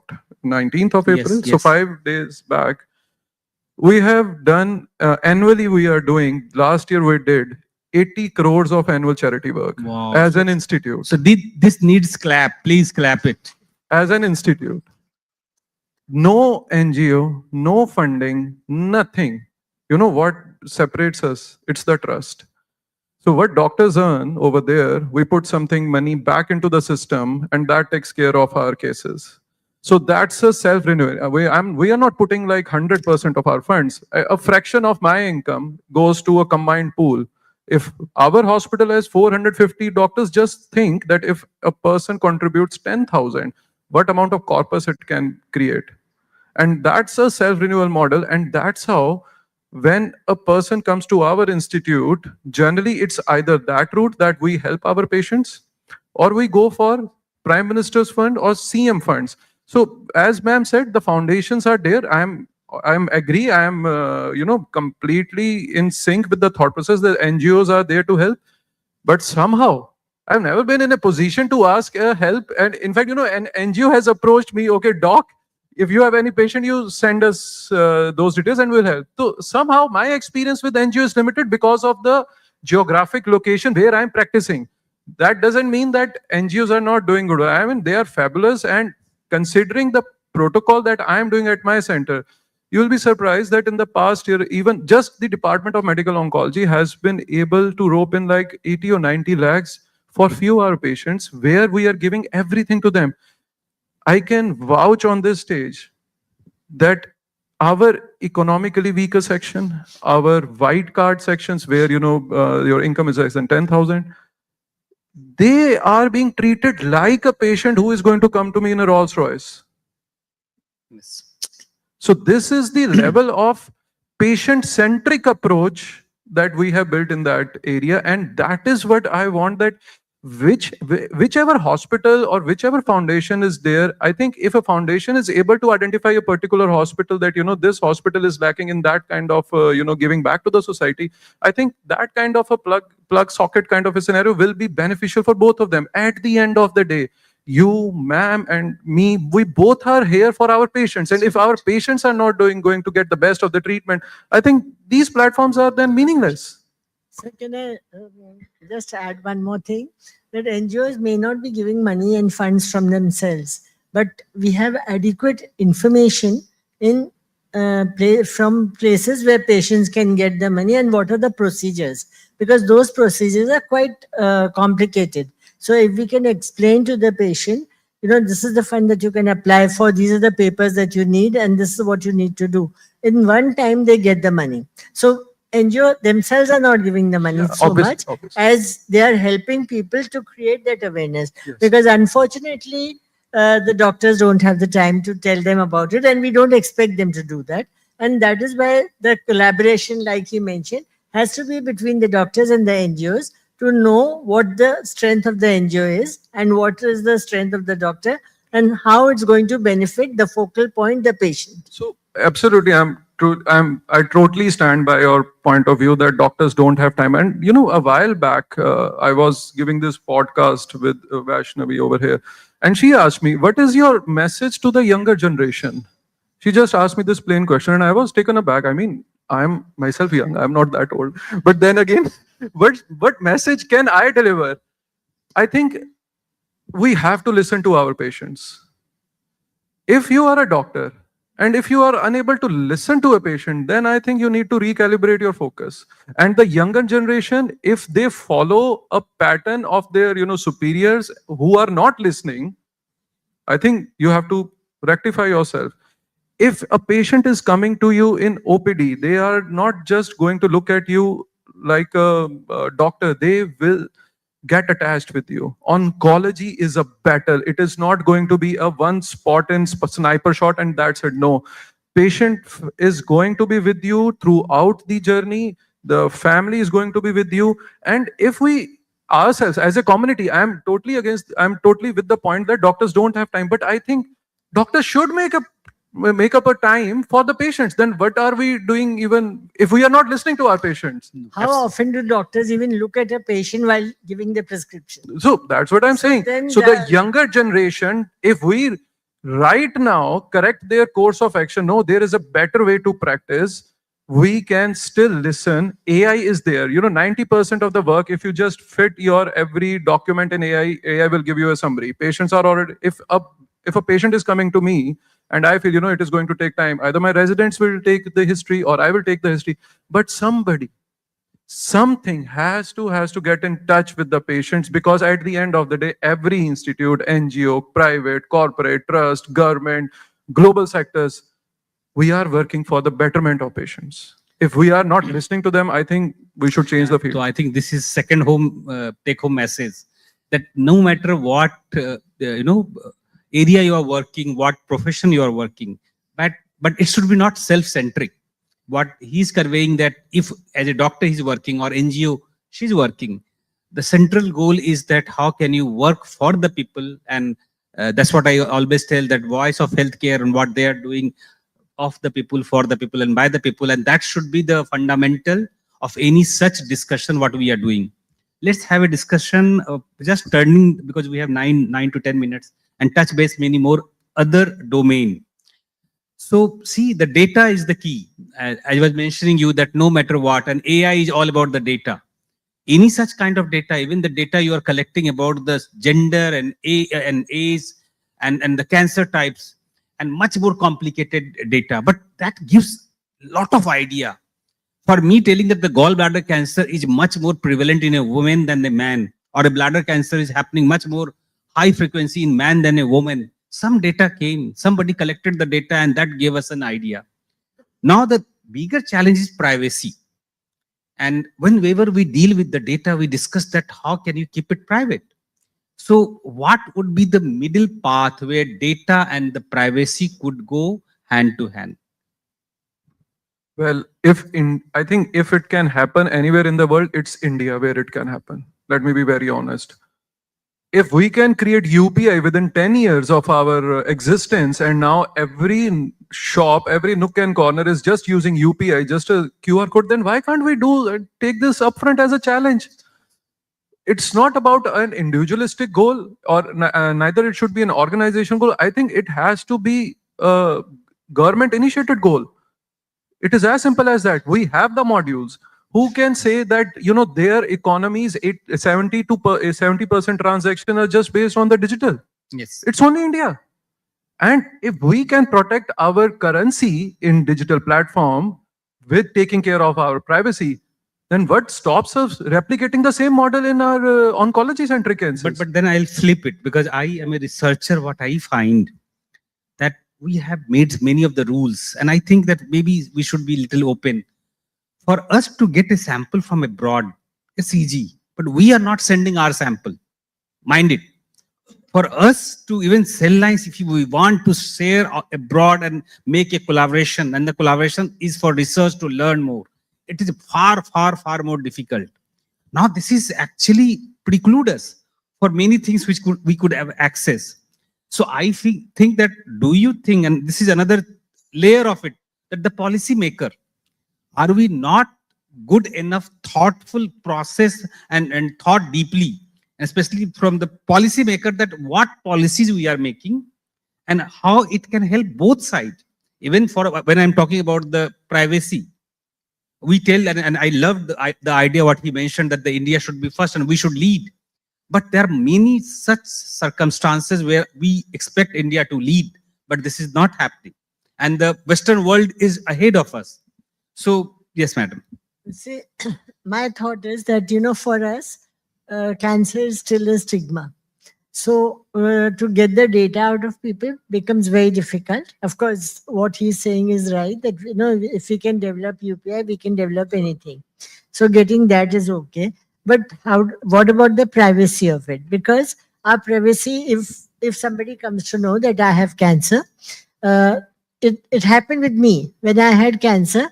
My mother-in-law did not want me to talk about it because she said, your daughter will not get married. So the privacy issue came up. Now, is there somebody who's working on those themes to say, even if we have a campaign, the campaign is only one time. There's no campaign because you want to sell your drug, you talk about that drug. But do you want to sell an idea that, it's not a stigma if you have cancer? So if you begin to work on that to say that it's not a stigma, then you begin to work towards getting the Privacy Act together, then people won't mind sharing their details and all that. That's what I think. Doctor will be able to add more. No, I mean, I'm in complete sync with you, ma'am. See, obviously, I've been able to interact with a lot of people and patients and families of different age group and spectra. But one common thing which I have been able to see is that as the education level of the younger lot goes up, their acceptance of the things becomes better. So as you rightly said, your mother-in-law would not have wanted you to, disclose this because that time was different. It's not about her intent was wrong. It was the surrounding. It was the peer. It was the community. Sir, let me interrupt you here. Yeah. It is the same thing even now. Oh. Maybe it might have changed a little percentage-wise. No, I'm not saying it has gone. I'm saying it is there. What I intend to say is that the only thing to remove a stigma out of this disease is the education. If my education policies are from day one in the schooling that there has to be a health related subject and you are not supposed to be shame about it when you're talking it, at the end of the day, I think you are winning the half battle over there. Let me give you another example. We are taught in school. 12 years we are there. But once we come out into the world, we are supposed to know our taxing, our finances. That has never been taught into the school in the first place. Why? At the end of the day, once the school passes, I'll be just left out open to the brutal world. But if I am taught about my basic health rights, I am taught about some basic few signs and symptoms, and given the information that cancer is not a communicable disease, I think I'm not saying that is going to solve the puzzle, but doing something is sometimes better than doing nothing and sitting on, talking in AC-filled rooms. So I know of people who have gone to work after getting treated by cancer, cancer, and the companies have not accepted them, or they have given them a job in a very, like a different area, saying you can sit here and do some very small job because they didn't want to say that because you're a cancer. But ma'am, I will give you many such examples. So I think it's a mix of, and I can keep giving you a stars example, players example. So they have been through the cancer and they are speaking, they're vocal. I will give you Sanjay Dutt. I can give you, keep telling. No, sir, there are many, now, but he become much bigger star. Many of our stars who are cancer patients don't want to talk about it. Whereas it's very different abroad because anybody who is a cancer patient talks very openly about it. So what Dr. Aditya was trying to tell, that the change, the transformation is something which has to happen and which is happening. The younger generation, they are more supportive, more audacious, that they can take the stand, which was not happening earlier. And trust me, things will change. And I think the third take-home message is the education, what he was telling, that we need to get educated. And it is at every level, like not only at tier 1 city, we go tier 2, tier 3, tier 4, and meet people education. And not only school education, Exactly, ma'am. Jobs, corporate. Yes, absolutely. And like the farmers, if we take up a campaign, it should be covering all these aspects so that, people are not scared to take a medicine or talk about it or say that they have cancer. I mean, even today, if a person is diagnosed with cancer, you say, you've come for treatment, but you don't want to say it's for cancer. Yes. No, I tell you quickly two things. I was very amazed when Apollo started this woman-centric Apollo Athena. I was there in Delhi. And I thought, you will feel, okay, what is something new? But they thought of it, that a center which will focus only on woman-centric cancer. And people and the expert will come and deal with this. That's a beautiful idea.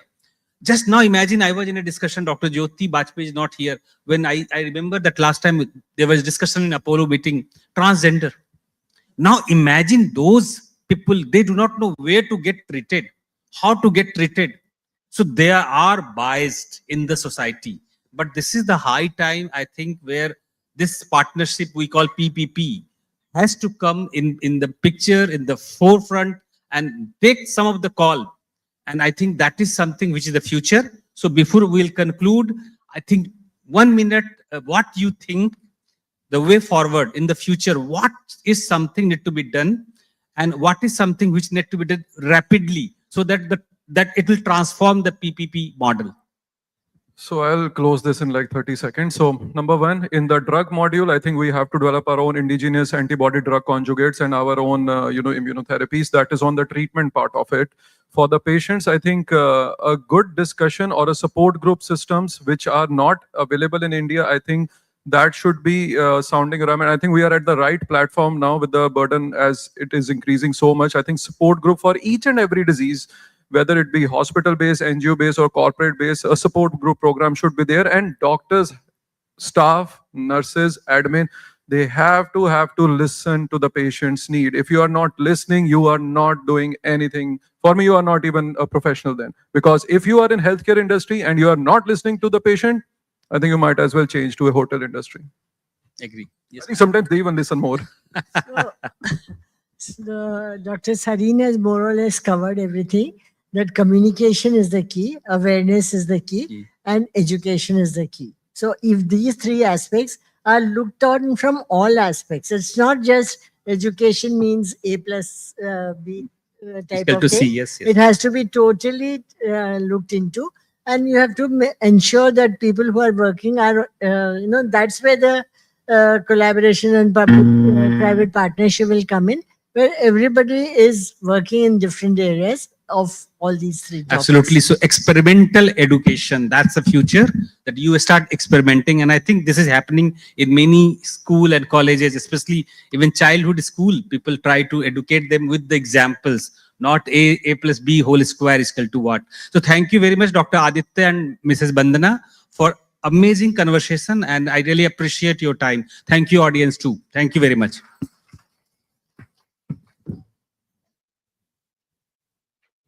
Thank you so much, sir. Thank you so much. It was indeed an insightful discussion. No, sir, we do have a felicitation ceremony.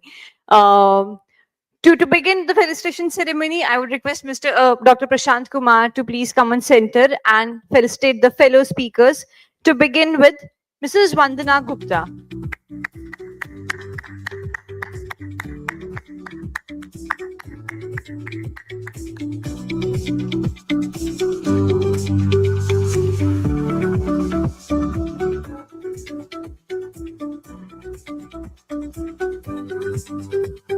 Dr. Aditya Sareen.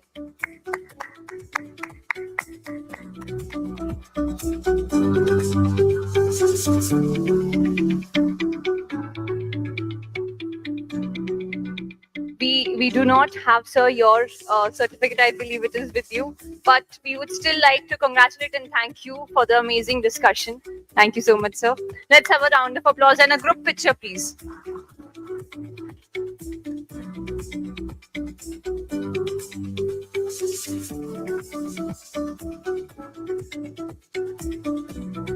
Thank you. Thank you so much, sir.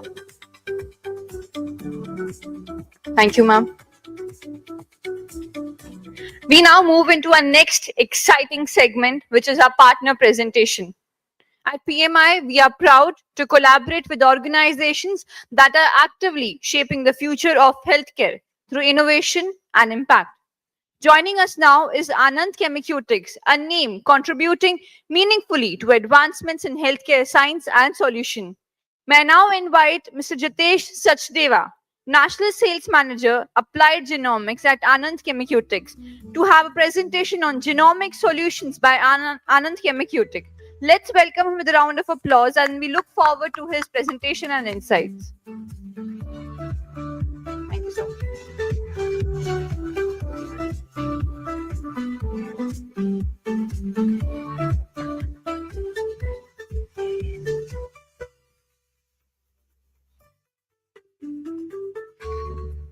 A very good afternoon to everybody. This is Jitesh here. I am working with Anand Chemiceutics and I'm representing Anand Chemiceutics here as a national sales manager. So I'm heading their complete genomics division. Thank you, VOH, for giving us the opportunity to talk about our company and our portfolio over here. So without further ado, I will speak on context of precision medicine, since we have been talking a lot about it. And I'll try to skip some of the slides because we have been talking about similar numbers and similar things which we have covered from the morning. So just to highlight, I have got 10 minutes to speak and I have a lot of slides, so I might be skipping some of those. But I will be available post the presentation. I'll be happy to discuss anything in further detail. So moving forward, so majorly why precision medicine must accelerate, because we have already spoken from the morning, and with the help of Dr. Neeti, we have got to know that in total around 1.4 million cases are there every new year.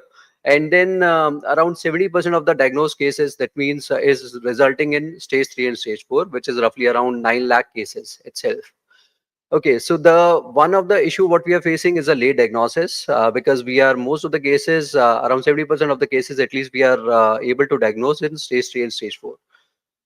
This is majorly happening because we have spoken from the morning that ecosystem is somewhere, it is there, we are able to understand some, it's in some of the domains we are not able to understand the disorder itself. In some of the cases we are able to understand the disorder and the cause, but we don't have the medicine. In some of the cases we have the medicine, but we don't have the accessibility or economic approach where we'll be able to receive that. So, and another factor is limited genomics adoption, which has been increasing, which has been boosting up in India because of many investments, and many new startups have been entering into this domain. So moving forward, earlier what we used to be, we used to focus on symptoms, and we used to focus on trial and error therapy, which has already been taken care of. So now, right now, we are moving towards the specific solution. So our approach is simple. We are the kind of an end-to-end solution provider. We don't want to do a kind of a patchwork in between. We want to connect the whole pipeline from sample to reporting. That's what we are doing, and that's how we are enabling various customers across India. Moving forward, this is some of the stats right now. Less than 2% of the people who are into oncology are able to get the oncology patients are able to get the genomic testing. 70% we have already spoken about. 1.4 million plus we have already spoken about. This is the number which I've received. I think it will be still higher, 8K plus. But the average product, kind of a average test ticket size versus the viable target is still not there, so that we can reach to the masses. So that's what we are trying to address here. How can we do the genomic testing at a scale? How should we be able to enable the testing centers at a lower cost and providing them the end-to-end solution so that they should be able to scale it up? Moving forward, this is just a brief profile of what we are trying to do. We are into 4 domains: oncology, infectious, reproductive, and transplant. I won't go deeper into it, but there are a couple of product lines we'll be talking in details, a slight amount of detail, not too much. So moving forward, what we are trying to do is we are trying to democratize access, because when I started working in genomics, it was 17 years back. Then we saw the advent of MedGenome coming up, and players like Strand and Eurofins, where they were becoming the sample aggregators and they were processing the samples. Now every city is able to have so many samples that multiple nodal centers or multiple regional centers can be there. So that's where we are trying to democratize this access part. Moreover, we are trying to scale the precision care, because since the accessibility has improved, we are able to understand in a reasonable amount of time what are the particular target inputs we are looking forward to. And we are also aligned as a company to support the national programs like Genome India and other mandates which are there. And we are trying to work on a couple of those projects as well. So moving forward, this is a small slide. I won't be talking much in detail, but we have all the solutions available. Like we start from sample preparation and all those things to the clinical reporting. And if I talk about the sequencer, then we are promoting MGI in India officially. So that's what just want to highlight. Moving forward, these are the genomics changes, where I think a lot of focus is there, and right now that focus is increasing.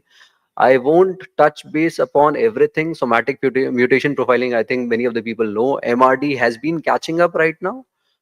People has done a lot of solid tumor testings, and a lot of now liquid biopsies is getting the traction, and MRD is also there.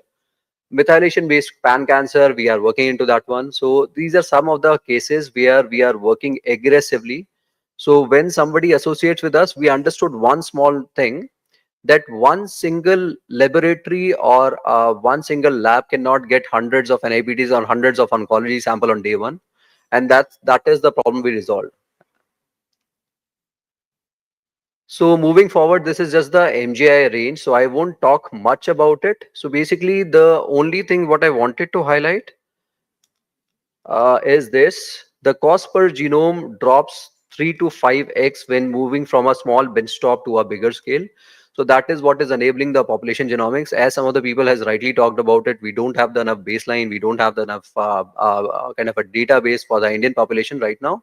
So while various other countries have already done those particular sequencing using multiple platforms, so with these moving from benchtop to a specific high scale, high throughput instrumentations, we are able to promote the population genomics also.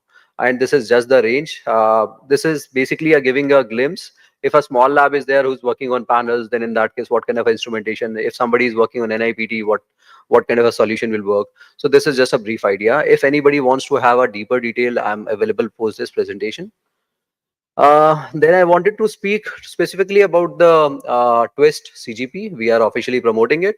CGP is comprehensive genomic profiling. 562 genes are there, and it is taking care of all the genetic aberrations, and along with that, all the kind of genomic markers as well, TMB, MSI, HRD. So all those things can be taken care of with the help of one single test. We are actively promoting it, and there are many early adopters in India. We are happy to go ahead over there. And the interesting part with this is just to highlight here. Right now here we are talking about 1% VAF. I don't know, this is having certain issue. So here we are talking about the 1% VAF for solid tumor. But this complete assay is compatible to liquid biopsy also. It is not just solid tumor, because many of the CGP solutions are compatible to solid tumors only. So this will be a small additional detail what I wanted to highlight. Moving forward, the good part is this: in India, there is adoption happening for MRD right now. So MRD is going as an individual case specific also, and in general also for pan cancers. The good part is attention is there right now, and people have started to accept those particular solutions. So with the help of liquid biopsy and at a deeper scale, we are able to go ahead with MRD for a particular genes at a higher depth. So basically, it is highlighting one tumor cell among 1 million can be with the help of this. Moving forward, one more thing I wanted to talk about is a kind of a predictive cancer testing using methylation or epigenomics. I'm happy to introduce one of our product with the name of Twist Methylation. This is a pan cancer one. So it can detect 50 plus cancer types using the cfDNA methylation, including cancers with no current screening standard. Okay, so that's an interesting part. It is having a greater than 90% accuracy, so I won't talk much about it. But the interesting part is it is able to give you the tissue of origin. As Dr. Nidhi was stating in the morning itself, that methylation signatures are specific to the organ specific things, and that's where we are able to get the two information we are able to get. One is the early detection itself, and second is the tissue specific origin we are able to understand with the help of these particular kind of epigenomics signature or methylation signature. So moving forward, what we are trying to do here is we are trying to build a complete end-to-end solution, and a holistic solution we should be able to provide, because it's the whole journey where the patient has to have a patient, if they are paying or whatever the economic background they are coming from, but they should be getting the guaranteed or accurate reportings, and that's where we are trying to trying to work on three things: affordability, accessibility, and accuracy. That is a very important part for us, and that is we are trying to enable multiple labs. So we are having, oh, I'm sorry, We are having the active presence in tier 1 and tier 2 cities. So moving forward, the last product what I wanted to talk about, many of the places, many of the oncology centers are going ahead with chemotherapies, and chemotherapies are going ahead with they are affecting the patients with the health, with the kind of a particular issue with the name of chemotherapy induced alopecia. So we have a solution with the name of Paxman. Just a second. Paxman. So with that, any kind of a patient who's going ahead with the chemotherapy can use this particular solution. This is a scalp cooling solution. We have a kind of a booth outside. We'll be able to display to any person who is interested. The good interesting thing what I wanted to highlight is around 10% of the patients, this has been particularly in the in couple of literatures that has been mentioned, up to 10% of the patients refuse chemotherapy because of they are losing hairs, and those kind of reasons are coming up. Moving forward, the I wanted to highlight on the installation basis. We are having almost 80 plus installation bases across India and 50,000 plus installations across the globe. We are a US, like this particular technology is a US FDA approved technology, and moreover in India we have done multiple clinical trials, and we are able to get the efficacy up to 56%. That means in 56% of the patients they are not losing the hairs, or they are able to get the regrowth of the hair much faster. So with that, I won't be, so basically if anybody is interested in these particular domains, we'll be happy to work with them.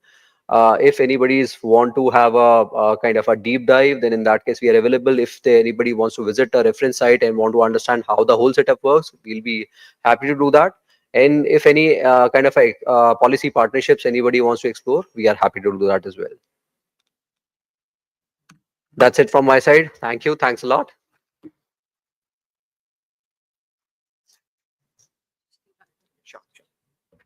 Thank you so much, sir. So I would like to invite Dr. Manisha Khurana on the stage to please felicitate Mr. Jatesh Sachdeva for this amazing presentation about Anand Chemiceutics.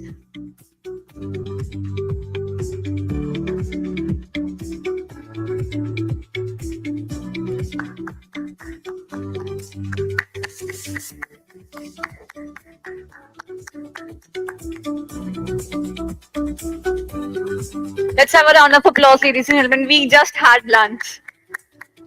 Thank you, sir. Thank you so much. As we prep for the next session, I have another question for my audience, and to shift their focus not just to listening and just to read and then, try to think what would be the correct answer. So the next question I have on my screen is, what is the biggest enabler of precision medicine? A, infrastructure, B, data, C, marketing, and D, logistics. The right way to do is to scan the QR code from your camera and then select the right option you believe, and then we'll get the results here only.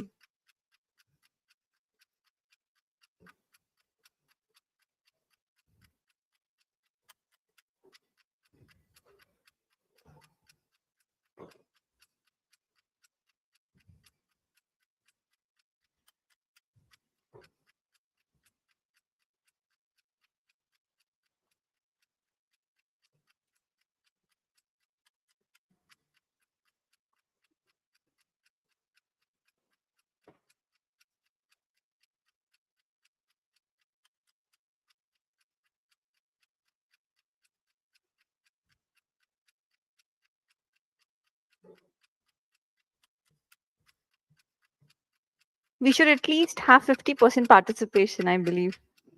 There are lots of people sitting here.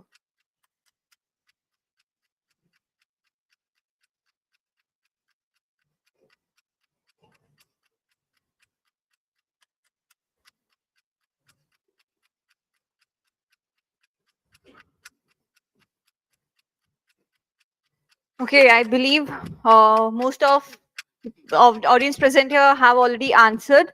And according to the audience data, I believe they prefer right answer is data. Can I have the right answer? Yes, the correct answer is data. So congratulations. Okay, so as we now step into a conversation, that truly reflects where healthcare is headed. A world where treatment is no longer reactive but predictive, where decisions are no longer delayed but real time, and where care is not generalized but deeply personalized. Where this panel focuses on continuous precision care, AI, targeted therapies, and real time clinical decision making.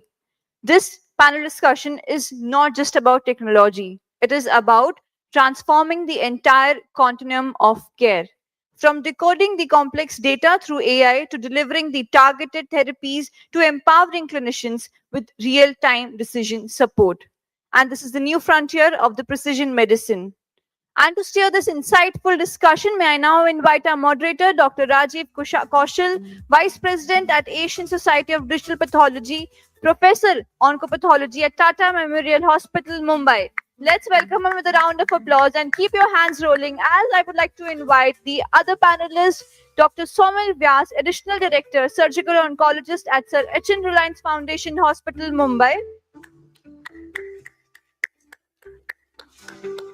Dr. Sachin Trivedi, Director, Medical Oncologist at HCG Hospital, Mumbai.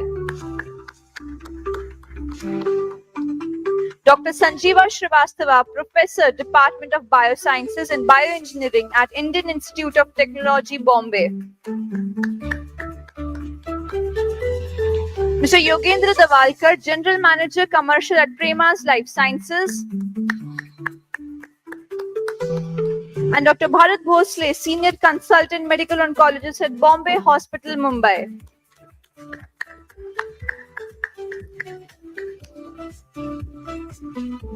Over to you, sir.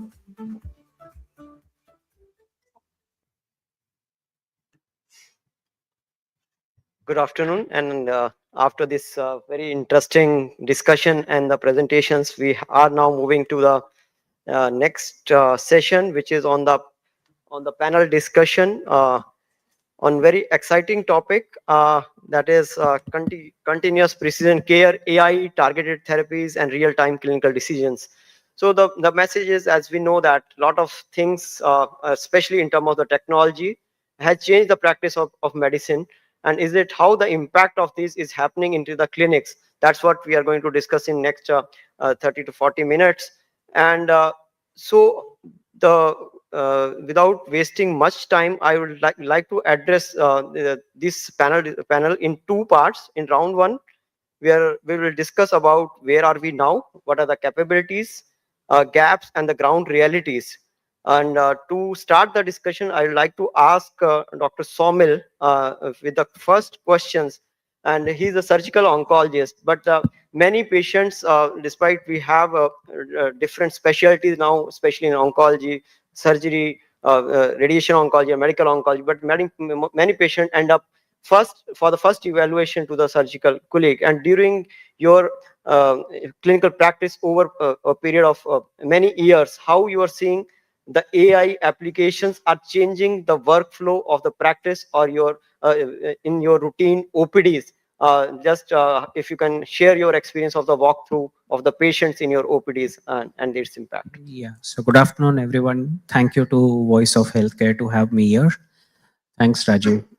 So I think, as you asked me that as a surgical oncologist, how do I approach a patient and how has AI influenced my clinical decision-making and practice?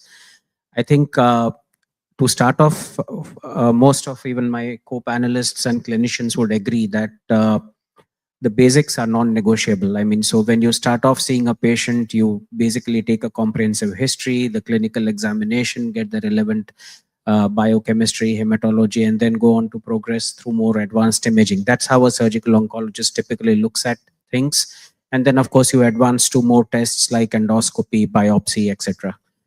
AI will impact. I mean, it is an addendum, it's an adjuvant right now, if I may use that word in cancer terminology, but it's not going to really replace the basics, because here every patient, every situation, every clinical scenario is unique. And you basically apply those particular scenarios into AI, but don't let it entirely take over. I'm sure things will change, but as clinical practice stands now, whether it's OPD based, inpatient based, or in the operating room, AI essentially is, I would still say in my clinical practice, investigational, it's not really come so much, but I'm sure things will change and we need to be open to more ideas to incorporate this into practice. So, any other difference of opinion, especially is it how it is making impact in your clinical decision making in the initial part, Bharat? Hello. So I completely agree. AI clinician cannot replace a real clinicians. The way we have been taught to approach towards a patient or a difficult case, history taking, examination, then judicial writing of the test. Now, there has always been a criticism of writing too many tests or no lesser tests. There are no defending aspect for both the things. AI, I personally feel that it can amplify your work. Like in the previous discussion, you were asking how much time we talk to the patient. There are doctors who see 150 patients in OPD, and there are doctors who are seeing 10 patients in OPD. I think we can use technology to triage that, like we do it in emergency, that this patient needs urgent attention, this patient can be seen later, and this patient, no, in a trauma, in an emergency, disaster situation. Like AI can help us. You can spend 2 minutes is adequate for this patient. Then can you address that particular problem? But there are patients who require actually 2 hours. And then you have to involve other specialties like oncopsychology and other genetic counseling. Too many things needs to be addressed. So single doctor can't do that. And you can't have across the India all the tumor boards. At my clinic in Precision, what I do, obviously, like I can call Somil and get him online, but you can actually create a virtual tumor board.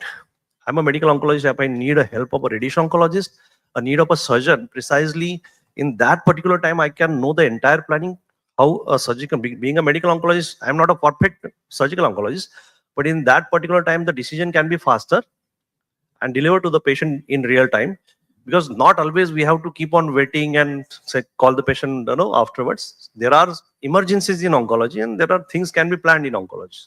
I think that way we can amplify the work, but AI cannot replace a good clinician. And is anyone from you is using AI tools to summarize your electronic medical records so that you can save on the time? So any feedback on that? So yes, Jay. see, it's a very interesting question you asked, and all of us, especially in the general public, would like to believe that AI has really transformed everything that we're doing right now. I like to point out it's full of opportunities, pregnant with opportunity. What is happening today with AI? What we are witnessing in clinic, and especially in medical oncology. See, medical oncology is a very unique area of work. We like to go into the depths of the understanding of DNA at the molecular level, but we are also going very wide, which is involving a lot of people, like Bharat said, involving a lot of people as team members. There are service aspects, there are logistics aspects, there are diagnostic aspects, and then there are decision-making aspects. That is all being touched in a very hidden way now. Okay, so I don't think we are completely dependent, or we even ask the AI, to help us. But some of the clinics that you actually see, they are generating letters saying this is an AI generated letter, and this is the feedback we have got. We're seeing that happening, but we are still. I don't think artificial intelligence is intelligent enough at the minute to actually allow us to be confidently dependent on that for decision making. Yeah, so the message is that we this is AI assisted clinical practice which should be advocated, and not completely AI will replace the healthcare providers. And now moving to some other aspects of this session, because this is on precision medicine, and precision medicine in current era is based primarily on the biomarker testing. And Dr. Sachin, as you have practiced both in UK as well as here, so one thing is how you see the difference in the practices earlier in abroad or in India, and what are the key challenges, especially in testing, which are still there in the Indian scenario? Yeah, I think I moved back to India almost 3 years ago, and 3 years in precision oncology is maybe 2 generations. What was happening in UK and what is happening is very different. There is 90% of the patient, or 85 to 95% of the patient are covered by government healthcare. When it comes to government healthcare, precision oncology has its own limitations in terms of what you're allowed to do and what you're not allowed to do. There is strict protocol about what you expect to do as the next step, which gives an opportunity to run AI and make the systems much more smoother, which I think is already started happening. In the private world, I'm made to believe that there are a lot of people who are using AI analytics and AI diagnostic tools to, especially from your area of oncopathology, to assess that. Now, when you see what is happening in India, I think we have an edge over the European population because there is less regulation. I'm not saying that as something we could be proud of, but there are less regulation and things can move very fast and very quick. And sometimes, it's a risk, but we can move much quicker than the Western population. Having said that, what I think is missing is the standardization of the lab processes and the confidence that oncologists actually can have in the results. So Bharat and I, we frequently joke about it. There are some labs that have 0 failure rate for NGS. Yeah, the samples are always adequate. So we come across that. So there's standardization and having that confidence to say that yes, this is the report we really believe in, and we don't want a second opinion. That is, I would say, a big difference. Yeah, and we being Indian always believe in some jugaad technology.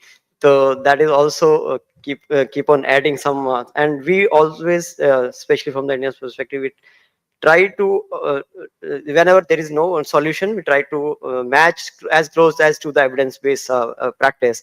And coming to Dr.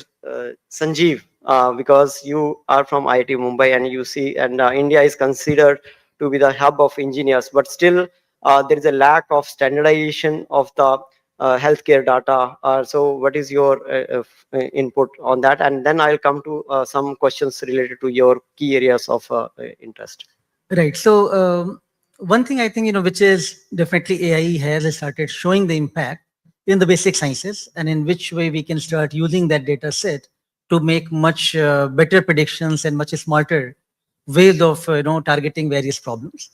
At IIT Bombay, we have KCDH, Koita Center for Digital Health, which is primarily now looking at a lot of data set from the healthcare and trying to build those models to utilize for various type of epidemiology and different type of other diseases to come up with a better way of patient management. So that's not directly toward the therapeutics, but again towards looking at the broader aspect of the data set, how to utilize that for the clinical decision making, which I think we are discussing how to how AI can be much more efficient for doing that. And that's why I think engineers will play an important role, how to take that stronger data set from India, which is a huge data set available, and build those models much more robust manner to come up with that kind of decision making. The founder of this particular center, KCDH, is Rijwan Koita. He himself has a big hospital management center, and again, they have experienced that how best now they can utilize directly from the AI and implement that in different places. So that definitely engineers and IT will play an important role broadly towards the utilizing the data for patient management. Yeah, and I'd also like to highlight one of the key activity which Koita Center has recently taken is to have a uniform electronic health record EHR at the national scale. So it will help to bring the more standardization to the data, and then these AI tools can be more reliably applicable. Otherwise, we have to depend on the tools which are developed from the Western population and without testing or validated on our platform. We're talking to Dr. Pramesh and the National Cancer Grid and how to really reach out to the larger data set. Right. So in addition to genomics, also now we talk a lot of discussion, especially in the research lab activity phases, about the proteomics. And Dr. Sanjeev, you have a lot of experience in the proteomics. So how do you see the future of this technology into the clinical, real clinical applications in oncology? So if you can share your experience with that. So I'll just split in the two parts. One, we were talking about AI impact, and the medicine has not reached that much. But again, in the actual protein research, it has made tremendous change, right? With the AlphaFold, to look at any structural changes in the protein, that has really made the visible difference, right? How we can now start thinking about if structural changes relate to the drug interactions, and again, which of the drug could be much better targeted, is becoming much more reality. We have also utilized some of these artificial intelligence based models in our own research and try to utilize that to come up with some new software tools. One which we have made is the drug prot AI, which is looking at whether a protein has good predictability for a drug target. Because many times the clinical trial goes on testing for the protein, but eventually in the latter part they get failed. So we utilized all the US FDA data set to try to build the model which were actually passed, which were failed, and that was a huge data set available. And a lot of undergrads from computer science, IT Bombay were involved to look at how to utilize that model with the different type of machine learning algorithms to come up with the better prediction. And we reach almost 85 to 90% of accuracy for something unknown, and we try to utilize with the upcoming data from FDA and try to match that.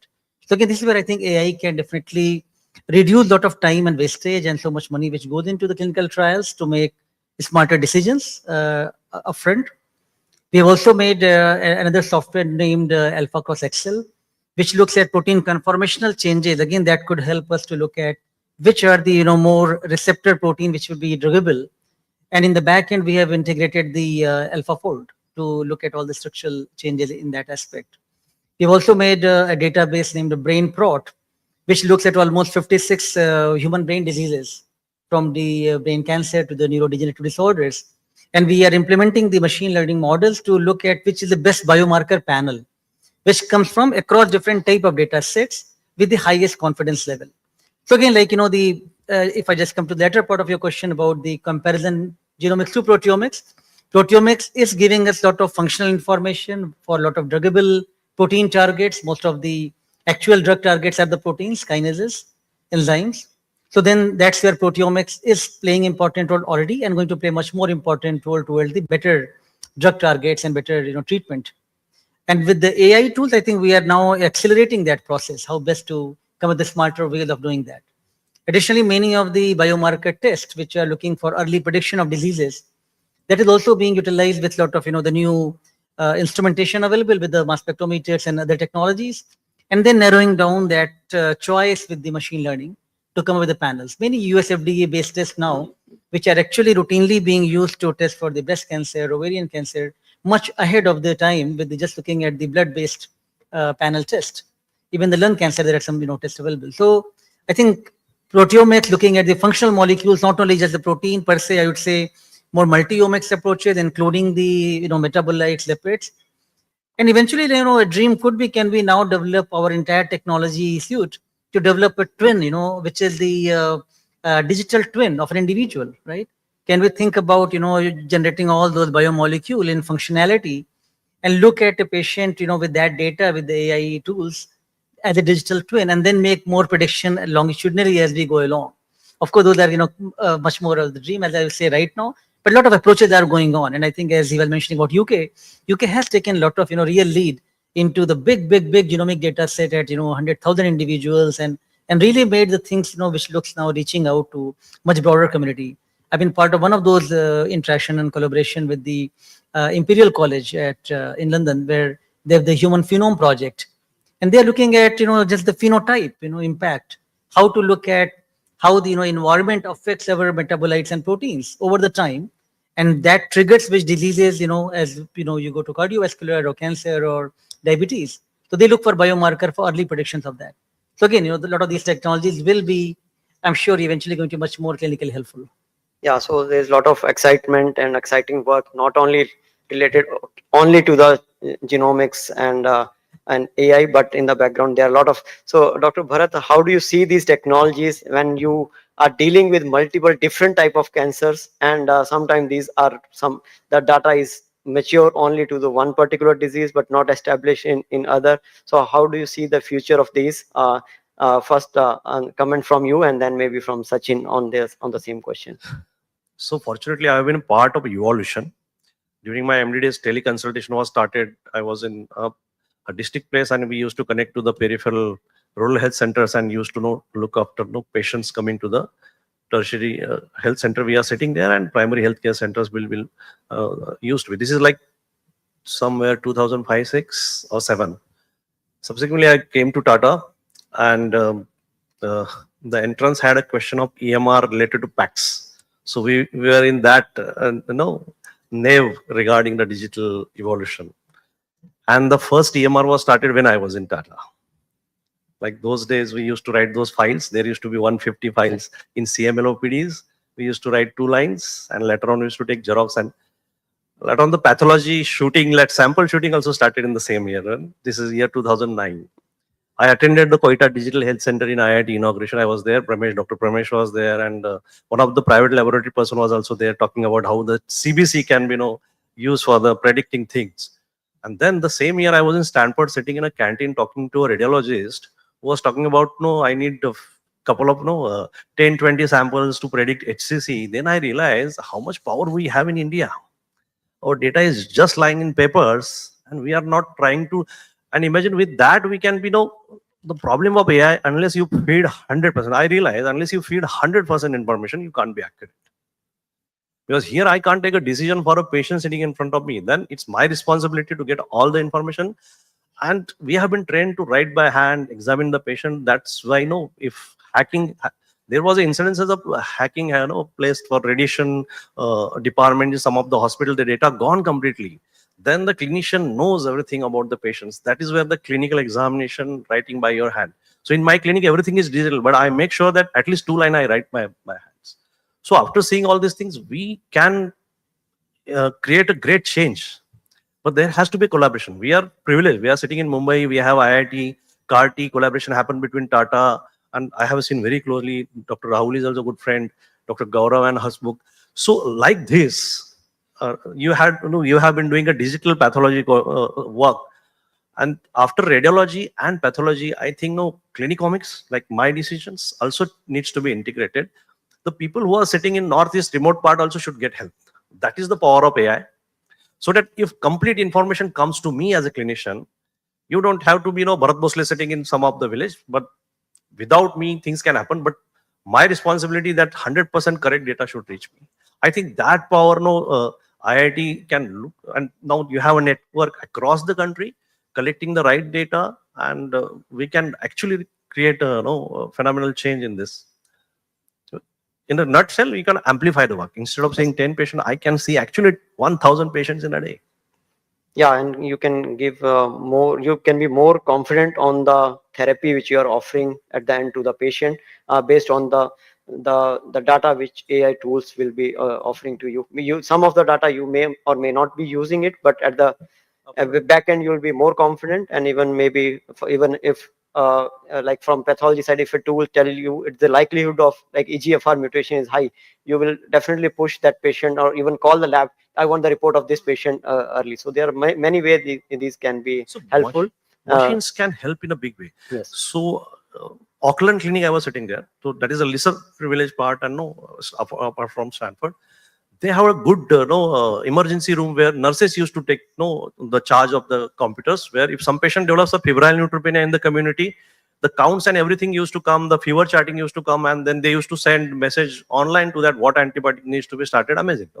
They have that much of human resources, machinery resources. I think somewhere we have to have that network built up with pilot projects successful in one part of the country, take it to the periphery, and looking at our numbers, even if you increase your oncology seats or surgical oncology, it's not enough.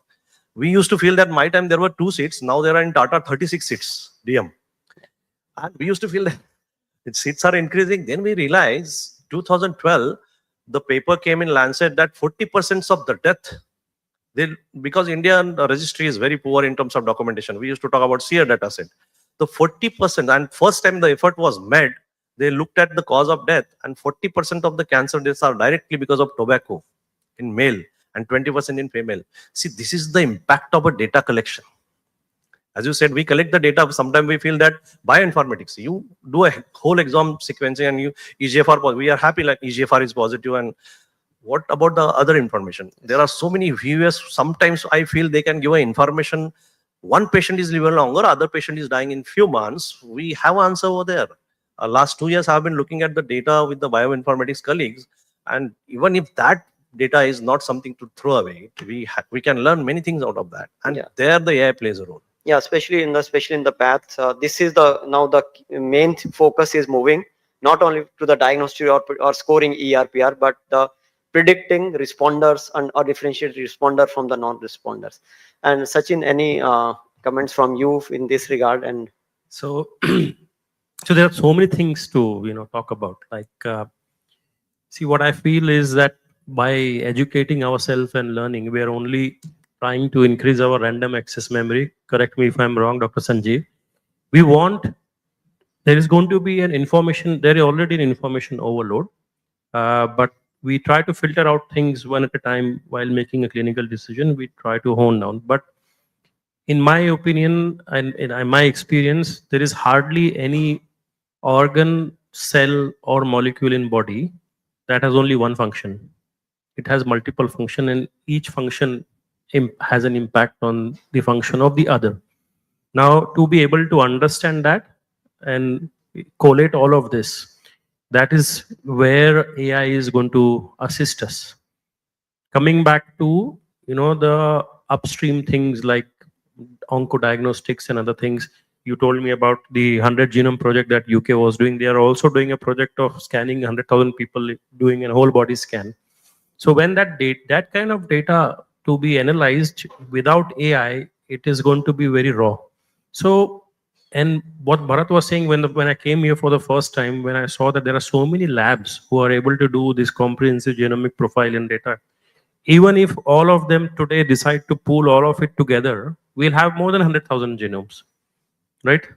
So there has to be some way of collaborating. And in fact, with Dr. Om Shri and I, we were just thinking whether we can bring everyone together, especially the lab on the commercial side of things, and make it mandatory that, if you have done a CGP on a patient, and you can anonymize it and put it in one foundation where it can be used for future analytics. So we will beat TCGA, we will beat 1,000 genomes and everything. So I think we've got a lot of data, and we have power in numbers. And when it comes to refining AI, I think number and the data points are going to be the key. And one, you brought this thing, and so I request even the various collaborators who are doing the research. So we also did one extensive sequencing on the lung, and finally decided that not to restrict the data to ourselves, but to put it into the Genome India project, so that it can be used by the others and in the future. And also now I like to ask, because you also brought the issue of the commercial labs, I'd like to ask Yogendra about how do you think the industry play a role to bridge all, because a lot of development, they don't come to the real clinical product if we don't have a team which is supporting, especially outside these academic centers. And so what is your feedback on that, and also addressing not only the clinical value but also a little light on the regulatory aspect which is at current in India? Yeah, so first of all, thank you for having me on this panel, which is doctor heavy. I specifically say doctor heavy because we have clinicians as well as PhD doctor here. I would like to take the bull by the horns that AI definitely is a life-saving and a game-changing opportunity that we have today. And I say it from 2 or 3 different aspects. First thing is it is able to help you screen huge amount of data. In the previous sessions, we talked about not just CGP, but then later on we said, okay, by doing a methylation screening, you could add value to giving treatment to the patient. So we are talking about multiomics. Dr. Srivastava just mentioned about proteomics, but it's not just proteomics, whole genome, whole exome, proteomics, epigenomics.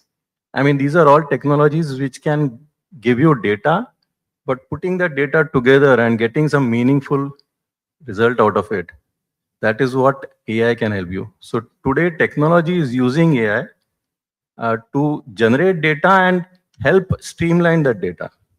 The major challenge that we have today is data is available in silos. People are working in different labs and the data is not coming together. Other area is standardized procedures. So we don't have a set standards which are being followed by all the labs across. So it is very difficult, even if you have data generated in different labs, but if the standards are not the same, you'll not be able to make meaningful utility out of it.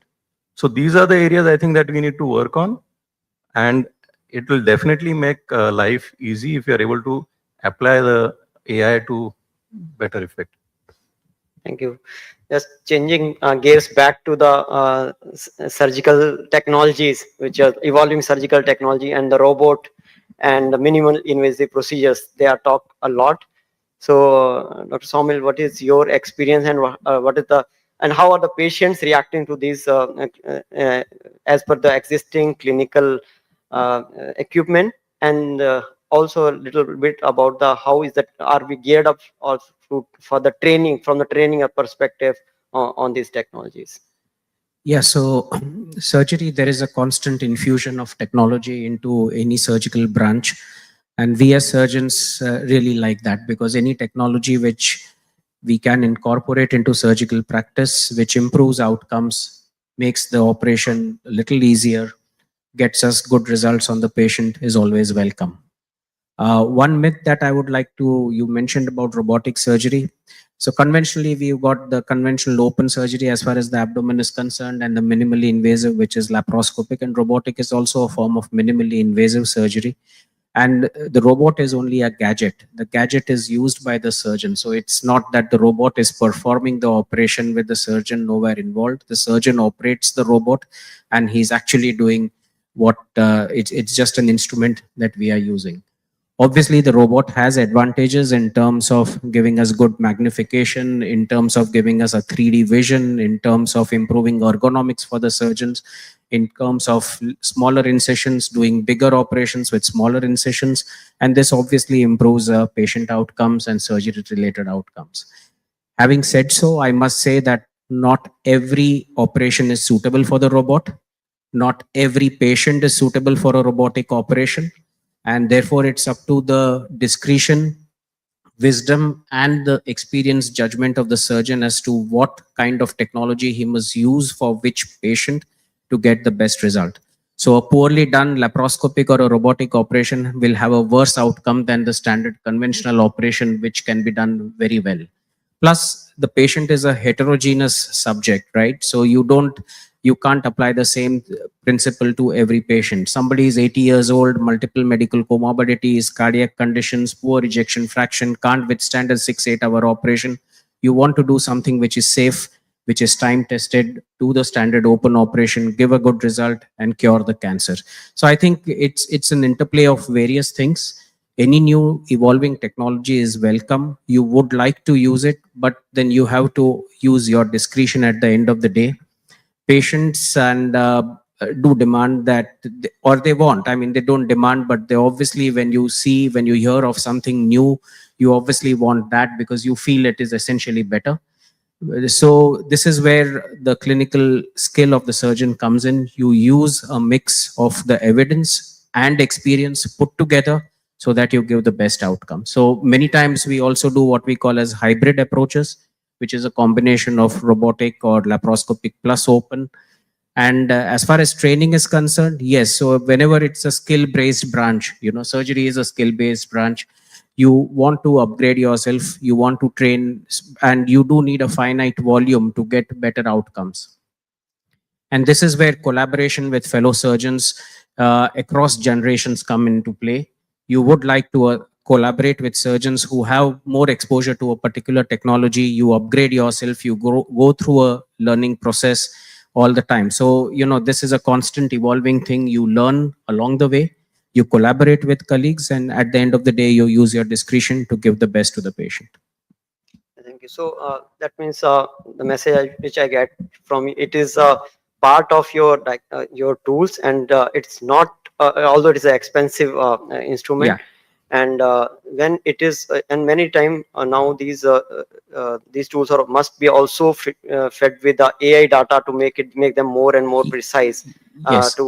So that means the surgeons don't have to worry about again their jobs, and with the No, fear, no. there should not be any fear Yeah, about I don't think the robot or AI is going to threaten the clinical skill of the surgeon. Okay.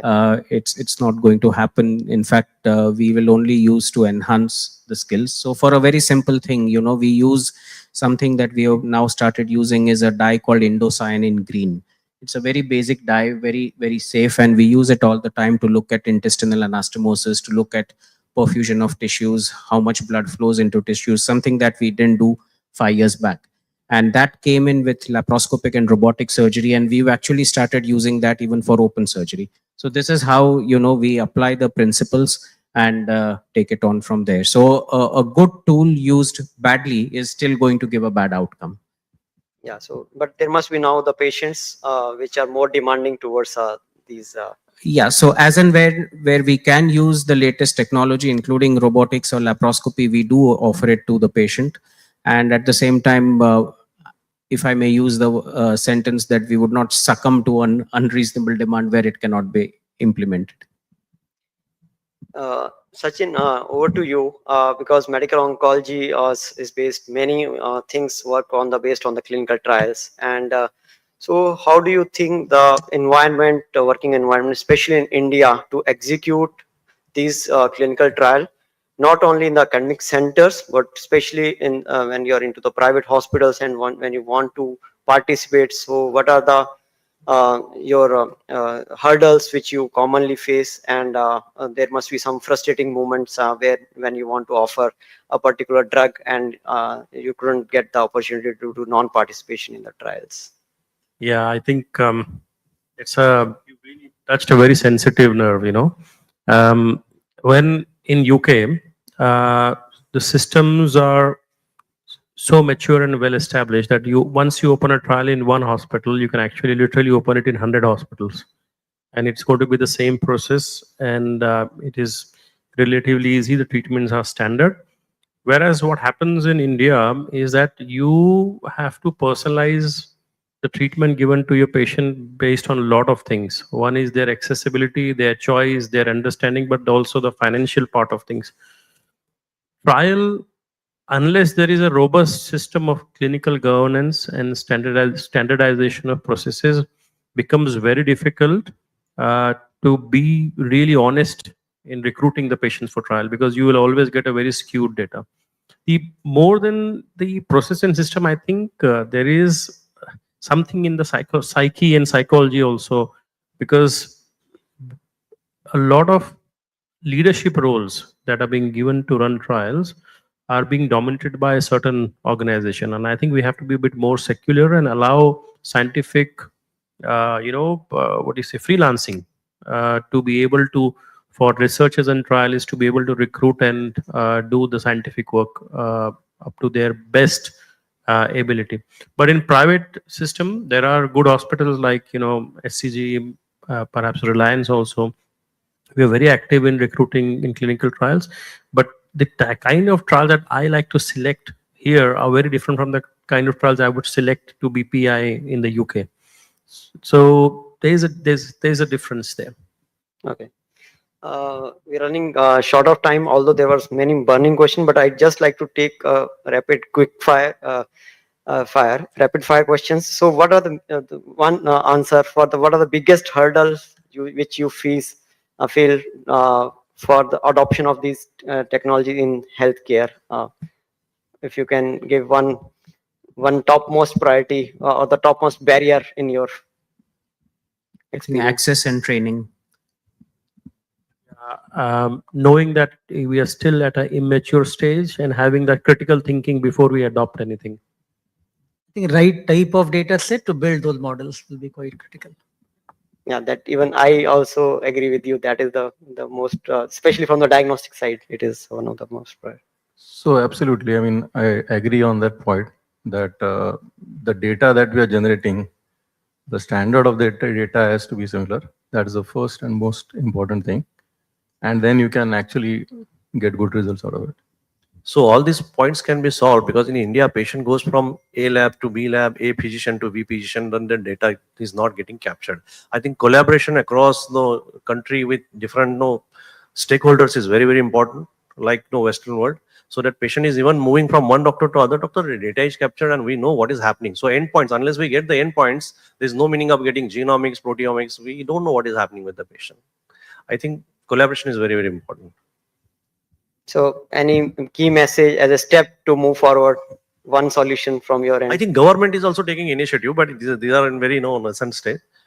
Many people have developed their EMR. Some of them know, like startups, 90% obviously end up in failure. But I think we should look at those 10%, see what is the best, and try to get maximum information about the patient, because the end beneficiary is the patient. What we are talking here is the patient outcome. And then I'm good to see, people across beyond medicine are trying their efforts. One thing is doctors should go to the lab and the lab people should come to the clinics. Yes. That is very important. Thank you. So we know that AI and these tools has a lot of potential, but we have to, and at the end, we have to use them ethically and very responsibly, so that the patients can be benefited. And with it, we end this session. And thank you very much to all the panelists for very healthy and energetic discussions. Thank you. Thank you, sir. I request all the speakers to please stay back for the felicitation. And thank you so much, Dr. Rajiv, for extremely well moderating this discussion. I would like to request Dr. Rajiv to please felicitate the fellow speakers. I would like to begin with Dr. Saumil Vyas. Let's have a round of applause for our speakers.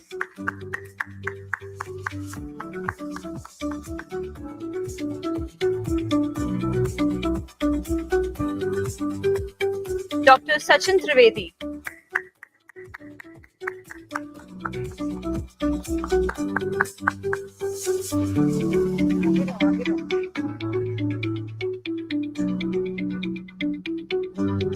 Dr. Sanjeeva Shrivastava.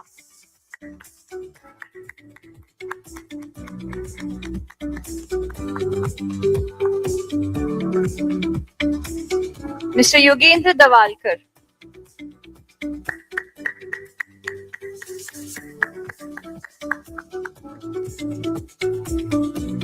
I request my audience to please keep rolling hands for our speakers whom we just listened.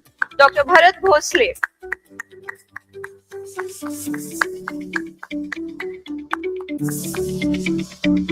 I would like to invite Dr. Manisha Khurana, ma'am, to please come on stage and felicitate our moderator, Dr. Rajiv Kaushal.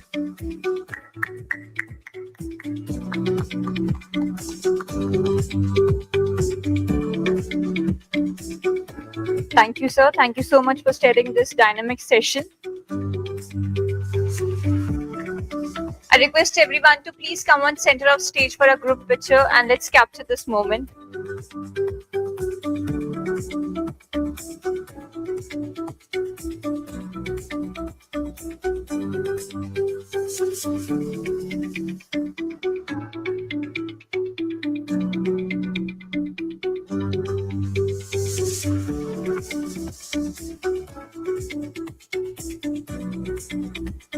Thank you, sir. Thank you, ma'am. And with that, we move right into our next segment, another exciting partner presentation. And we are pleased to have with us Cytiva, a global leader enabling breakthrough in life sciences and advancing the future of healthcare. May I now invite Mr. Mohit Chaudhary, Workflow Development Leader, Cell Therapy at Cytiva, for his presentation on Cytiva Cell Therapy Workflow. Welcome, sir.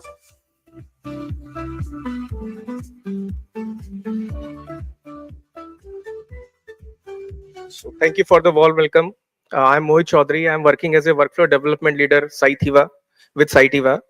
So I'm here to present the workflow and what Cytiva does and what is the role of Cytiva in manufacturing cell therapies and targeted therapies, which we are discussing since morning today. And it is quite an encouraging response from the medical fraternity, which has talked about to make those targeted therapies as a first line treatment. So it is again as a manufacturer and service provider, it is very much encouraging for us also. So starting with this, and second thing, I will not take much of your time because the discussion would be brief in the interest of time. So first, what is cell? This is pioneering the future of the therapeutics. So the cell therapy has changed the way we are treating the cancers currently, especially hematological malignancies and solid tumors. So Cytiva has a key role to play in manufacturing those cell therapies because Cytiva ensures that these therapies are manufactured at a scale safely and with reproducibly. So that is the vision of Cytiva. Our vision is a world in which access to life-changing therapies transform human health, and our mission is to advance and accelerate therapeutics. So here is the journey of the cell therapy when it is developed in the from lab to the manufacturing scale, and Cytiva is able to support it at all the 4 stages from preclinical, phase 1, phase 2, phase 3, and commercial and post-launch. So here the reproducibility is very important because whenever a therapy fails, it does not fail because of the biology, because people understand biology very much who are in this field. But the actual reason of the failing the therapies is from the transfer from lab to the scale up, and this is where we play a key role, and we ensure that you get your reproducibility and homogeneous result at every step from preclinical to phase 3 and up to the commercial scale up and for future treatment. So as a size, we have 16,000 associates across 40 plus countries, 4 key hubs, more than 4,000 commercial associates serving 100 plus countries, 36 manufacturing sites, more than 100 plus flex factory platform and projects which we have delivered globally, 23 R&D and innovation centers across the world, and more than 96% customer satisfaction for services. So that is the size of Cytiva, which is wide, spread across the globe. And India being a very important country for the Cytiva, we have set up a R&D as well as a manufacturing facility in Bangalore, which we call the fast track lab, where we do validations and process also are developed by us there. So it is not only cell therapy when it comes to the advanced therapy. Cytiva is able to support to the viral vectors, nucleic acids, non-viral delivery, and mRNA also the part of Cytiva KT. So in most of the genomic, or we can say most of the advanced therapies are Cytiva has a contribution. So here is the cell therapy workflow, which is a typical CAR-T manufacturing workflow, which is provided by the Cytiva. So that is the workflow, and when it comes to the CAR-T manufacturing workflow from apheresis to the final formulation and logistics, Cytiva has a role to play in every steps. So for as a typical process, we get the sample post apheresis in a frozen form or a fresh sample. Cytiva has an instrument called Viatha. With the help of the Viatha, it can thaw the sample. And then isolation is the first part where you try to isolate those T cells from the blood sample. So we have Supex instrument which can help you to isolate those T cells, and parallelly we have other instrument also which we call Cephia Select. Then the next step is activation. So though the space is vacant here, but we have launched equipment we call it the Cephia expansion, which can fulfill that step also. The instrument is able to activate those T cells for the transduction. Next is the gene transfer. Again, the Supex CPRO system is capable to transfer the gene into the T cells, and it make your CAR-T complete. And parallelly, Cephia expansion, which is not mentioned here, is again the second instrument which we have to do the same job. And when your CAR-T is ready, you have to expand those cells so that you could give the enough amount to the patient. And we have bioreactor for that, which we call Zuri. It will do the job. It has it works with the help of some medias or cell growth medias, we can say. And then once you grow your media with the desired T cells with the desired volume, then it comes to harvesting. In the harvesting step, it removes all the impurities which we can say which has been added on the previous steps, and it will give you the pure T cells. And the final is the formulation where you can make your sample ready. And once your sample is ready, logistics part, there are a lot of modes of transportation with the LN2 containers, which will help you to transport those samples to the patient. And from there, you can inject to the patient. So if you talk about the entire process, Cytiva is capable of manufacturing the CAR-T end-to-end. And more importantly, we have a software which is Chronicle. With the help of this software, all the equipment which we have shown in the previous slide can be synchronized with each other to monitor the process. Any problem happens, then you can get the alert also. You can store data and create batch records, mitigate risk by eliminating manual activities.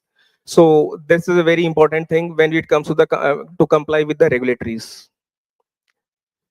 So this is what from our side. So just if any information you need, we have about that side. You can reach out to us if you are looking for some manufacturing thing in the CAR-T space. You will be most welcome to us. So thank you.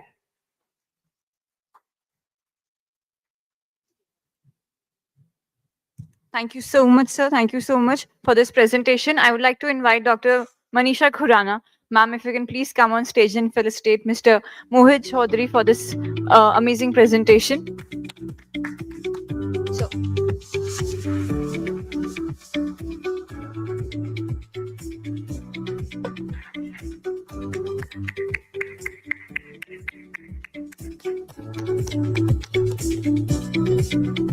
thank you, ma'am. Thank you, sir.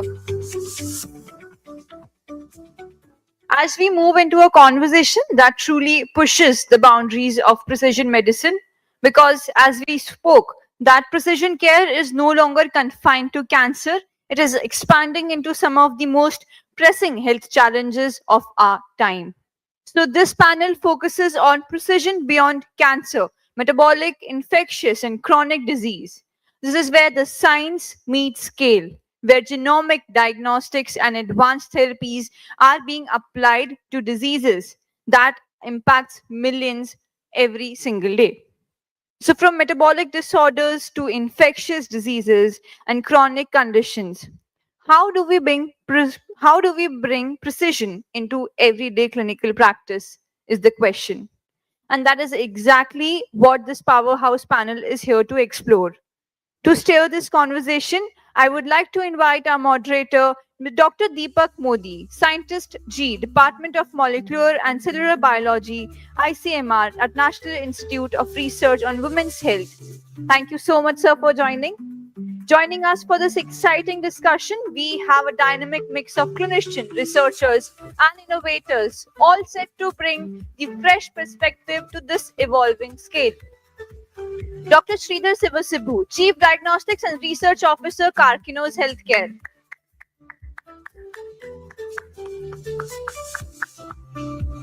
Dr. Hema Purandre, Founder, Center for Genetic Healthcare and Consultant and Medical Director at Prenatal and Reproductive Geneticist at MedGenome CGHC. So, ma'am, can we please have you on stage? Dr. Kanishka Jain, co-founder and director of Precision and Functional Medicine at Rhinomite.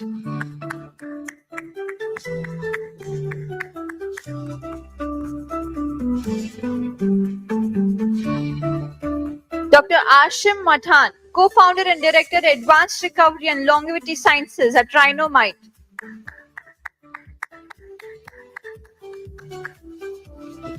Dr. Anjali Pai, Product Manager, Clinical Genomics at Premas Life Sciences. Dr. Atul Thatai, Director, Molecular and Cytogenomics at Max Healthcare, New Delhi.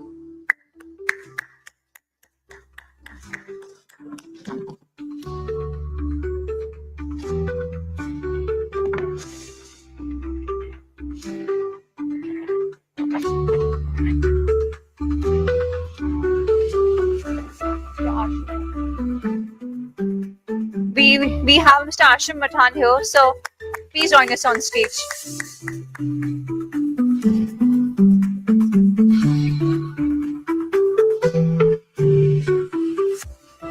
Very good afternoon and nearly evening.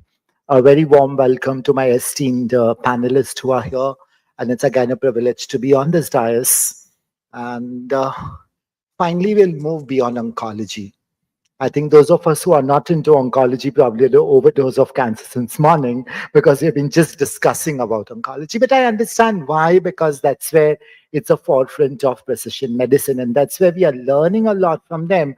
And in this section, what we will see is how do we apply our understanding of precision medicine, our experiences from oncology into non-oncology segments. And our esteemed panel of members who are going to help us through discuss things. I'll just take the permission of the panelists that I may not really stick to the questions that have been posed here. Will be a little impromptu, a little spontaneous, and you can speak your mind out. I'm sure nobody's going to really mind a lot of things.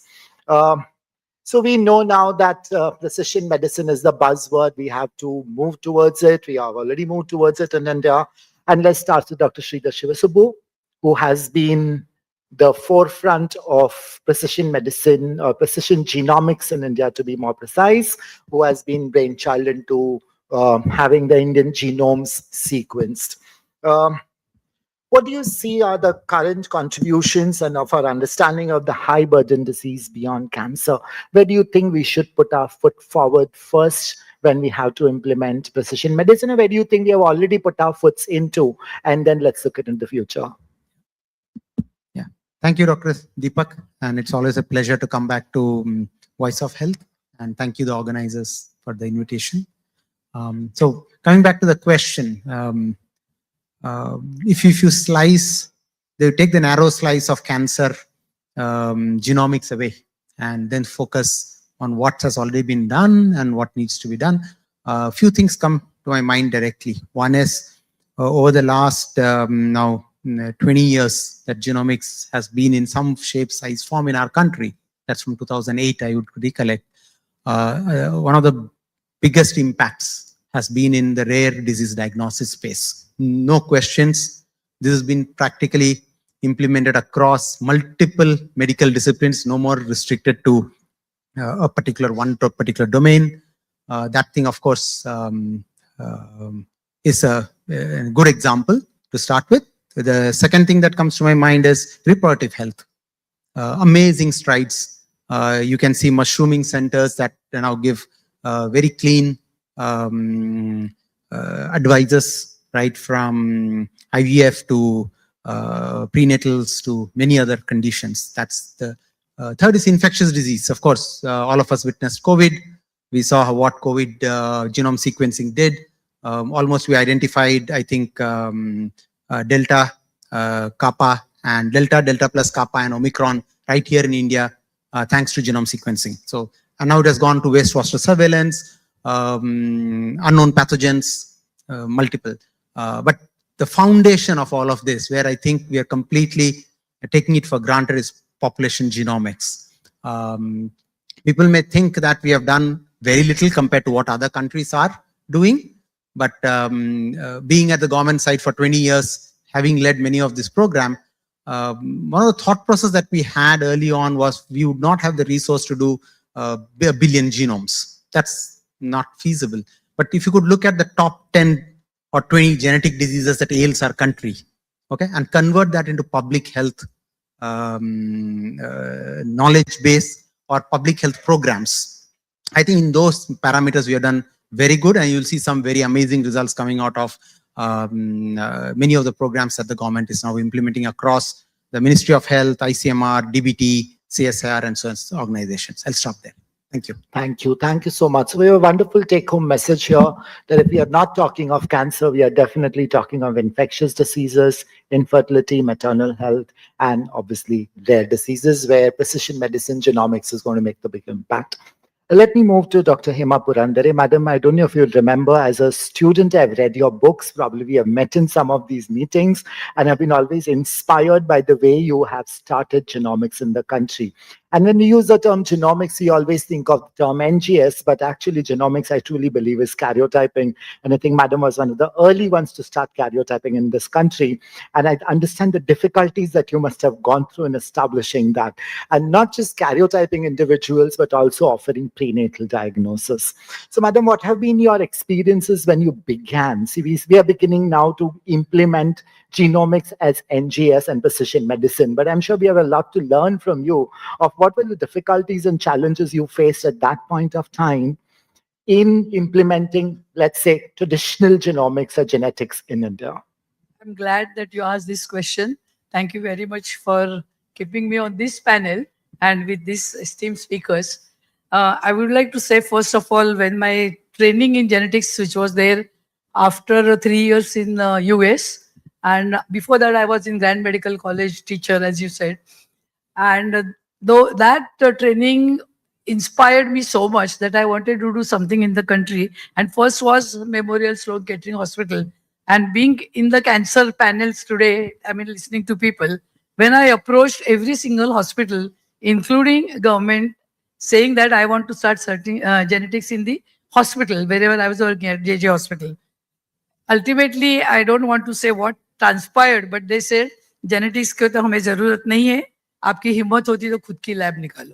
And that is why I decided, no, I want to do this. And I got out of my 15 years of service, and now 50 years I'm practicing genetics. Now the experience was first, like you said, spreading awareness. Those days nothing was available. Meeting from doctor to doctor and good students and good people who understood a little bit of genetics and then their patients' trouble, especially in prenatal diagnosis, as you said, or Down syndrome babies, where recurrence risk is very important, because if you have first Down syndrome, unless you do karyotyping, you will not know what would be the recurrence risk. So child and the parent.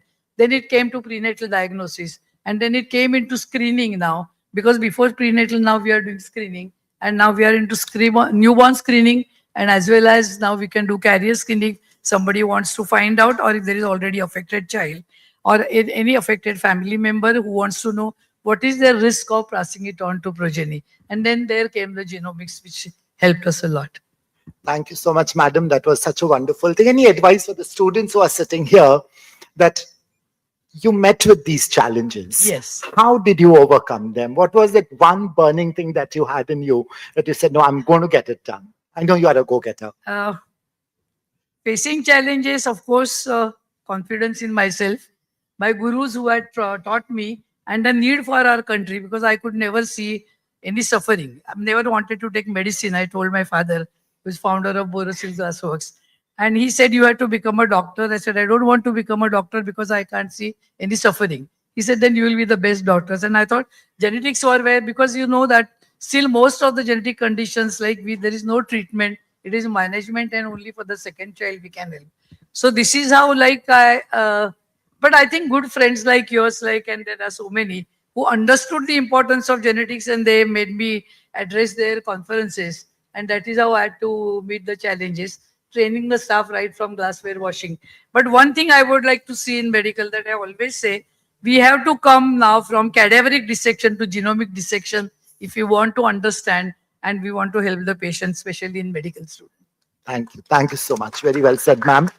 A single most company that I would single out who is responsible for getting genomics in India is Premas, who got Illumina to India. I'm not boasting here because I know them for a long time, but at least I'm sure, Sheetal, you'll agree to it, that our abilities to do genomics and that we can do it was because we had some providers, some wonderful providers who took the first leap that no, these technologies will be sellable in India, will be sold in India, and people will use it. That faith was there in Pramas, and I think really I applaud you for that, that you really took the big leap. What is the philosophy on which you began with this idea that India should have genomics and advanced genetic services? And what as a company was your philosophy? And what do you think is the future going to look like? Hello. Hi. I think I'm 1 year old in the company, so it's a great question to come to me out of everybody else. I think Premas started associating with genetics, if I remember my conversations with Praveen correctly, about 19 years ago, which is as long as almost the sequencing platforms have begun. We began our first partnership with Illumina, which is a global giant in sequencing, holds about 85% of global sequencing as of today. And I think that time, like ma'am said, and like sir said, genomics is very nascent and it was very difficult. And at that point, people had to go door to door. Imagine if doing genetics was hard, imagine how hard it was to sell a platform. And for people to believe that you have to bring a white elephant in here to diagnose something more than beyond oncology, think about not just discovery. Today we are talking about clinical endpoints. We were talking about discovery and the possibility of, genomics, even at a small scale then. So to go from, I think, billions of dollars in a genome to today talking about and arguing with our clients about whether a genome can be done at $250 or $100 is, I think, phenomenal. I haven't been a part of the 20-year journey, but in 1 year it has been very, very, very steep in terms of the learning curve. And I also want to introduce the fact that because we learned so much at Primas and we believe in what we do, I think we also launched a Make in India company last year called Uncoded. And that's as old as how I am in Primas. So I'll talk about that because that's a baby in Primas, but it's a pretty proud baby because it is believing in bringing home genomic solutions that are made in India, for India. And like Dr. Prashant was talking about, voice of healthcare is by the people, for the people, and of the people in healthcare. I think that's what we are trying to do with Uncoded for India. So I hope I answered that. Yes, yes, you did. So in fact, I will just have a follow-up question on that. Making technologies in India and empowering India. You see the tables have turned now, where it was so difficult even convinced to do probably one Sanger sequencing. I'm sure me and Dr. Sridhar have struggled to convince the government to give us money for that. Today we have money just poured in for genomics. As now Make in India effort that you're intending to do, what are your priority areas and where do you think we are moving except oncology? It's it's funny again. I'll tell you why. Because I am an engineer and I have a PhD in oncology. And today I do clinical genomics as I look at the product as clinical genomics per se for India. Okay. And when I did all of this in my journey, I think my parents were thinking, where is she going? It's the most jugadu kind of degree she's doing. But I feel like just like AI, I think all the people in this generation are finding their place in the intersection and the realm of the subset of many things. I think where we are today in India is at an intersection of technology, of clinical endpoints, and of data. So I think where we have to move from here for me would be for not to adopt science, because that's not the tough part really. We have to start building workflows and we have to start building systems that integrate within. So to begin with, we spoke a lot. I think it's almost become the poster girl of today that we don't have a reference genome that is Indian data. And I agree with that, because Caucasian data is where we call our reference genome, and a lot of genomic tools were built around it. But we are, if you take the top IT companies and the AI work that's going on, it's either with Indian origin or India associated somewhere, even on the global map. So we need to start building at that scale where we're talking about genomic tools. We already have something called ABA at the government level. We need to start thinking not just about databases, about also making them public. We are not just talking about panels anymore. We are also talking about what variants are for us today, which means it's great to see that European databases have been built, genomic tools have been built. We have multiple knowledge databases, whether you talk about OncoKB, CKB in oncology, or several other, splice variant databases, and all of this information over hundreds of databases, but most of them are focused across the Caucasians, right?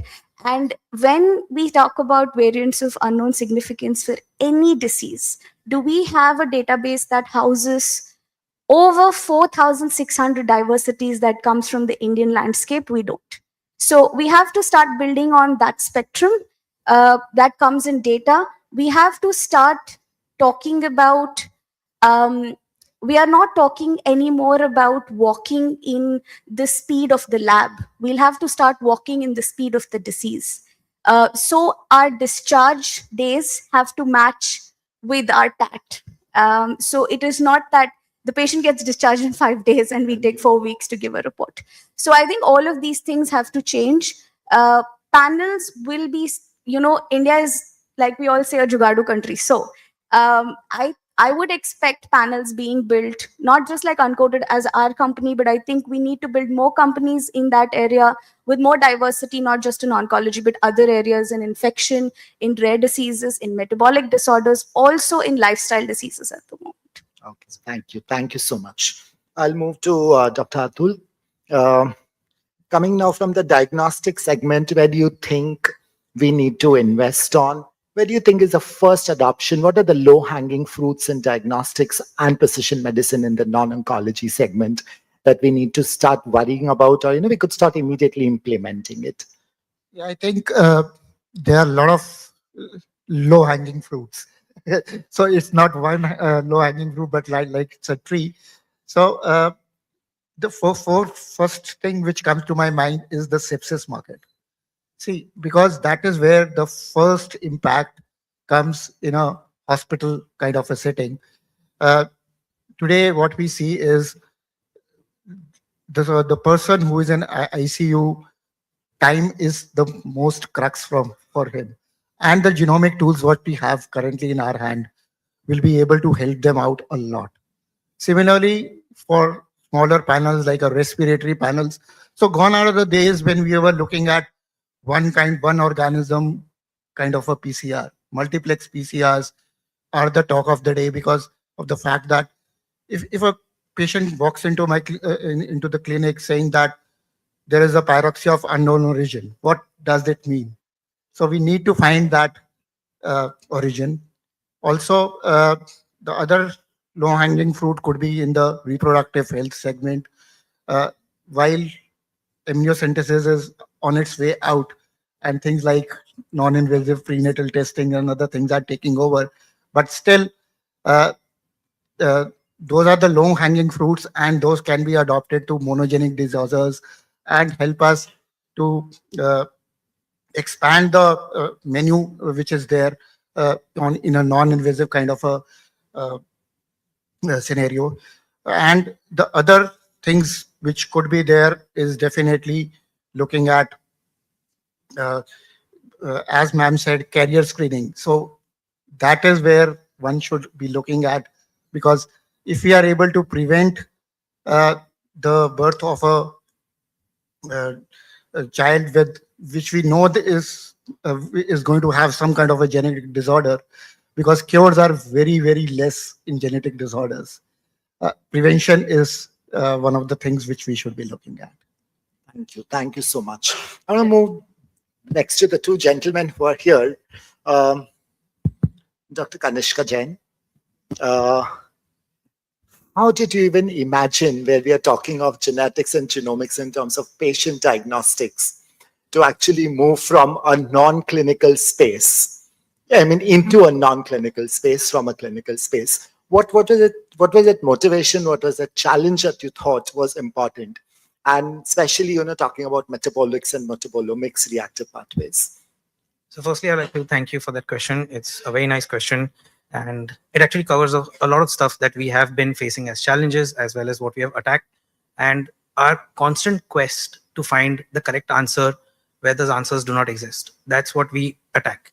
So when we look at our investigations and our diagnostics, a conventional doctor is told that you look at biomarkers, you're not taught to look at genetics. So on this esteemed panel, there are so many people who have so much more experience than us about genetics, about clinical genomics and application. And we tend to borrow a little bit of their expertise to try to get better and easier solutions where we can apply it on a day-to-day basis, and also to people who have access to a lot of the things that are not accessible to the general public as well. Like, for example, you might have somebody who has access to longevity therapies and they don't know how to use it. But with your genetics and your genetic data, you can figure out what kind of application can apply to you, and then basically do a 2-point data set where you do an RNA expression test at the beginning, because we are not looking at people who are inherently suffering from diseases. We are looking not at the patients, we are looking at clients in our journey, and they are looking at improvements. So you're not looking at certain cell markers that are on the downside, you're looking at markers which can improve. And that is very critical, because when we borrow our data also, we do borrow it from cancer, where the cancer cells do have certain good aspects, certain bad aspects, when it comes to receptors, to ligands, to secondary expressions, to gene expressions. And we look at that to apply to prevent these kind of problems, where somebody may have an inflammation marker that's going up, but we can reduce that and then take them multiple steps away from cancer or from diseases. And that has been basically the challenge of how to develop these things in a streamlined way, educate the clients that come to us, and then apply it on a practical level where they can use it on a day-to-day basis without it being a hindrance in their life, and it's an easy, repeatable, accessible thing to do for them. Wonderful. So we are now moving only not just treating diseases and treating unhealthy conditions, but actually not falling sick. So that brings to my question to Ashim, where you're talking about nutrition and genomics. What do you think is the current status of nutrition and genomics, or what we call it as nutrigenomics, to be more fascinating? And what do you think we are heading to? Back in the day, I'll just step away for this for 1 second and I'll come back to your question. Sure. But back in the day, if someone had high CPK levels and they had inflammation, etc., they would have to have deep resources. They would have to be able to travel to South Africa, where NASA has designed an equipment for them, an IVT machine. They'd go into that, they get the results better, and then that's the process. Now you have IVT machines available within the 2-kilometer radius of where we're sitting right now. So things have changed when it comes to nutrition. Back in the day, we never had stuff like liposomized amino acids, liposomized resveratrol, liposomized NMN. You have people who take NMN, who will take resveratrol. You'll ask them, are you seeing any results? And they'll say, no, I'm not really feeling anything. And then even on their, whether it's a blood panel test that you do, or you say, oh, it's not really changing anything. But now the delivery system has to change. And now the revolution has taken place with that. So things have improved in a very, very good way. And now you have access to all this stuff. At one time, if you wanted to have a liposomized, whatever unique thing that is only meant for you, you had to have really, really deep resources to be able to get that. That's not the case anymore. Now, normal people with maybe without costing them an arm and a leg, they're able to afford that. And the access is there. Okay, but how do you think, is there a space of integrating genomics? Of course, that's how we look at it when we look at RNA expressions, etc. Okay. We see that, okay, which of the amino acids, for example, I'm making this very specific, which amino acids can actually improve organs or improve processes that we're looking for. And then we know, okay, so you only need, for example, liposomized taurine or glycine. And then that's it. And then that's what you need to hunt for. And you make that, you will notice a difference. And then your longitudinal study that is done on RNA expression will also reflect that. Okay, great. So I'm getting back to Sridhar here, continuing from there. When we talk about rare diseases, this is something which we are talking about individual patients and patients suffering from single mutations. How well have we progressed it to individualize medicine there in terms of rare diseases, number one? And do you think that's a practical model which is scalable in the country? So, rare disease was a case in example, I would put it. Okay. Cancer is a case in example. Each of them have their challenges and nuances that the clinician and the community needs to take ahead. But if you were to take lessons from this, same with infectious disease, there is a common theme. What applies to the rest of the world probably would not apply to India. We need to bring up our own models. And like a healthcare in our country is largely paid out of pocket. Similarly. Absolutely. So what will work for India and what really has worked is, how do you use the test? Maybe the minimum amount of test with the maximum return on the investment. Okay. I think one of the ways that I see things going forward is things like in apparently healthy individuals who take a yearly health checkup, maybe introduction of whole genome sequencing into it as a preemptive test. I know the data is large and everything, but so it's anything new that comes in is a little bit complicated. But I think the return on the investments for right from childhood, from birth, all the way till a super aged individual, there has been very good scientific evidence being built on how to use the data in a proactive manner. So I think that's where the world is headed to. And that's what rare diseases has taught us. Now, rare diseases, while the policies exist, most of the people in India seek out clinical help and pay out of their pocket. And it is very affordable right now to sort of get a diagnosis at least. I'm not saying it's easy to get the therapeutics going. That's the next challenge. I'll stop there. Okay. So, Dr. Atul, what has been your experience sitting in the diagnostic segment about access to these technologies to people beyond that routinely come to our clinics and hospitals? Because this is one of the very small segments that we are catering to. Are we able to cater karyotyping and basic genomic testings for our patients now in the rural segment? Madam, I have a question. Yeah, I think the accessibility to these technologies have really improved over the years, thanks to Dr. Hema and the likes of her. If I look at the doctor awareness of these tests, it is rising. I think it needs to still improve.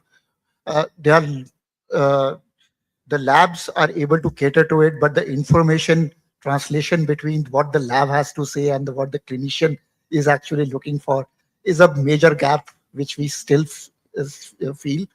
Uh, there have been queries like, I have ordered a exome sequencing for a cancer patient whom I am looking at from a somatic perspective. I didn't get anything because the depth was not there. So they don't understand the concept of a depth or a, so all regards to them. But then the gap between the lab and the clinician is still there, which needs to be filled up. Also, if you look at things like whole exome and whole genome sequences are not the answer to everything. Sanger sequencing, triplet prime PCRs, MLPA, and all these technologies are there to fill those gaps. So the clinician should also be aware of these things. Anjali, what are your thoughts on implementing this? Madam, I have a very specific question reserved for you on the same lines, and you will have the last word. So I have a simple example for this, which is, why do you think people are not taking the metros as frequently as we think they should? I think it is the same analogy that applies to genomics, which is the last mile, and it's rightly addressed by Dr. Atul, where we do understand that the report comes out. Some people, technology has reached a state where we spent a lot of intellectual quotient on building assays and getting the report, but clinical decision making is still a big gap. And that thin line between the final report, the genetist, and the clinician, and what the final decision has to be about therapy, that is where I think innovation has to come into play now to make it far easier. That also adds to the time of TAT. And that also adds to new adoptions across not just tier 1 and tier 2, but tier 3 and tier 4, where we are going today. Because it's great to have technology, it's great to have data, it's great to integrate this with on-cloud pipelines to get end-to-end solutions and reporting. But think about it, 1.4 billion people, less than 2,000 trained bioinformaticians to do this. Deployment is less than 10% if you look at the math, right? So to get better deployment, of course, we can do AI and build reporting and all of this, but the clinical decision tree still remains a big gap. Of course, with training and awareness, we can get the new inductions in with better knowledge. The people who are pumping into the system right now can obviously come with better awareness and more acumen for better reporting, with case study examples already embedded in their courses when they come in. Like, it'll be great to have an MD in cardiology walk in with the knowledge of an NGS panel, right? It's brilliant.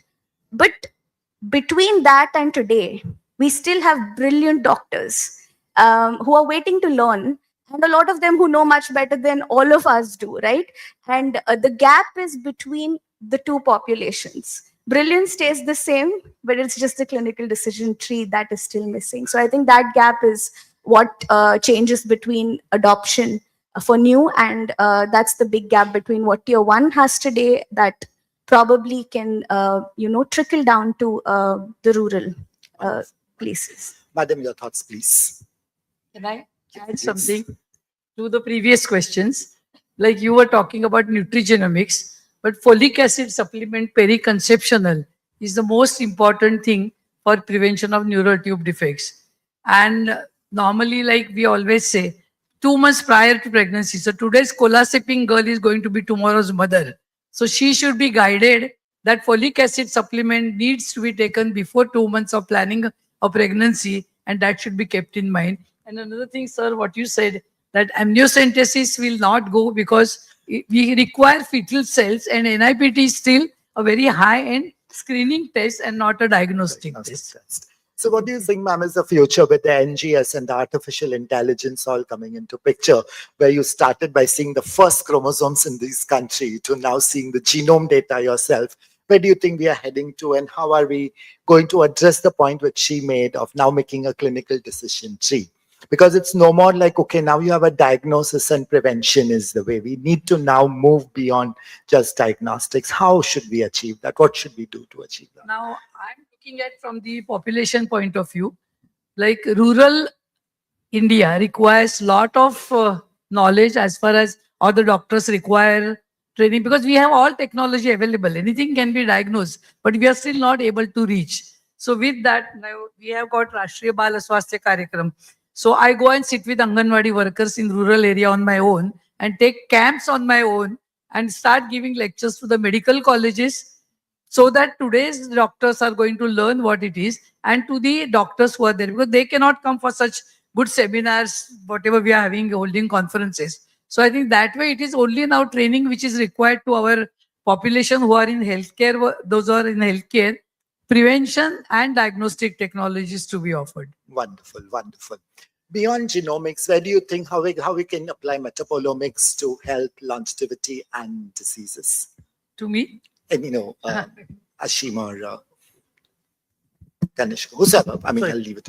Can you just repeat that again? Sorry. The question is that beyond genomics, I mean, I understand there's a very genomics heavy panel. Yes. Where do you think is the application? I mean, let's not apply genomics, because I don't think personally that it's something which can be applied to every patient and every person in the country. Do you think metabolomics or metabolic profiling or looking at inflammation like conditions would be the beginning where we should make, and then have a tiered approach in diagnostics? Yes, because when we build solutions, you're looking at, as Dr. Hema said, it's about a mass level.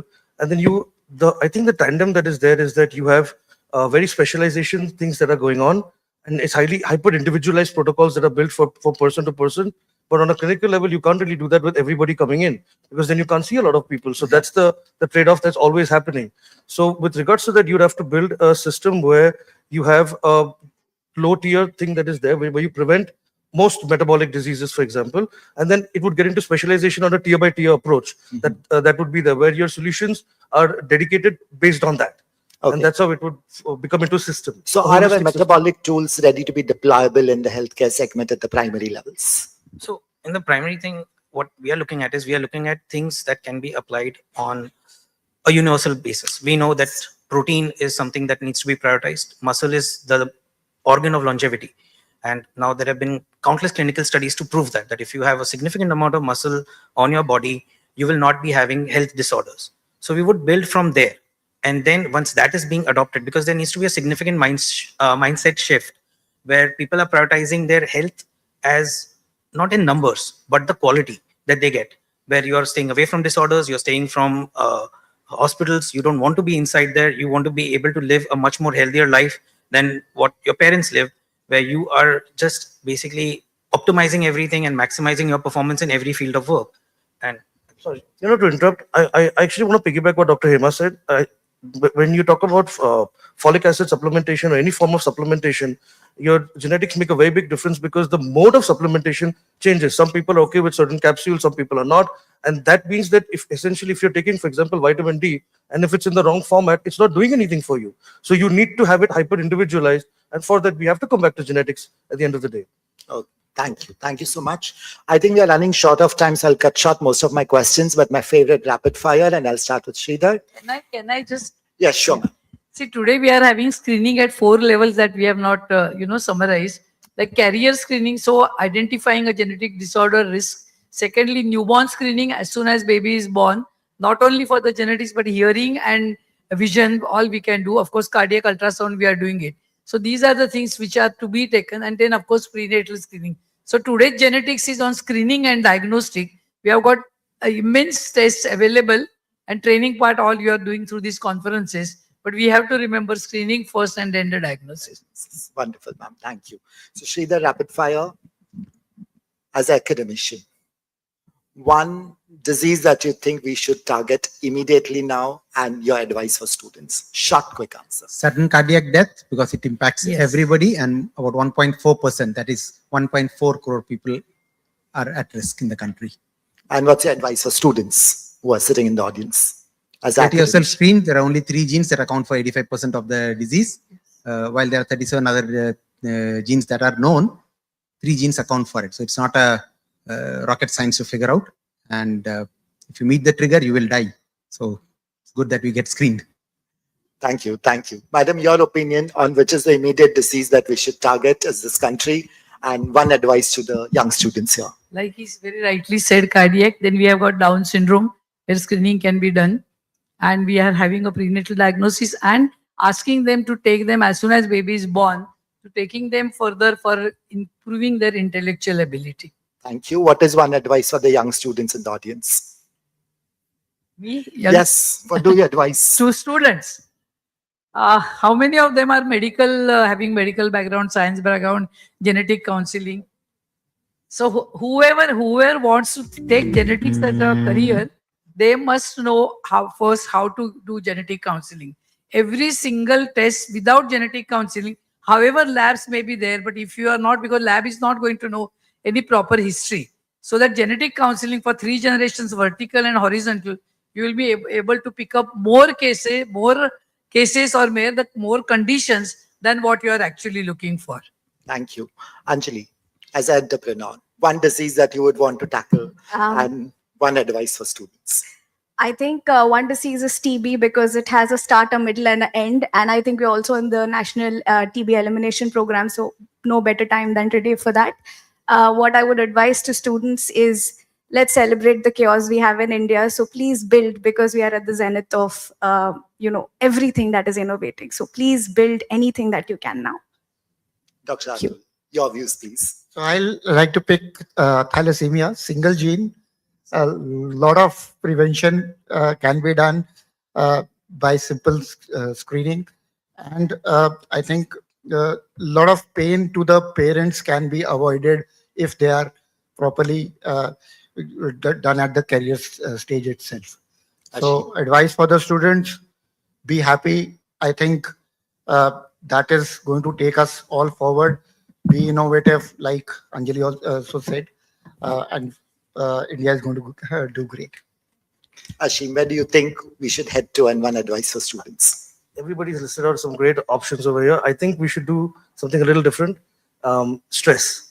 I think stress should be attacked, and it's not just a Gen Z thing that I'm talking about. It's that stress triggers a lot of things down the line as well. And because we function, and a lot of our work is on the metabolic side, I would go with stress right now. Stress. And one advice to students.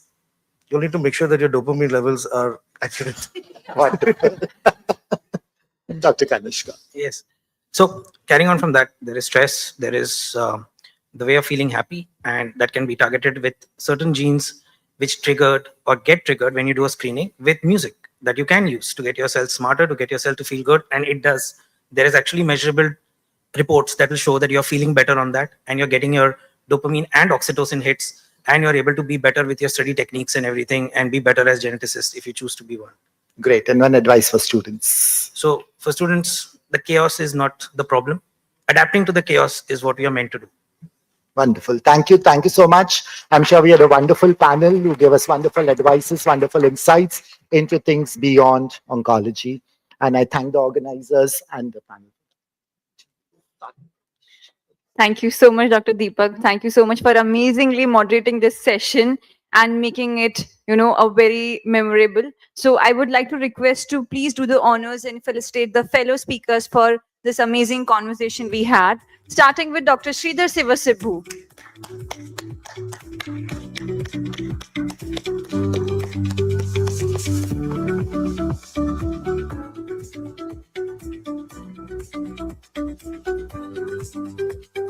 Dr. Hema Purandre.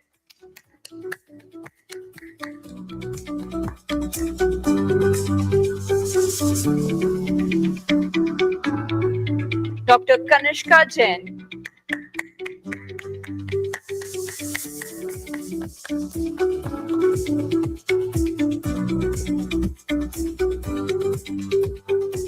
Mr. Ashim Mathan.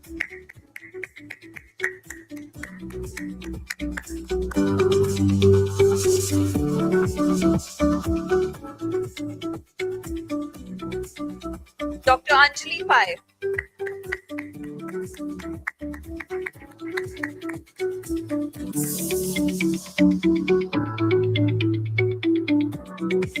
Dr. Atul Khatai.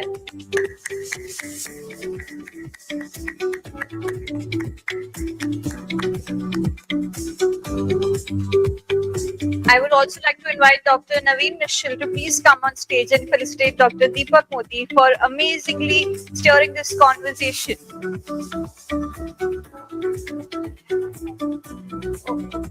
We do have so.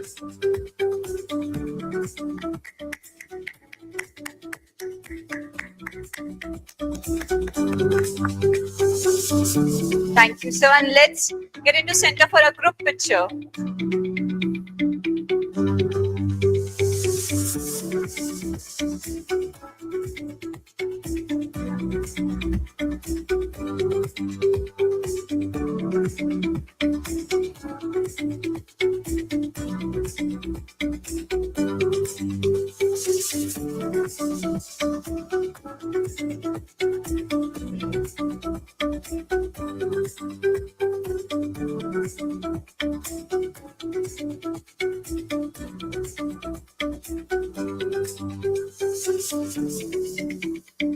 Thank you, sir. Thank you so much.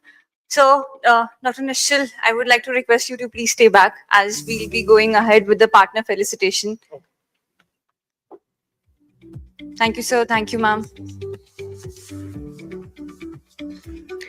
So before we move ahead to the award ceremony, we would just like to take a small moment to acknowledge and thank our partners and sponsors whose support has been instrumental in making this platform possible. Their support truly brings conversation like these to life, and we really appreciate this and look forward in future as well. So as we just clear our stage, I request our partners to be ready as we'll be calling their names. Our supporting partner, We Care Foundation. And I request my audience to please welcome them with a thundering round of applause, as without them, this won't be possible. Our session partner, Saitiva.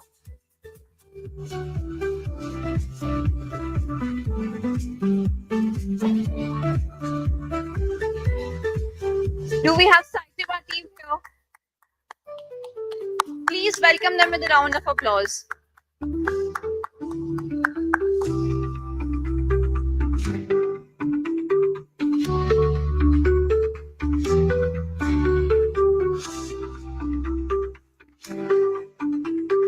Next, I would also like to call our session partner, Zydus Life Sciences.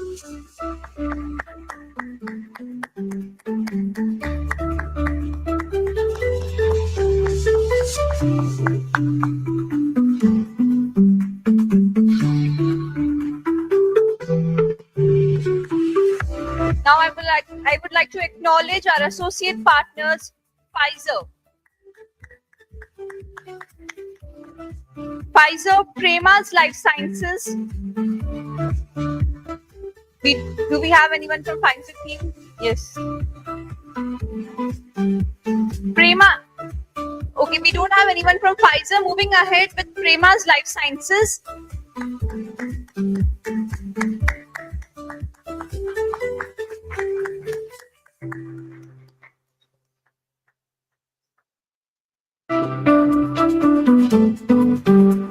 Anand Chemiceutics.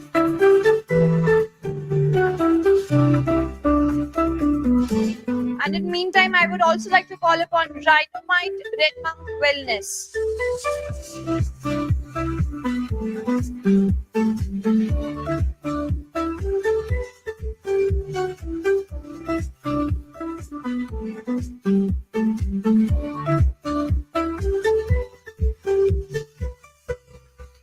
I would like to call upon Rhinomite Red Monk Wellness team.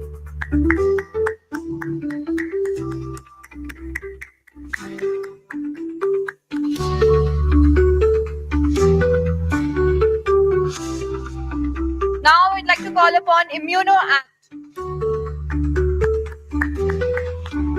We don't have anyone from ImmunoAct, so going ahead with Genent.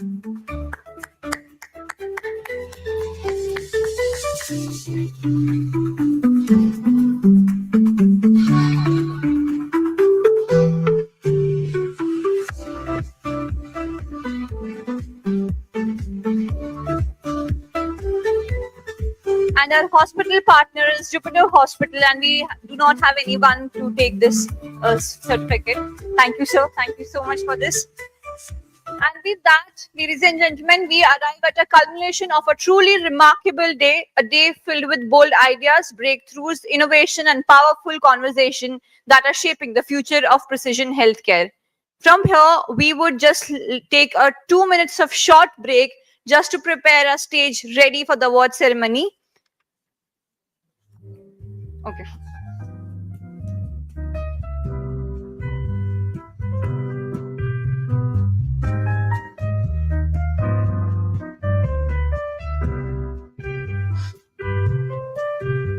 I think we all are already ready for the award ceremony.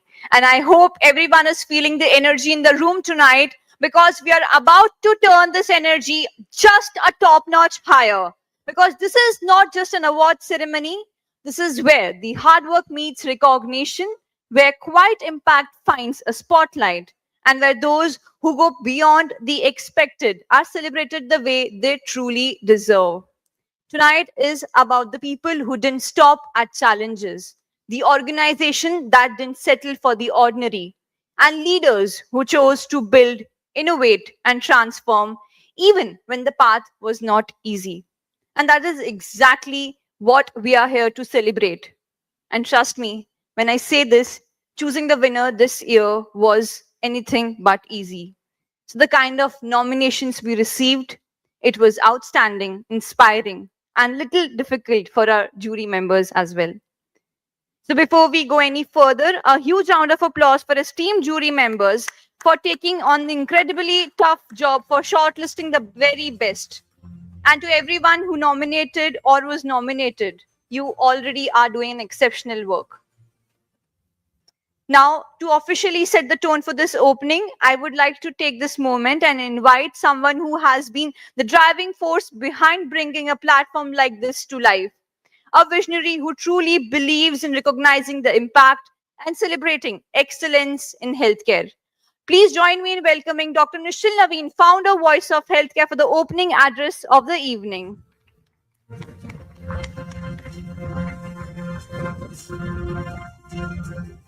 Thank you very much, Simran.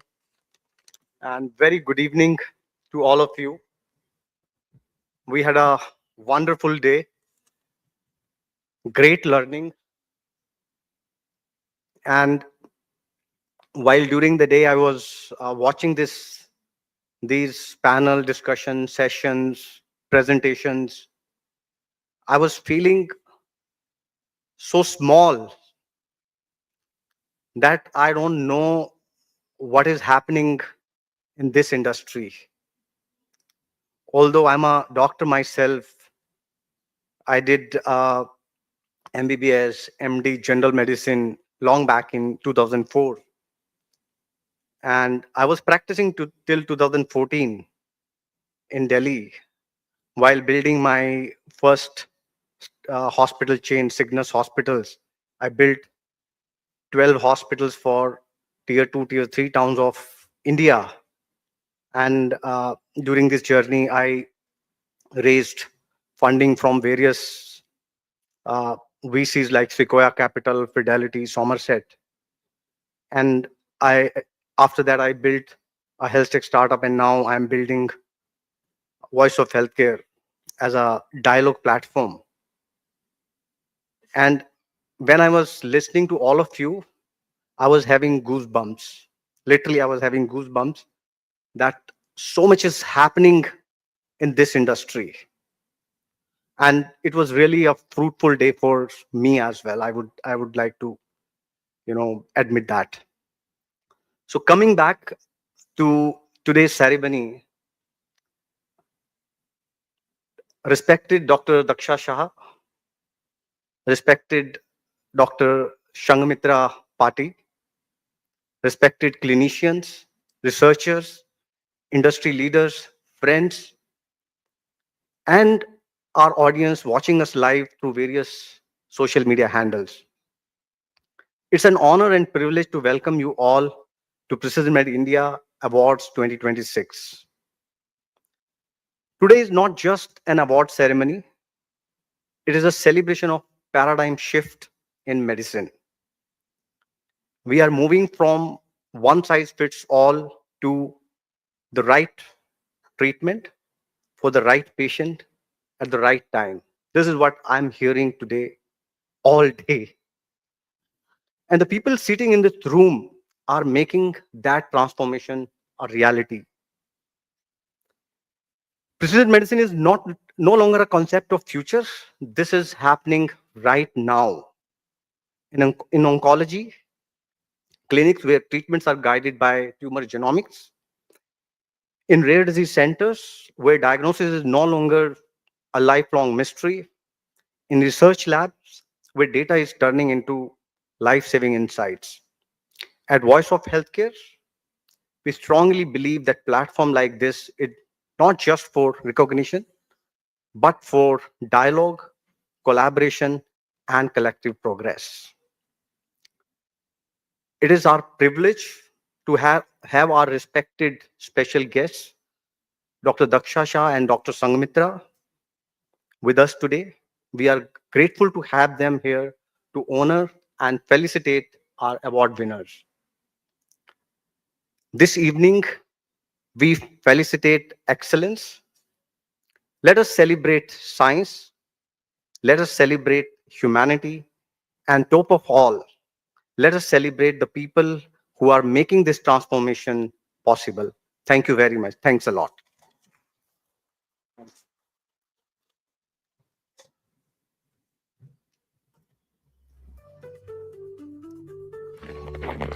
Thank you, sir. Thank you so much. And for always reminding us why platforms like these matter. And now we move to a very special moment. It is an honor to invite a leader who has been instrumental in strengthening public health systems and making a real difference where it matters the most. So please join me in welcoming Dr. Daksha Shah, Honorable Executive Health Officer, Public Health Department at Bombay Municipal Corporation. Please join me in welcoming her.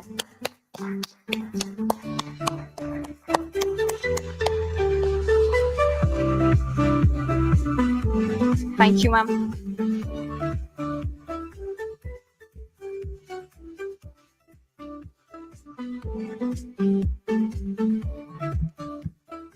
A very good evening to all of you, respected dignitaries, experts, all my friends and colleagues, Dr. Hema, madam. It's really great to meet you, madam, over here. Dr. Naveen has already, said and set the tone for the evening. And when I was invited for VOH as a special guest, I really feel honored. And believe me, I just witnessed the panel which was there previously happening, and I was so delighted to listen to them. And the rapid fire round, Dr. Deepak, you conducted. and I think all of them has said the three most important diseases which are the top leading causes of death in Mumbai, and I think all over the country. Madam, you said about the prenatal testing and genetic counseling, tuberculosis, the heart diseases. I think these are the ones which we need to look into. I had prepared some speech, but I feel I'm just, going to connect the previous panel and what we need to do. We all know the precision medicine is about individual treatment, but let me take you to the precision public health. Are we there? Of course, precision medicine is about the individual treatment, individual diagnostics, and individual genomics. But precision public health can be at the population level. We have such huge data in the country about the population genomics. We have the data of so many diseases and so many portals which we are filling the data in from the public system, and now also we are insisting that the private sector also fill in the data. And imagine the previous one of the panelists who was talking about the use of AI and data and those analytics. I think we have huge such possibilities where we can analyze this data and then tailor-made some of the public health interventions which can impact the outcomes, and of course, a lot of preventions which can happen over there. So I'm sure that today the experts have dwelled in so many topics of genomics, environmental science, lifestyle diseases, and so on and so forth. In fact, we have also talked about the nutritionist, the nutrition and genomics, the metabolites and the genomics. In fact, some of the topics which I haven't heard of, because in public health, we deal with very basics. We deal with still, some of the very basics communicable disease like dengue and malaria. We are still not able to, eradicate those. Now, the basic question comes is, can this all informations and knowledge, it reach to the last mile? That means each and every patient, either in public or the private sector. Can it be accessible? Can it be affordable? Can we bring this knowledge today, what we have gained, to all the patients, be it public or private, whoever even cannot afford it? Is it possible? So if we can dwell on this question, then I feel that, we have done some good justice. Can we integrate into our systems which is existing? Like we have a huge public healthcare system, and can we integrate into this system the precision medicine? There are a lot we have talked about cancer, the use of screening test, the use of genomics, the biomarkers. Can we bring it at the population level, and can we bring it for the betterment and for early detection and early screening of most of the cancers, which is really rising like anything? Can we scale this precision medicine? And what are the possibilities of public-private partnerships? Can we share the resources? Can we bring in the public and the private together and see what best we can take out of this? And then the center of all this are the patients and families and healthcare providers like you and me. We need to sensitize them. We need to build their capacities. We need to give them training so that they understand the importance and then know that something like this exists. As madam, you're rightly saying that what about the medical officers and the paramedics who are working in the rural areas? What about those PHCs where these people are working and they may not know so much advancement in the medicine? We have opportunities to attend this in the metro cities, but to reach this to every corner in the country, I think we have a lot to work in future. With this, I would just like to share a few of the examples, like how in public health, we are using some of these technologies, the data, the AI-based technologies into the public health interventions. For example, for tuberculosis, I think there was a mention, so I'm just mentioning that we have started using the NET test. Now in Mumbai, for every patient, we are having upfront diagnosis for tuberculosis using the NET. We are doing more than 2 lakh plus tests in Mumbai through the public sector. And we are also including the private sector samples in it. So we have a public-private partnerships there. And we are diagnosing the MDR-TB at front. So we can offer a particular tailor-made treatment. We also have the genomic sequencing testing, that is whole genome sequencing for 2,000 samples. Now we've just completed those pilot. And now we are waiting, the discussion to happen with the government of India. And if they allow, then we will be getting the drug sensitivity testing for 14 drugs so that we can then start the MDR-TB treatment for, those focus genes and the informations which is available. So I'm just talking to some of the, companies who are interested in doing the targeted sequencing and genome sequencing. So use of this genome sequencing into TB diagnosis and treatment will be a huge thing. We also have used AI, X-ray Cure AI had partnered with us, and we have used more than 1 lakh X-rays we have done, and we have used the AI platform, to diagnose based on the X-rays. More than 1,000 patients were picked up by using this AI platform and through across our all hospitals, and we were able to, then test them and then, diagnose the tuberculosis. Similarly, we have used genome sequencing for the sewage water, surveillance during COVID times. So early predictions of the coming variants. We have used variant genomics. I think you must have heard of, the COVID variants. So time and again, we had pulling of resources, and we had pulled the samples from the private sector also. And we had these informations of the COVID variants, which were there circulating at the time of second and the third wave. So we have these couple of, initiatives under the public health where we have used the genome sequencing. And now increasingly, even in the public sector, we have recognized the importance of genomes, AI, and data. So all these is now clubbed together, and there is more and more interest of such things and bringing it for the benefit of the people. And we are integrating this into our system. So I would like to just conclude by saying that today is maybe not the beginning. You had a couple of such sessions, but we need to have more such sessions, more such partnerships. And we need to reach out to more people so that we can bring up a systematic platform, or I would say a kind of institutionalize the entire mechanism so that all these informations, knowledge, the genomics, the environmental information, it can reach to masses. So with this, I thank VOH and its team for organizing such wonderful sessions. And I wish you all the best, and let's keep working. Thank you.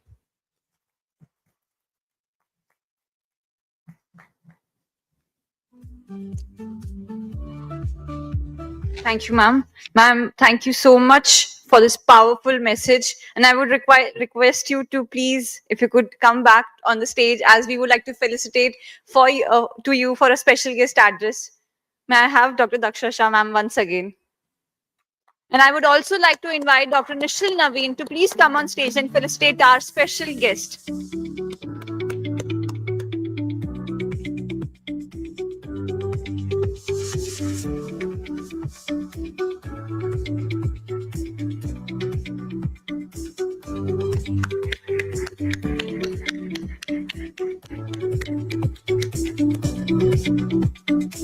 Thank you, ma'am. Thank you, sir. And I would request you to please stay back to formally begin the award ceremony.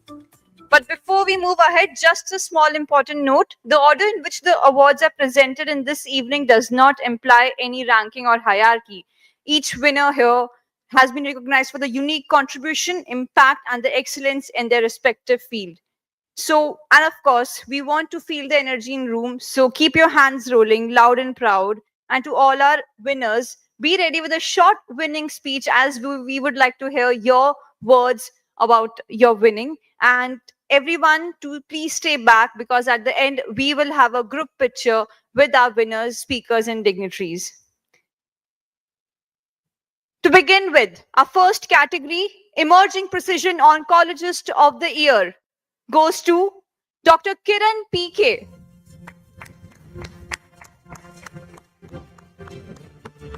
Dr. Kiran is Associate Professor in Department of Medical Oncology at JSS Medical College and Hospital, Mysore. Is an emerging force in precision cancer care with a strong foundation in oncology and research-driven, goal-oriented approach.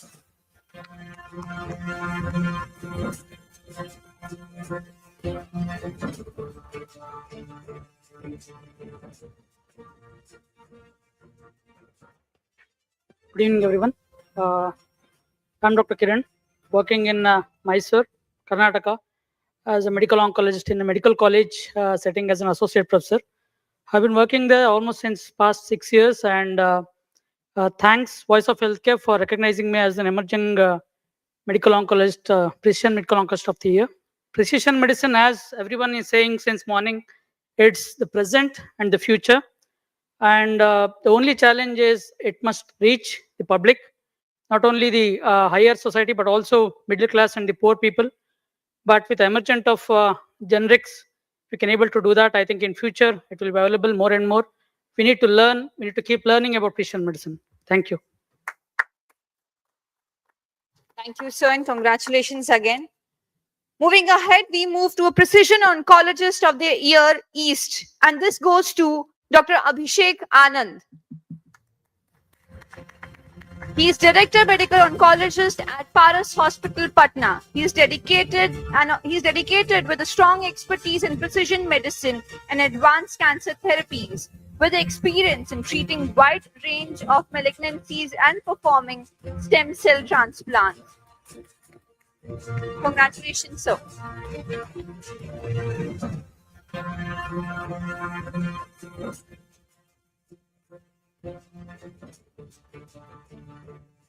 Hello, everyone. First of all, I would like to thank VOH for this award. And working as a medical oncologist and as well as director of two important institutes in Patna, Paras Hospital and Narayana Cancer Center.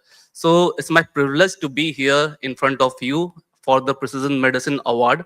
And it's an honor to be here. Thank you so much. Thank you. Thank you, sir. Thank you so much, and congratulations. Next, we move on to Pediatric Oncologist of the Year. And the award goes to Dr. Anita Ramesh. She's a professor and head of oncology at Savita University and founder of Freedom from Cancer Relief and Research Foundation. She brings over 23 years of experience in oncology, care, teaching, and research. Congratulations, ma'am.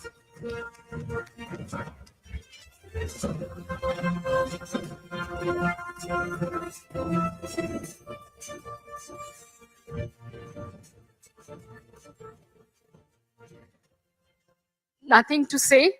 I support the She Bill for Parliament. We want women in power. Yes. And thank you very much as we move toward Atmanirbhar Bharat, where we have to support each other for the best. That's all. Thank you. Thank you, ma'am. Moving ahead with the next category is the Clinical Excellence in Robotic Assisted Surgery. And this award goes to Dr. Prasad Pandey.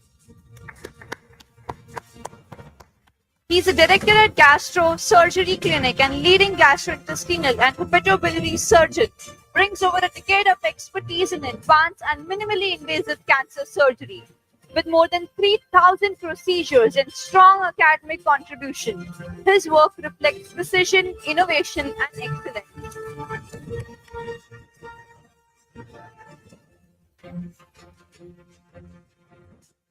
Hello, everyone. I'm sure a lot of things have been said today regarding precision medicine. First of all, I would like to thank Voice of Healthcare and Dr. Naveen for this honor. Secondly, when we talk of precision medicine, I know all the focus is on genomics and proteomics and molecular biology, and the general feeling is that surgeon ka kaam to kaatna hota hai. But definitely scenario is changing. Surgeons are now getting more and more aware of the effect of the genetic mutations, the effect of molecular profiling, not only on the disease but also the outcomes of their surgery. And I think this new breed of surgeons is, I'm proud to say I belong to that, where the timing of surgery, the extent of surgery, all of this is decided in collaboration with the medical oncologists, with the geneticists. And robotic surgery is no longer the future of surgery. It is the present.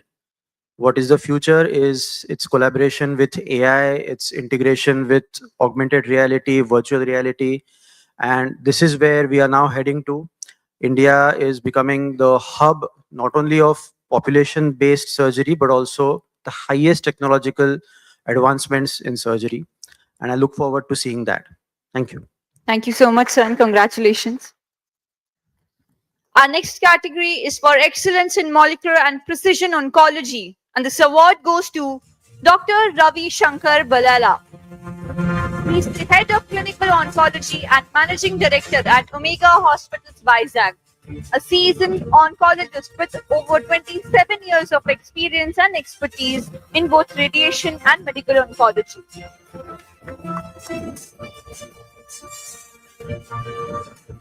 Congratulations, sir. Good evening, everybody. I'm really honored, and it's a testament for our work, what I'm doing in my lab. And being a clinician, I do work in my lab, and I'm doing my PhD. I've produced 3 papers, and my work is on basically to develop a panel to categorize or stratify our patients of head and neck cancers, so that whether you want to give chemo or targeted therapy or IO, whatever. So this panel is going to come in future. So on that, I'm working. Thank you very much. Thank you so much, sir, and congratulations again. Our next category is of Precision Oral and Maxillofacial Surgeon of the Year. And this award goes to Dr. Taufik Bohra. He's a senior consultant, oral and maxillofacial surgeon at SL Rahija Hospital, Mumbai. And he's pioneering surgeon with over a decade of experience in cardiofacial with orthodontic surgery. Known for his expertise in minimally invasive and advanced surgical techniques.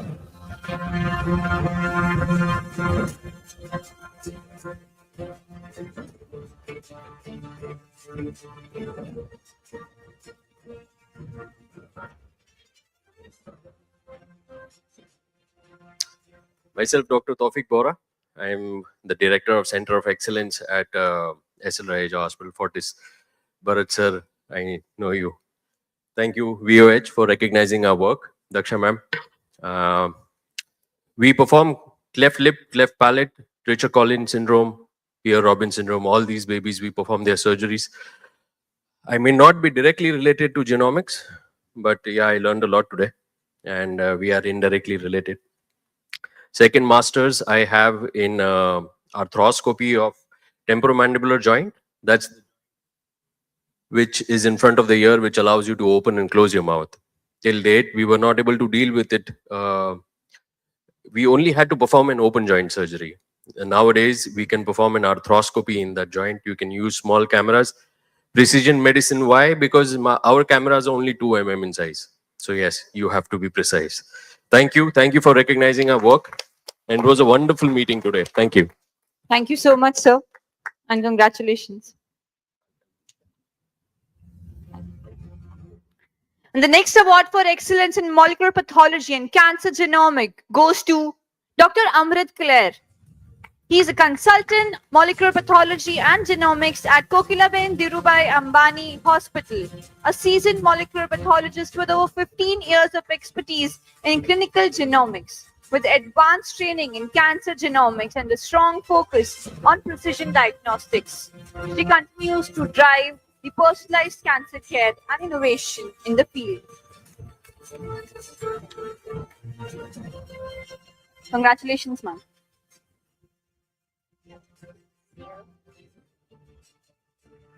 I think I have a series of people to whom I need to thank. I think I started my training with alumni in Premas, where they were my teachers. They took my classes. I'm basically a pathologist. And with their teachings, the whole team is here. I have ventured into cancer genomics. And definitely when I realized that there is a hope, there is a lot of hope for the cancer patients when we see 20 to 35% of the patients, eligible for targeted treatment. And when they're eligible for immunotherapy, I'll tell you honestly, it gives me hope. And when I sit for genetic counseling for these patients, I am so happy to inform them, yes, this is what will work for you.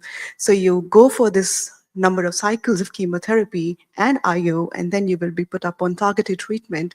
And that possibly will clear your cancer. And possibly there's a hope you might be living cancer-free. So these are the few of the things I think which motivated me to move forward. And it would not have been possible with all of you sitting here from Thermo, from Anand, who had given us this wonderful technology, and we have changed the face of precision medicine and precision oncology. And from the bottom of my heart, I'm thankful to, I think, the evolving science, I can say. Of course, the God is always there to help us and each other. But I think we should have the, the patience, the humility to look into patients' eyes and tell them, yes, there is a hope, and we should always stay that hopeful for each and every patient. Thank you so much. And I think, thanks to Nishant, this is my second time with you, and it's always a pleasure to be here. Thank you. Thank you, ma'am. Congratulations. Moving ahead with the Precision Radiation Oncologist of the Year. And this award goes to Dr. Tejinder Kataria. She is a chairperson radiation oncologist at Medanta and is a globally renowned radiation oncologist with over 35 years of experience in advancing cancer treatment. A pioneer in introducing technologies like VMAT and stereotactic radiotherapy in India. She played a transformative role in shaping modern radiation oncology. Thank you so much, ma'am, and congratulations.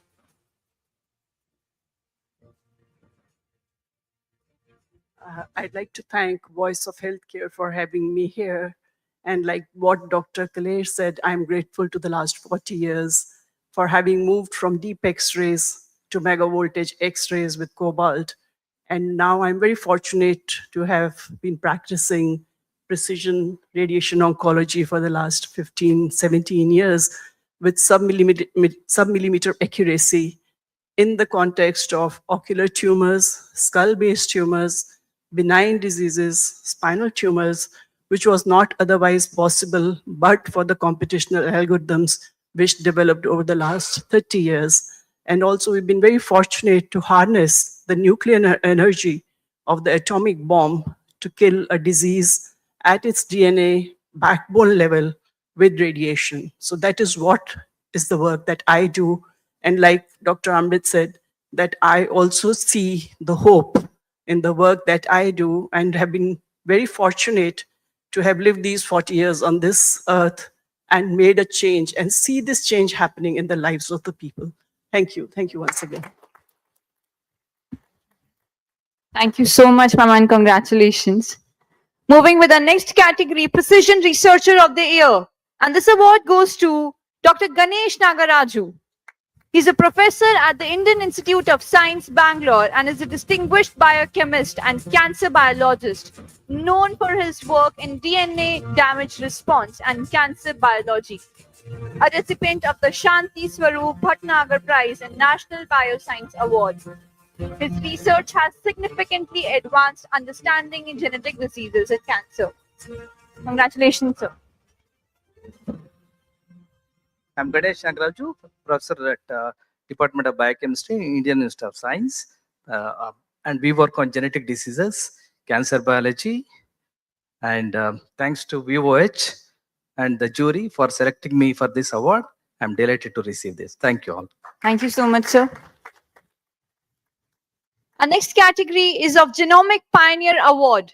And this award goes to Mr. Praveen Gupta.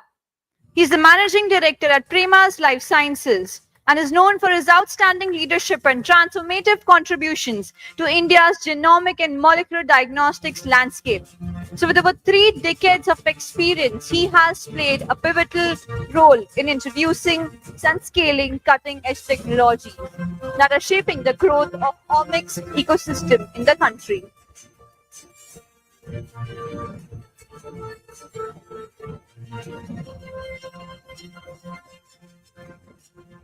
So I'm thanking VOH on behalf of Praveen. Praveen is not in India. So that's the reason I am accepting this award on behalf of him. And it's been a great journey for the last 19 plus years. And we are happy that we are able to take genomics to a scale wherein it has been actually implemented in the lab and benefiting the patients. So thank you so much. Thank you, sir.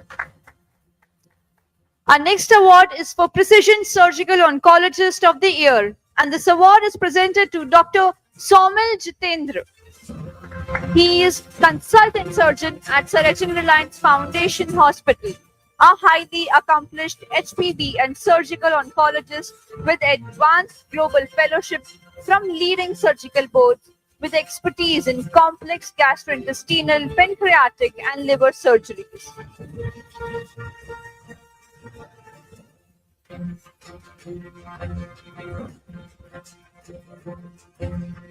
Congratulations, sir.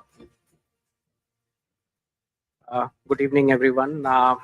It's been a pleasure and honor to be here. Thank you to Voice of Healthcare for this award and acknowledgement. I think it's an inspiration to do more, be more involved with what you do and get better at what you do. I've been pleased to be part of this Precision Medicine Conclave. As a surgical oncologist, I'll always say that surgery and surgical oncology was always precise, ultra precise, but we just need to get even more precise and incorporate precision medicine into surgery. So I congratulate all the other winners today, all the delegates and faculty who've been here. Have a nice evening. Thank you so much. Thank you so much, sir. Moving ahead with the Precision Oncologist of the Year. And this award goes to Dr. Aditya Sharif. He's a consultant medical oncologist at Sir Gangaram Hospital, Delhi, and is known for his expertise in delivering precision-driven, patient-centric cancer care, with strong focus on integrating genetic and molecular profiling into treatment.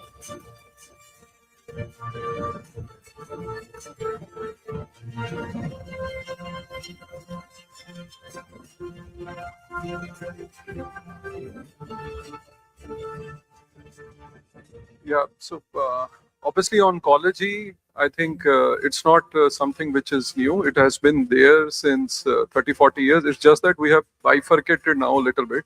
And that's why I think the subject of oncology, it's not even introduced in our, in a major way in MBBS or MD.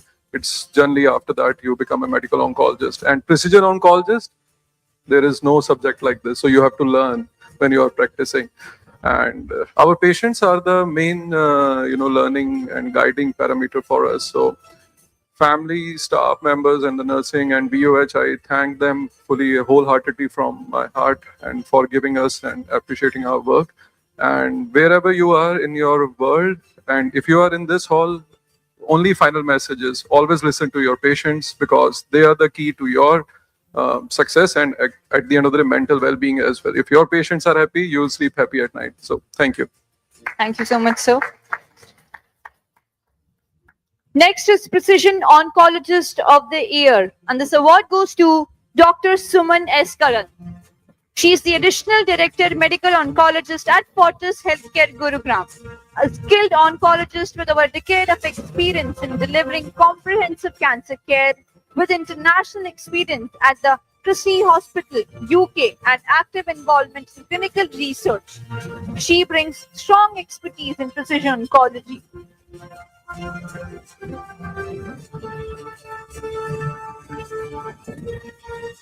Let's keep our hands rolling for the winners.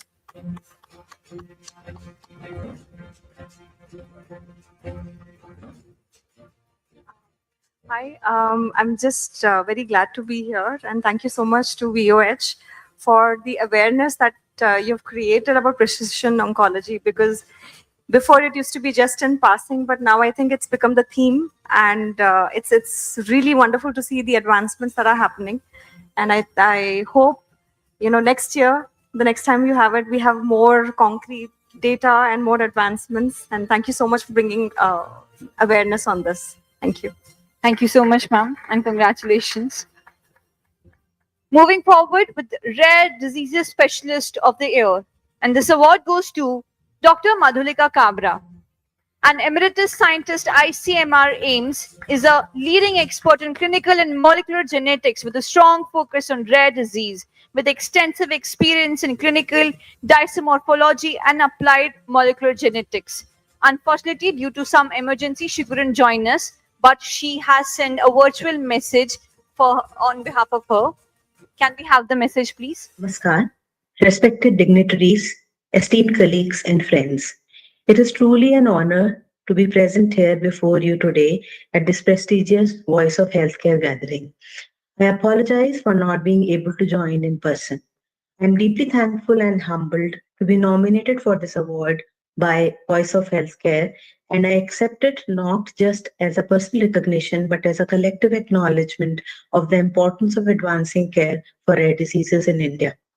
I also realize that my contribution in this field is like a drop in the ocean and has been possible with the blessings of my mentors, particularly Padam Shri late Professor I.C. Verma, support of colleagues and institutions where I have been working, multiple other stakeholders' support, and by the grace of God. Thank you. With this, we'll be moving ahead with the next category is the outstanding contribution to precision oncology. And this award goes to Dr. Neeti Raizada, Principal Director, Medical Oncologist and Hemato-Oncologist at Fortis Group of Hospitals, Bangalore. With over 22 years of expertise in delivering advanced and personalized cancer care with a strong focus on precision oncology, clinical research, and innovative therapy, she continues to lead advancements in patient-centric treatment.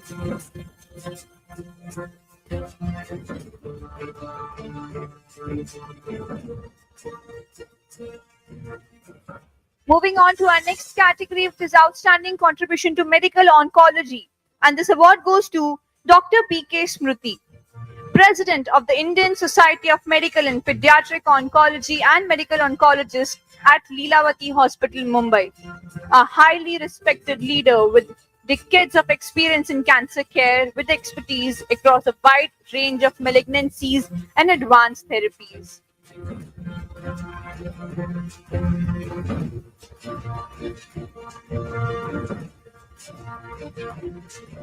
Ladies and gentlemen, as we celebrate the incredible contribution of individual, we now move forward to recognize the institutions and the organizations that are driving the innovation scale.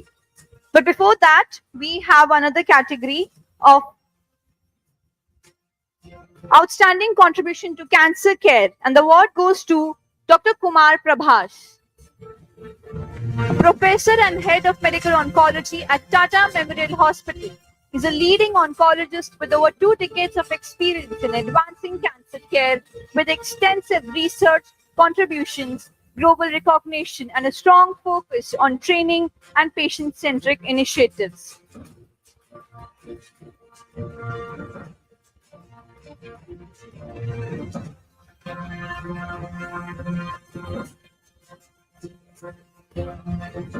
So, can we have few words from you? So I thank Voice of Health for this award, and this is primarily because of Tata Memorial Hospital where I work, which gives the environment to do many things, and all my colleagues there, and especially some of my colleagues which I work very closely, Dr. Vanita Narona, Dr. Nandini Menon, Dr. Minitsa, and thank you so much for the award. Thank you, sir. We now begin with the organization's award category, which is the Emerging Precision Medicine Startup of the Year. And the award goes to MicroCRISPR Private Limited. MicroCRISPR is the fastest emerging leader in precision medicine, driving indigenous innovation in gene editing and advanced therapeutics. With a strong focus on research and clinical translation, the organization is shaping the future of next generation healthcare in India.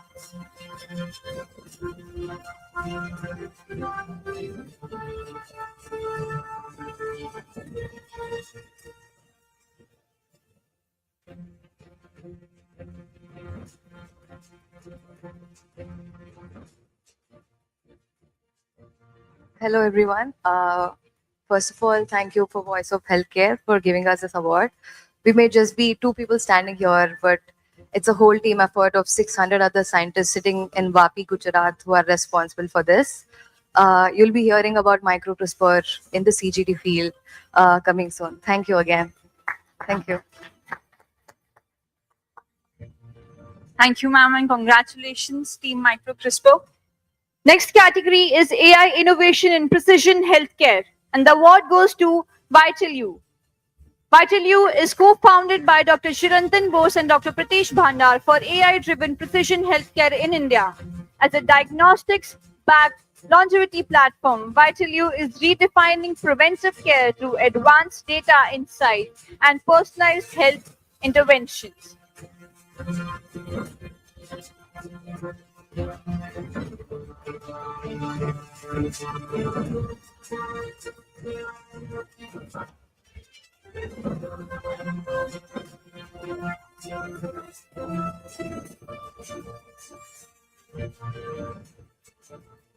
Thank you, Dr. Nishtal, Voice of Healthcare. And VitalU is actually Pritesh and my endeavor to enhance human longevity. We have created a preventive and regenerative medicine network of centers. We are presently located in Powai, Mumbai, but very soon coming up with our new center in Juhu and in South Bombay. So we've added together latest technologies in preventive healthcare to enhance lifespan. Now, one of the data sets in India which is alarming is that our lifespan has gone up to 72 years, but health span is 59. That means on an average, every Indian will spend the last 13 years of life in sickness. What as doctors can we do to enhance the health span? That is the endeavor of VitalU, where we have brought in several technologies, right from regenerative autologous stem cells to other technologies of hyperbaric oxygen, IV therapy infusions, etc. What we've also developed is a AI-generated longevity prediction report card. Dr. Pritesh will. So at VitalU, radiology, pathology, genomics, everything, it's not just a report, but it's much more. We guide each individual into their longevity, how to actually, imbibe preventive healthcare into their daily lives. And that is where we think if Vital You can contribute even a cent to what predictive and precision healthcare is shaping into, it's already a win for us. And I'm extremely glad and thankful for this recognition from the whole team of Vital You. Thank you. Thank you, sir. Congratulations.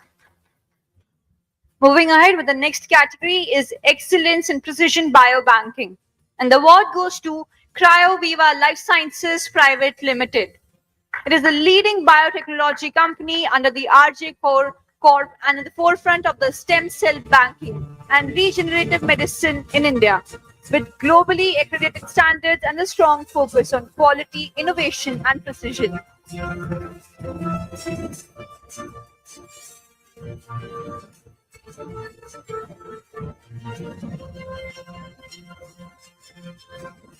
I think we need to fill the energy in the room, so let's give a round of applause.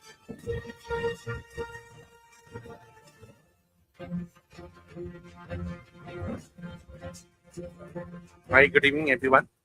My name is Praveen. I take care of this award on behalf of CryoViva, and I thanks Voice of Health for organizing such a wonderful event on precision oncology that gives you an insight. It was a wonderful session throughout the day. I welcome you all and thanks to be the part of this event. Thank you so much, sir. Thank you, sir. Our next category is Bioinformatics Provider of the Year, and the award goes to Accelera. It is a global data science and bioinformatic company driving innovation at the intersection of life sciences and technology. With expertise in multi-omics analysis, AI-driven drug discovery, and advanced data intelligence, the organization enables faster, insight-driven research and improved patient outcomes.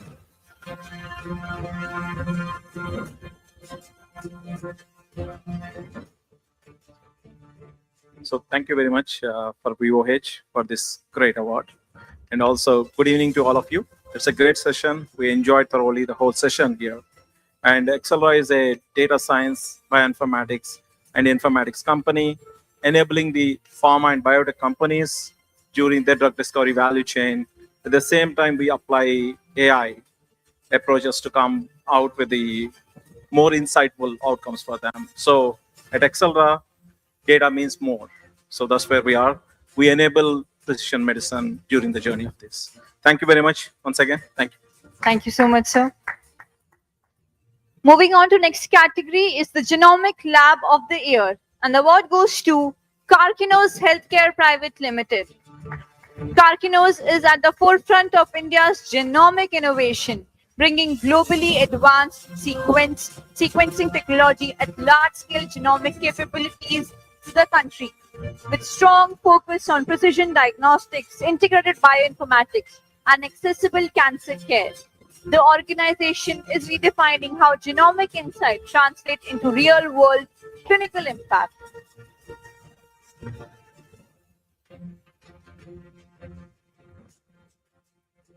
Namaste and good evening, everybody. We take this award on behalf of a very relentless leadership and team at Karkinos Healthcare. Thank you, Voice of Health, Akshay Madam. What you see is since morning, what has been mutually agreed and discussed is that we are trying and we are at the cusp of the precision medicine change. And at Karkinos, what we are trying to do is early detection, diagnostics, delivery care, data and discovery. And essentially all what it translates to is our effort, and as with the cross stakeholders trying to drive the change. And our solemn pledge and the request that we would like to take forward is try and just be the change. Thank you. Thank you, sir. Our next category is Excellence in Laboratory Solution for Precision Medicine, and the award goes to Genent Tech Private Limited. It is a genomic-driven medtech organization advancing precision diagnostics in infectious disease through innovative NGS-based solution. with a strong focus on drug resistance, profiling in country, bioinformatics, and data security. The company is enabling faster, accurate, and locally relevant clinical decision making. Congratulations.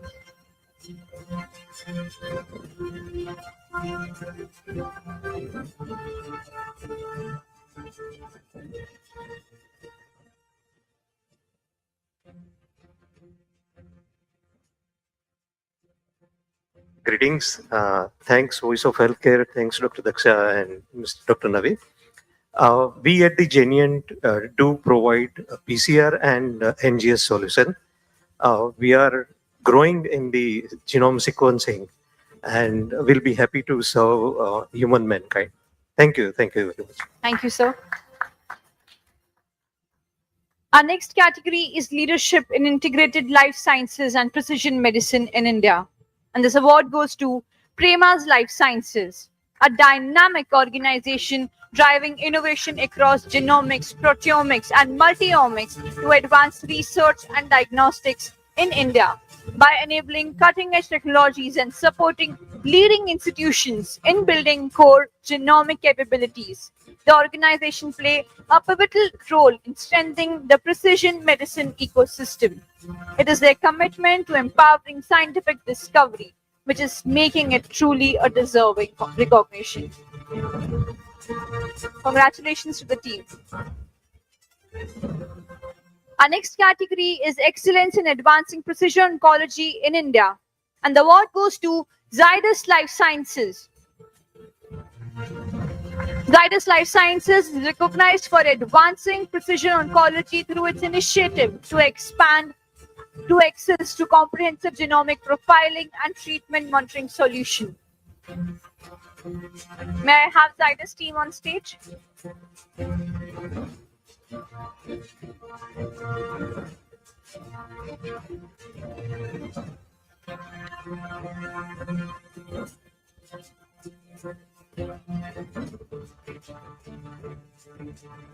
Our next category is Excellence in Advanced Cell Therapy Innovation, and this award goes to Cytiva. Cytiva is recognized for its impactful contribution to advancing precision medicine through innovation in cell and gene therapy by addressing critical bottlenecks in therapy development and leveraging technologies such as lipid nanoparticles for targeted delivery. The organization is accelerating the journey from discovery to real-world clinical application. Let's have a round of applause for them.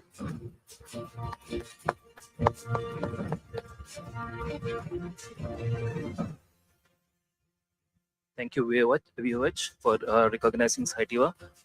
So this is a true testimony of our slogan, which is your progress is our promise. Thank you. Thank you, sir. Our next category is Outstanding Global Impact in Precision Oncology. And this award goes to Pfizer. It is a global leadership organization in precision oncology, driven by science, biotech, innovation, and next-generation therapies, with a strong focus on understanding disease biology, developing targeted treatments, and leveraging AI-driven platforms.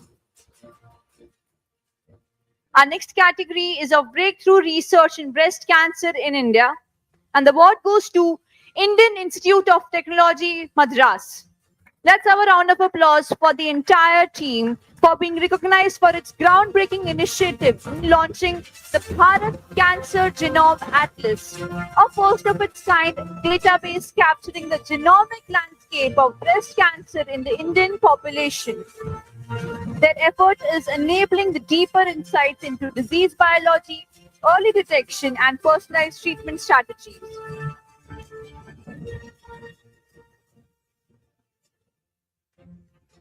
Thank you very much for Voice of Healthcare for recognizing our work on cancer genomics. First, I would like to thank all the patients, those who agreed to give the tissue samples for doing breast cancer genomics.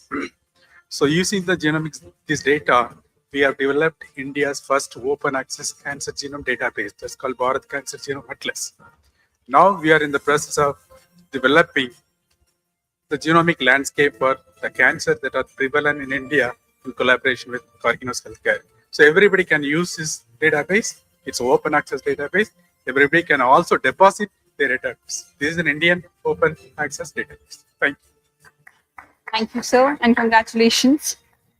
Next category is of excellence in precision medicine education and training. And the award goes to Indian Institute of Technology, Bombay. They are being recognized for its leadership in advancing precision medicine through cutting-edge education, research and innovation, with pioneering initiative in digital health, proteomics and multidisciplinary training. The institute is shaping the next generation of healthcare leaders in driving impactful advancements in personalized medicine. Thank you very much, Voice of Healthcare, for this great recognition. We are very much pleased to be part of this. We are contributing actively for proteomics, multiomics, and now with the AI tools, developing many softwares and databases to make better and accurate precision. And of course, the goal is together how we can utilize education and technology to enhance the healthcare sector and make it much more precise. Thank you very much. Thank you so much, sir, and congratulations. Last but not the least, Hospital of the Year in Precision Medicine West. And this award goes to HCG Cancer Center, Borivali. Let's have a round of applause for the entire team who's being recognized for its excellence in delivering precision oncology through a strong multidisciplinary approach, advanced genomic profiling, and cutting-edge treatment technologies. By integrating personalized biomarkers-driven care into routine clinical practice, this center is improving outcomes even in complex cancer cases.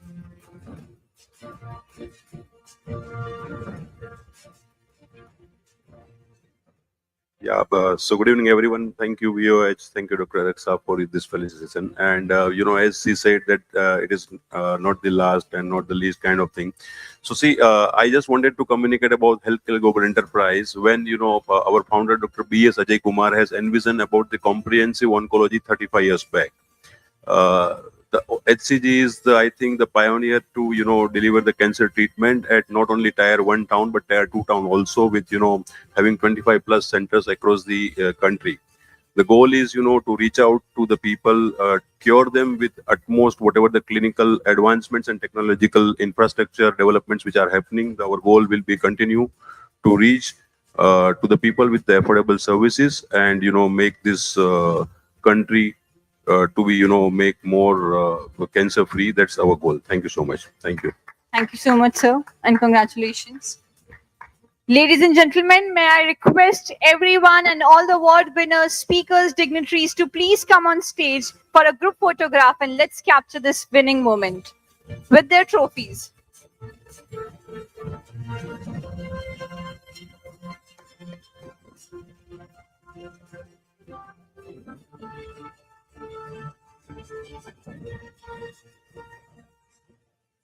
All the speakers, partners, dignitaries, delegates, and the award winners, please come for a group photograph.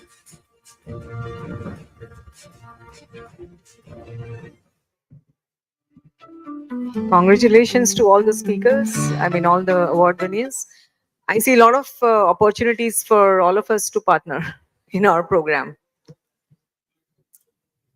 Thank you, ma'am.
Thank you, everyone. As we have come to end of close of this incredible evening, a heartfelt thank you to all our special guests, esteemed jury members, speaker partners, and all our attendees for making the third Precision Med India 2026 a grand success. And congratulations to all our winners. We look forward to welcoming you next year for even a bigger and more impactful fourth edition of Precision Med India. Thank you and have a wonderful evening.